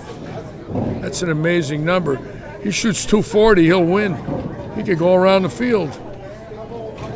Okay, there it is. And the Utes, there's the Utes. Raybook and Stouffer. And then give us a few moments to put you on the lanes. If I call your name, please do not go to pick up your side plots. We'll pay you out. Let's look at some let's look at the pots. John Rad, Gardner, Chubas, Jennifer Dovers, Preston Willis, Stouffer, Oswald, Dennis, Willis, Stouffer. Currently in 14th place, I have Tony Krolchik. Tony, I screwed your name up now. Nassau, Stouffer, Dennis. Tied for 11th, Gary Bruno and Patrick Mize. 10th, John Ratz. 9th, Rob Sefton. Tied for 7th, Alan Smith and Mike Hauser. 6th, Ryan Johnson. 5th, I know I'm going to screw it up, John Cubas. 4th, Nick Gardner. 3rd, Kevin Day. Bring it, Kevin. 2nd, Preston Ellis. And currently in first place is Rich Oliveira. If I called your names, please head down to... Oliveira scores the most amazing one of all. 1243 scratch with a 166 in the middle.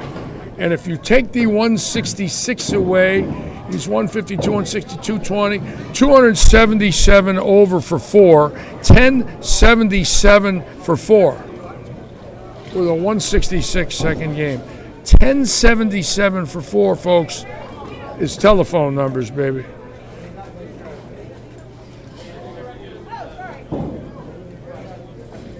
I'm so sorry. And 166 in there in the middle.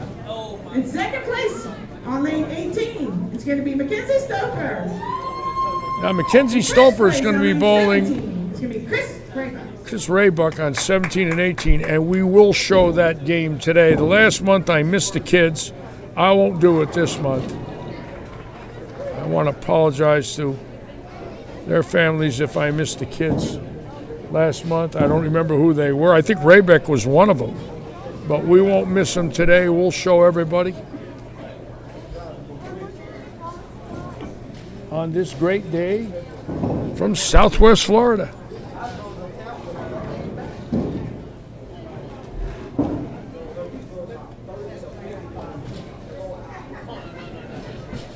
Tomorrow on the air again at 1:30. Look at the scores that missed. Wow. Wilson, Dovers, Ray, Taylor, Stouffer, Shendell, 1221 to 1243 does not make it. I got it, all right. See you in a week. Unbelievable. A lot of disappointment when you bowl that good and you're on your way home. 1242 on your way home. That's some pretty good bowling there. But everybody knew what they were getting into when they put their shoes on.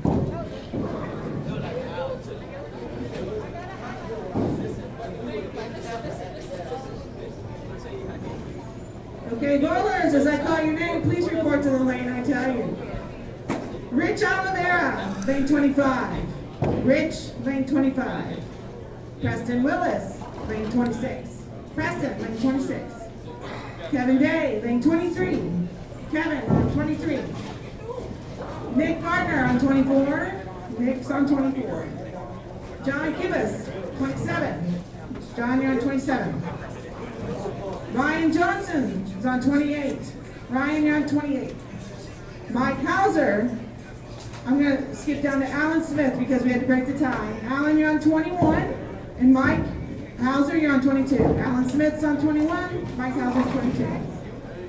And then we have Rob Sefton on 29. Rob, 29. John Ratz is on lane 30. John, lane 30. Gary Bruner, lane 19. Patrick Mize, 20. Gary's on 19. Patrick's on 20. Scott Perkins, 31. And Tony on 32. Scott's on 31, Tony's on 32. Give us a few moments to put in the names in the one-game handicaps, and then we're going to go on into the match.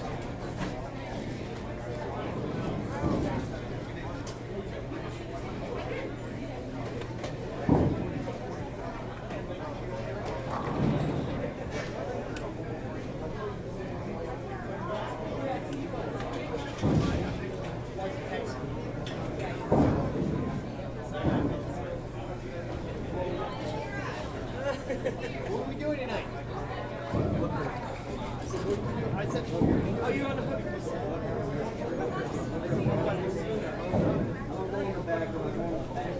Now, Preston Willis has bowled well in this event in the past. Preston, have you ever won this? Have you ever won this? Did you ever win this event? Always finish like top 8. Top 8. Okay, so Preston Willis has had a top 8 in this event. Just wanted to check with him. Yes, that's 30 pins bonus. So in other words, if you win this game, this is carryover pins. So here's the hypothetical. Let's say Willis is bowling Oliveira. Willis wins the game, so he's going to pick up 30 on him. So he'd have to beat him by 31 pins to go around Oliveira. But if Kevin Day wins his game and Willis wins his game, Kevin Day would have to beat Willis. Let's look at the handicap difference. Keep in mind we have handicap as well. So Oliveira's getting 150, 30 pins a game. Willis is getting 26 a game. So handicap enters in also. Handicaps will be posted. Very complicated. You got to really be fast with your math. And pray to God you can add it up quick enough, which I will try to do.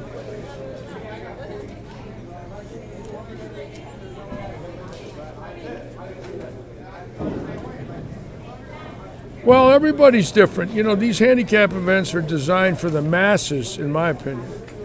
You know, 99.9% of the bowlers are handicapped players. There's 1/10 of 1% are scratch. And obviously, you've got to be able to reason with the fact that maybe some people are getting a little more handicapped than they deserve based on your opinion and based on the way they bowl. So there's a lot of mind games that can be played, and a prime example is when you look at Rich Oliveira, he's going 1077 for 4, getting 30 pins a game. You say, wait a minute, this man, but he's got a 166 in there. All right, so you take the 166 out and you look at his games, you say, how's that guy getting 30 pins a game? And that's the problem with handicap. And how's Preston Willis getting 25 a game or 26 a game when he bowled great like this and shot 1203? So, yes, that enters into the equation. On the other hand, the same guys aren't the ones always up there. So, they bowled great today. They deserve it. Those pins didn't fall by themselves. You know, it's part of the world we live in the world of bowling today. You can come up with a lot of reasons for not liking it. I got to be neutral, obviously, being that I'm announcing, and the fact that, let's say somebody's getting 30 pins a game, and they're in their 30th week of league bowling, and they got good in the last 10. They fell in a stroke like they never had in their life. So maybe they don't deserve 30 pins as of the last 10 weeks because their league average went up tremendously, but the first 20 they bowled horrible. And that doesn't mean they're dishonest, and I know nobody's saying that here that's quoting, that I'm reading, but some people believe it is dishonest. But I've seen people get good in 10 weeks. I've seen it. Guy was 195 all his life, changes his grip, gets 4 new balls, takes some lessons, all of a sudden he's averaging 220. It's just the way the sport is today. It can happen. Interesting. And I have Ron Sefton and John Raz. We're waiting for the practice to start. Okay. Bowlers will be getting ready. Who has never been in our finals before? Here's our championship pair right here. A lot of bowlers have never been. Mary making her announcements. This is the way this is going to work. The team that was in the lowest spot is not out of this. You just are going to try, or I'm sorry, not the team, but the bowler. You just want to blow your butt off because you're not only bowling against head-to-head for the 30 bonus pins with the bowler on your pair, you're going to better seed yourself in this payout because all of you are getting paid out. Okay? The youth are going to be getting smart So the adults are getting cash. So we're gonna not only, I think I just pretty much covered it all. If I were you, we're gonna put you on 2 minutes of practice, and it's gonna go by really, really fast. Don't shoot at spares unless you really want to. Find your line to the strike pot so that you know where you gotta be, all right? Because it's gonna go by really quick, okay? All right, ready? After you're done, we're gonna do a payout, and then you can get to your side pots. Just go ahead and push your check box. It's gonna put you on 2 minutes of practice. Good luck, bowlers.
Split screen a little different so we don't get confused.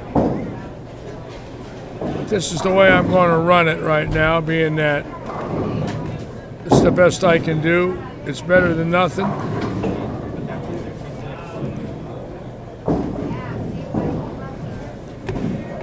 So what you see is what we're going to get right here. 18 through 24. 25 to 32, that's it. These are the matches. I can put the close cameras up like this, which I will do. Could go back and forth this way too if we have to. Gotta be real fast with this one, folks. No mistakes. Now the two Utes are bowling down there. Chris Raybach and Mackenzie Stouffer. Bowlers 1 and 2 are here on 25 and 6. That's Oliveira and Willis.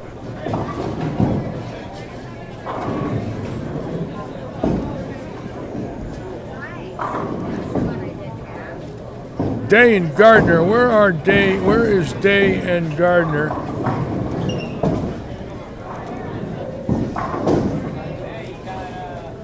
And Gardner on 23 and 4, and then 27 and 8 is Johnson.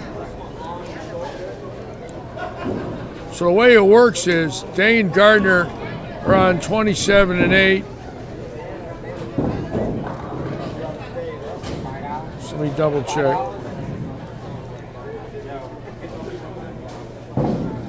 Dane Gardner on 23 and 4.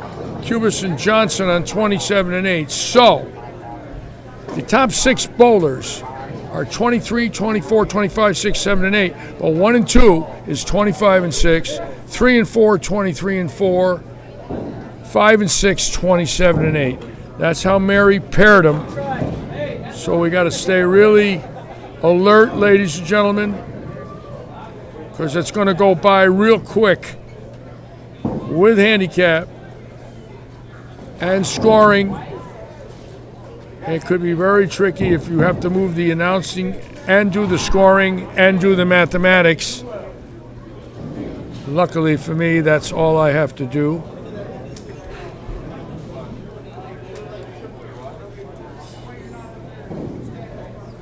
But again, we want to thank all of you. Our regulars, Cooper Gates, Butch Smith, Ray Sansevier, Gil Willett, Larry Stella's on today. The Regsorcist, I like that one. Duncan Catana, Brian Sullivan, welcome aboard. And here we go. We're live, it's money time. These next shots are for real. Preston Willis now in frame 1 on lane 26.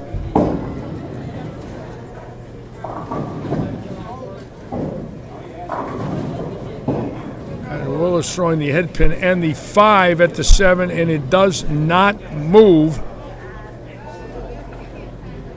Now the young two-hander right here, Oliveira.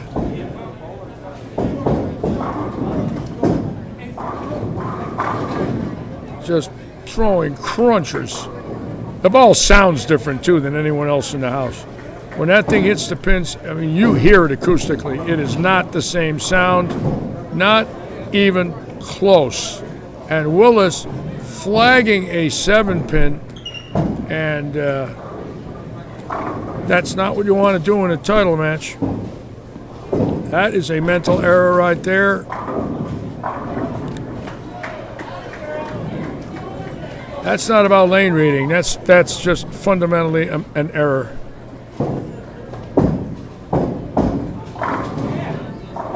Wow. That kid is like, how are you going to stop him? Good luck.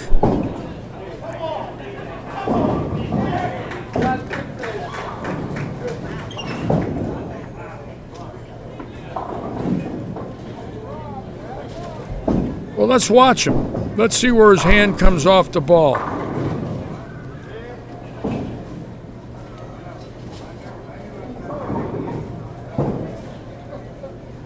Let's watch him close.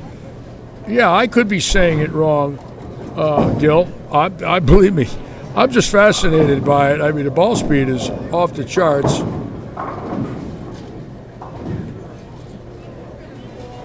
Yeah, off in his backswing. As soon as he drops it down past his right leg, his left hand's off the ball. So he is a one-hander. With more revs going down than I did going down, coming back, going down, and coming back.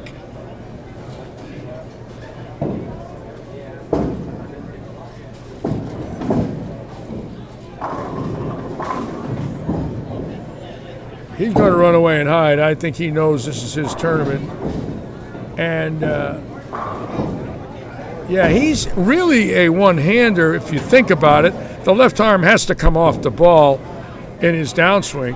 And, right, it's off the ball in his downswing to qualify him as a one-hander. This is probably going to be his toughest shot of the day. Guys like him, you don't know where they're going to go with one-pinners, although the 4-pin's pretty easy on this shot. But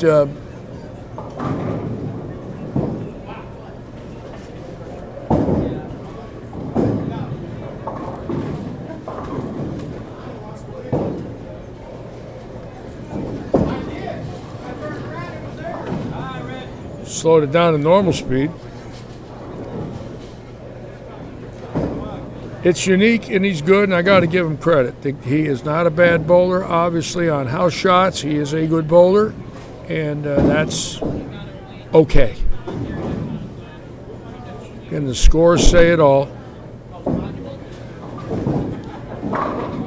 Young man right there throws the ball very well, too.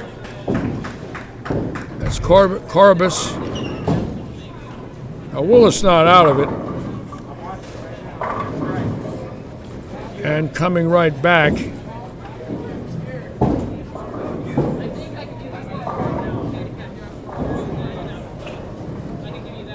Keep in mind, Willis getting 26, the young man getting 30. So, Willis definitely in the hunt. And Johnson and his opponents definitely in the hunt also.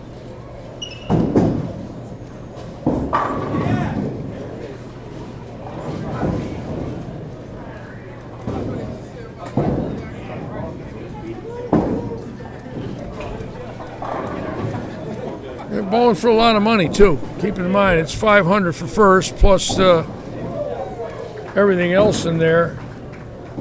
You know, it could be a $750 day. A lot of money. I'd take it.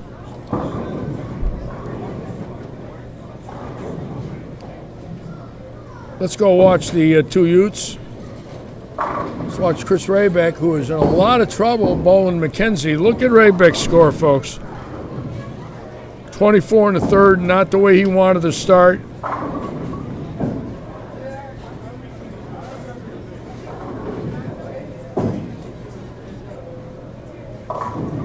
Mackenzie right now in control of her match. Now the two gentlemen right here, Day.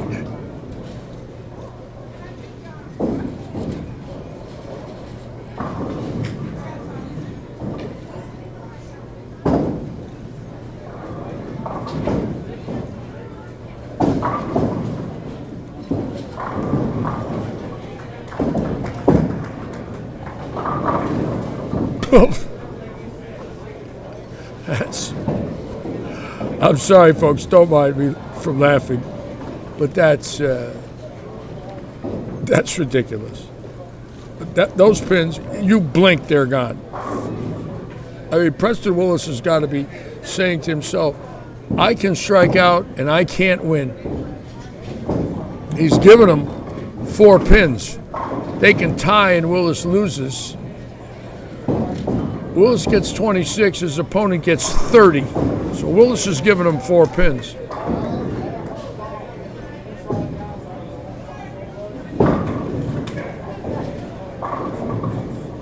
And he missed that 7 pin in the first frame, and that could end up haunting him.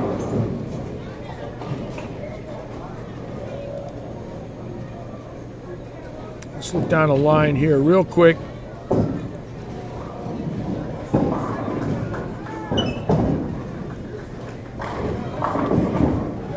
We're going to move the cameras in a minute. I just want to watch this ball. It's just fascinating to watch.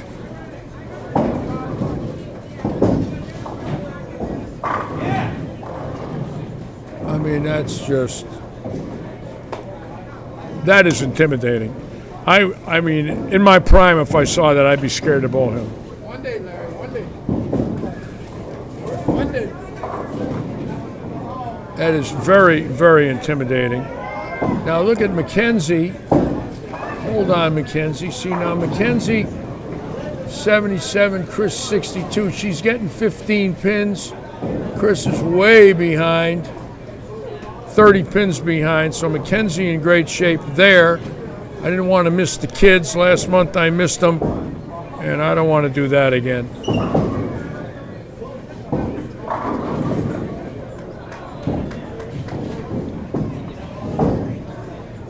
Oops, there it is, slow down, got it to the dry.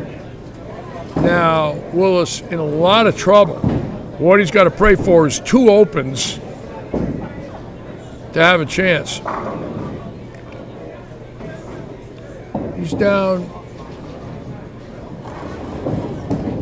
16 pins, and 11 ain't enough, so he needs 2 opens now from his opponent. And if his opponent strikes here, let's watch the 2 kids now. Now, Mackenzie opening again to give Raybuck a chance. He's got to put a double together here, the young boy.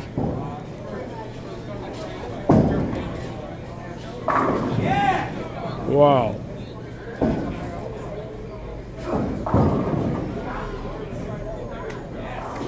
Good shot by Raybuck, not out of it.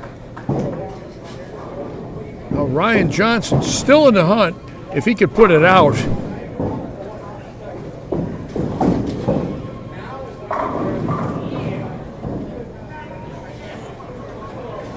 And Ryan Johnson,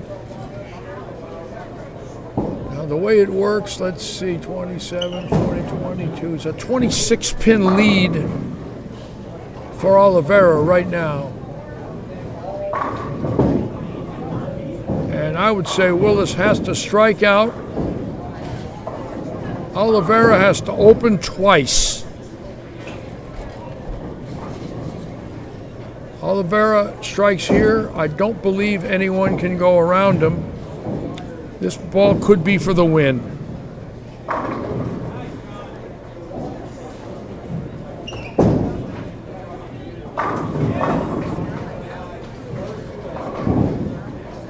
And the boy is just pumped. Now Mackenzie getting 15 pins, still in the hunt, needs to fill a frame here. That's a good shot. Atta girl, Mackenzie. Get over there. Now make the spare now. Don't get nervous. And Willis has got to be wondering now if he can hang on to second, and he might not be in position to do that with Johnson bowling 300. Got the 10 out, and the day is 95, Gardner 85, 80. Oh yeah, Johnson can go around him with 300. If he wins with 300, he can go to second. It looks like this young man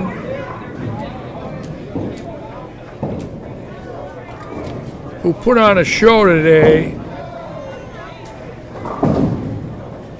That was the worst shot he's thrown. That one he got in. Now, strangely enough, he needs to make this to win. If he misses this, let me just double check something.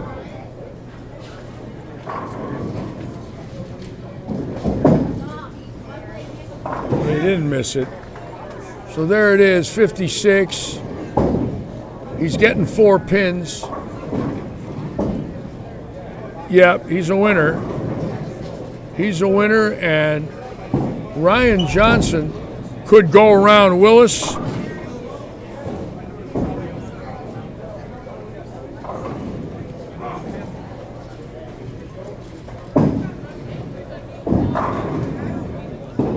Sorry, hit the wrong number, hit the wrong button there. And there is 255, which is a win.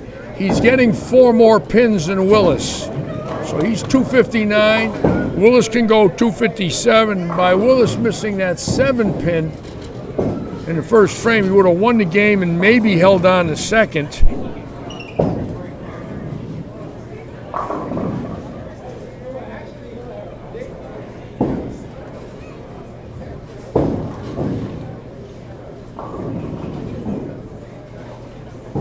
Interesting. Now let's watch over here. Reback against McKenzie.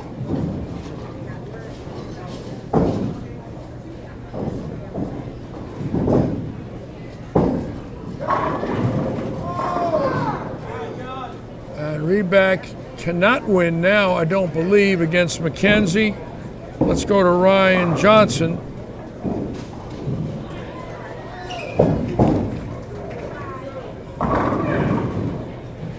Now, Willis striking out cannot win the tournament, but can lose second place if Ryan Johnson strikes out, I believe.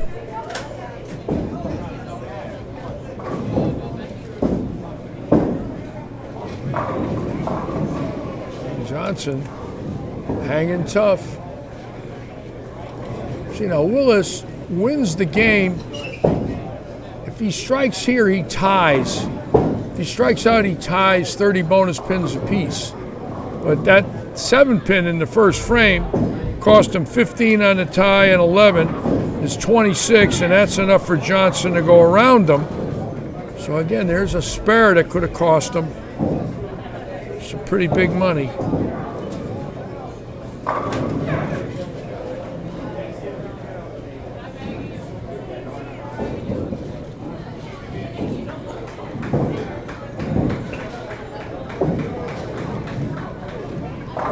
Wow, Ryan Johnson all alone there. And it looks to me like right now it's Rich Oliveira and a very good chance for Ryan Johnson to go around Willis. Willis needs a strike to tie. He's giving 4 pins. His opponent at 253, he can go 257. He's a strike to tie. If he doesn't strike, he loses the game, and Johnson can really go around him then.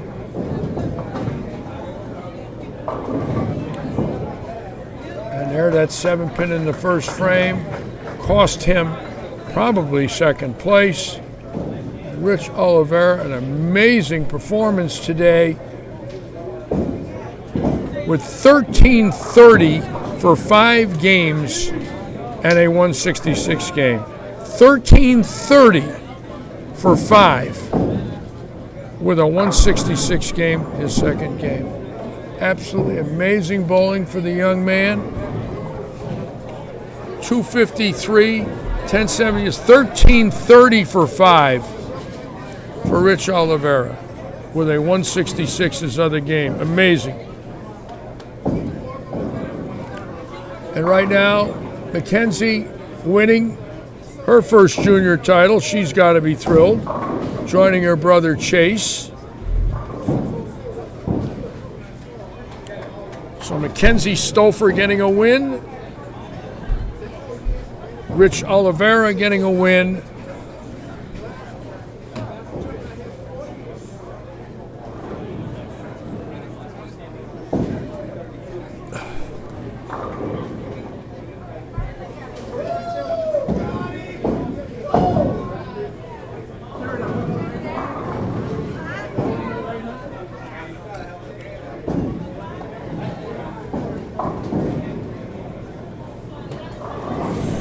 Johnson with a bad shot there. And that could cost him the win against his opponent. That was a big strike there. That could have been a $200 ball.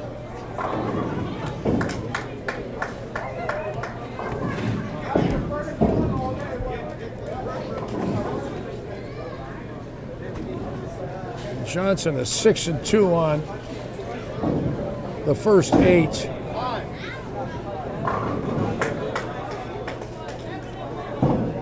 So he's going to lose the game. He's only getting 21. That's 53-73. Oh yeah, he's going to lose the game. That was a monster open right there for Ryan. So now it looks like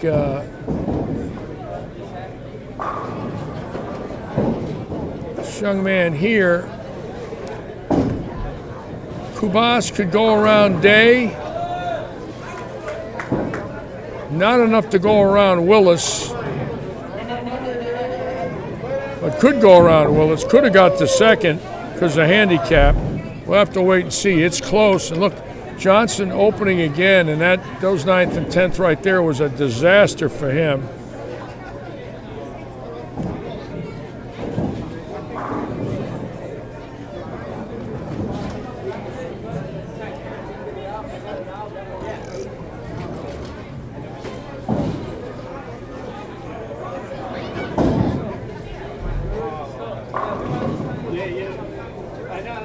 Kubas, I believe, can get the second here with a double.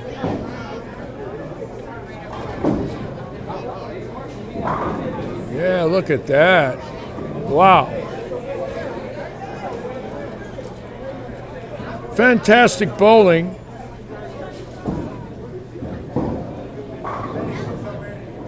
I love to see the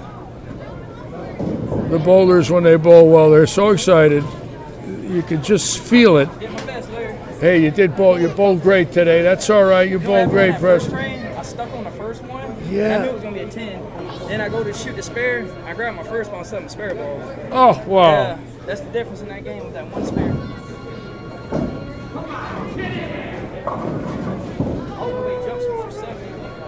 So let's watch what this young man does now. He's got the win. The question is, did he go around Willis? Thank you, Bob Mason, from West Virginia. Wild and wonderful. All right. And he's got to win by 7 pins. So here we go now. Let's go back to the standings and the bonus round.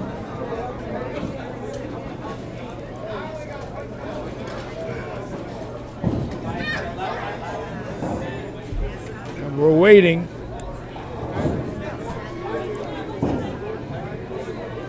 Keep in mind, this was their qualifying scores. Look at Oliveira.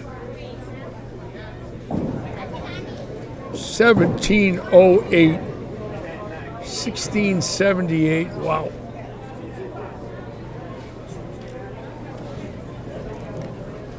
That's the schedule. And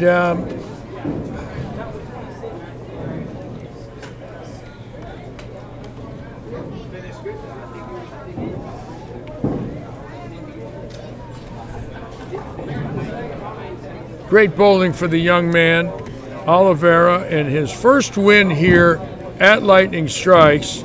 And I got to say, that 1330 for 5, some of the best bowling I have seen since anybody has entered our events with a 166 game. If you look at that total, that is an awesome number.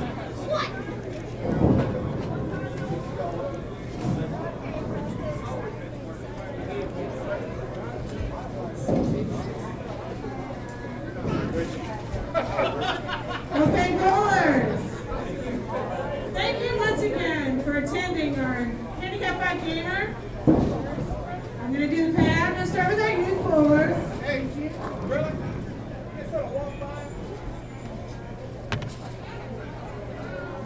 As I call your name, please come on up so we can get your picture. That's the key next week. All right, folks. We're going to watch the presentations now with Mary. Let me get this thing updated here. Do I not have youth envelopes? I know, right? Okay. And Willis hanging on. I'm just going to tell you guys how much you're going to get. $5 and then we're going to take Willis catching a break and hanging on. $75 in your smart fund is Mr. Christopher Raybuck. And Chris Raybuck. Second time in a row, right? Our last Handicap 5 Gamer, Christopher Cash on the east side. There's Big Chris. He's got to be thrilled.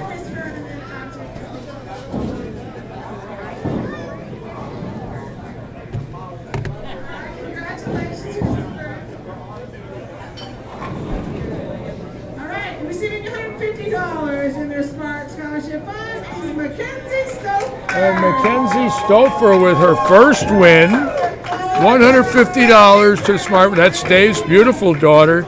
So a wonderful girl. Now she's won one and Chase has won one. They've got to be thrilled. Just the nicest girl. On to our adult bowlers. Receiving $50 in 14th place is Mr. Patrick Mize. All righty. Pat Mize with 50. There are the final standings. But look at Oliveira. Just unbelievable bowling. Receiving 55 in 13th place is Mr. Running away, 94 pin lead. Guys, this is your first time cashing. Congratulations. There it is.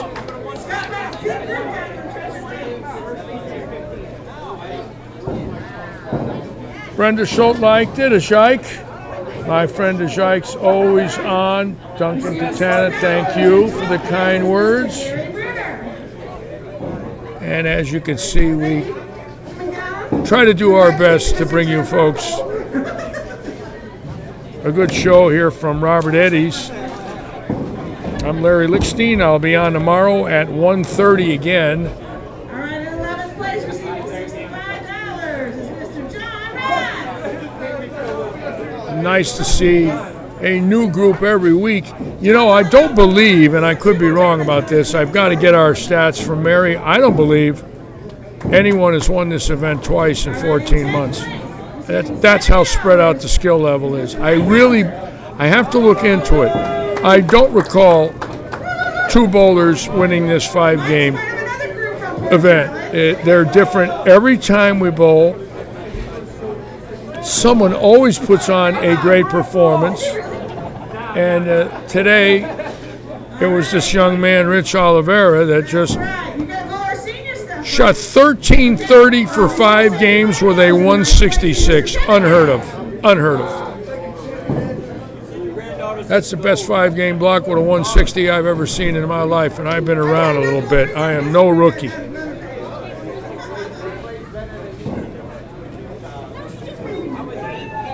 And Pete Kevin by 3 pins.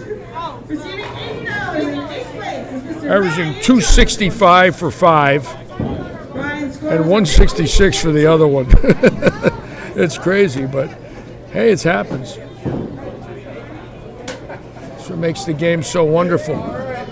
Totally new group this month in the top 5 positions. Receiving $85 by 3 more pins is Mr. Tony Kolchak.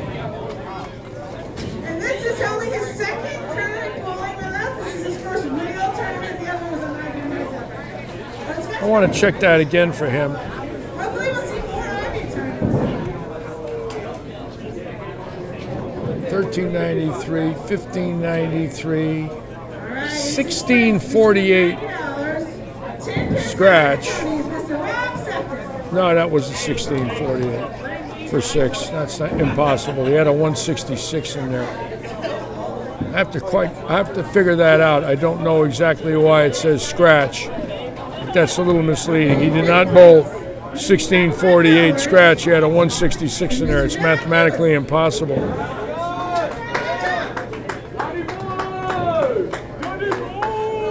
That means he would have averaged 290 something for 5. I don't think so. In fourth place, receiving $100 is Mr. Alan Smith. Good triple bowlers right here from Port Charlotte. Right? Very nice. Okay, bowl out Port Charlotte. In third place, receiving $125. Oops. I said it wrong. Alan. Let me see that envelope. I think I skipped one. I did. Hang on right there. You're going to get another one. It's actually, this is fourth place for 100, and it's Mr. Nick Gardner. Sorry, Nick. I skipped right over you. Hang on, Alan. You're next.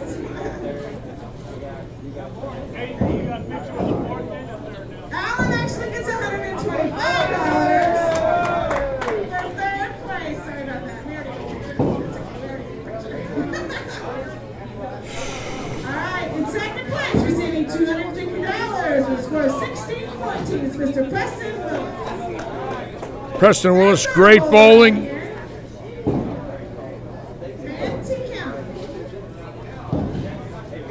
Very nice.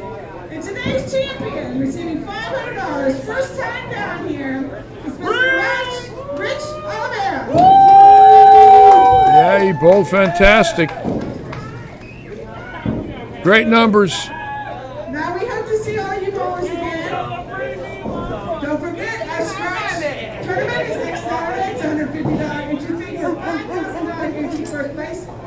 If any of you bowlers who are new All right, it's question time. Congratulations. Thank you. Now, unbelievable ball speed and revs. Do people tell you that? All the time. Everywhere I go, I get it. I would bet they do. Now, in game 2, you bowl 166. Yep.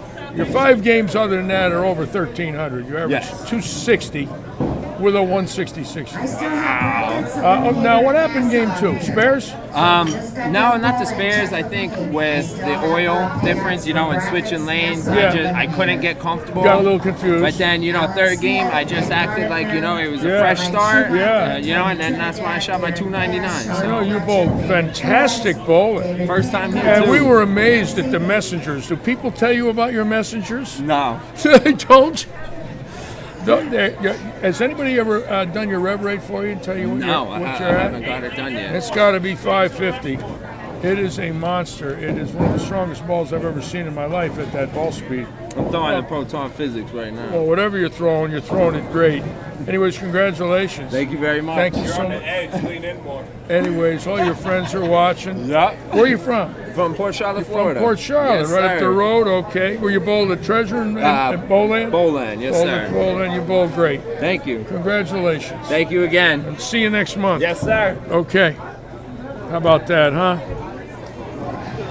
It's wonderful.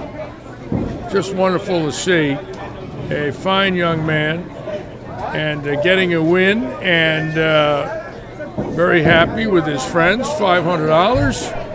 Put on a show, two of the most electronic messengers I've ever seen in my life. And where's Mackenzie? Mackenzie, come on over here. Let's get Mackenzie in here. Well, come on in. You got to win. Yes, I did. And you and your brother and your father have all won now. The only one left is your mother. We got to get her a win. Yeah. We nervous? Yeah. A little bit? A little bit. Yeah. And is this your first tournament win? Yes. First tournament? I've only bowled 2 tournaments. You bowled 2 tournaments and you won your second tournament. Yes. That's not bad. It took me a lot longer to do that. $150 win, give me 5, goes to the Smart Fund. Yep. And we'll see you next month, I'm sure. Probably. Okay. You want to say hello to anybody? Hi to anybody? And do you got a grandmother watching you today? I'm pretty sure my grandma's watching me. Yes. Your grandma's watching you? Yes. Where's she from? Georgia. Yes, I think she's on. She was watching you today. Pretty cool, huh? Yeah. Congratulations. Thank you. We'll see you soon. Good. All righty. Bye. Bye. How about that one, huh? Beautiful girl. All right. Another one under the belt.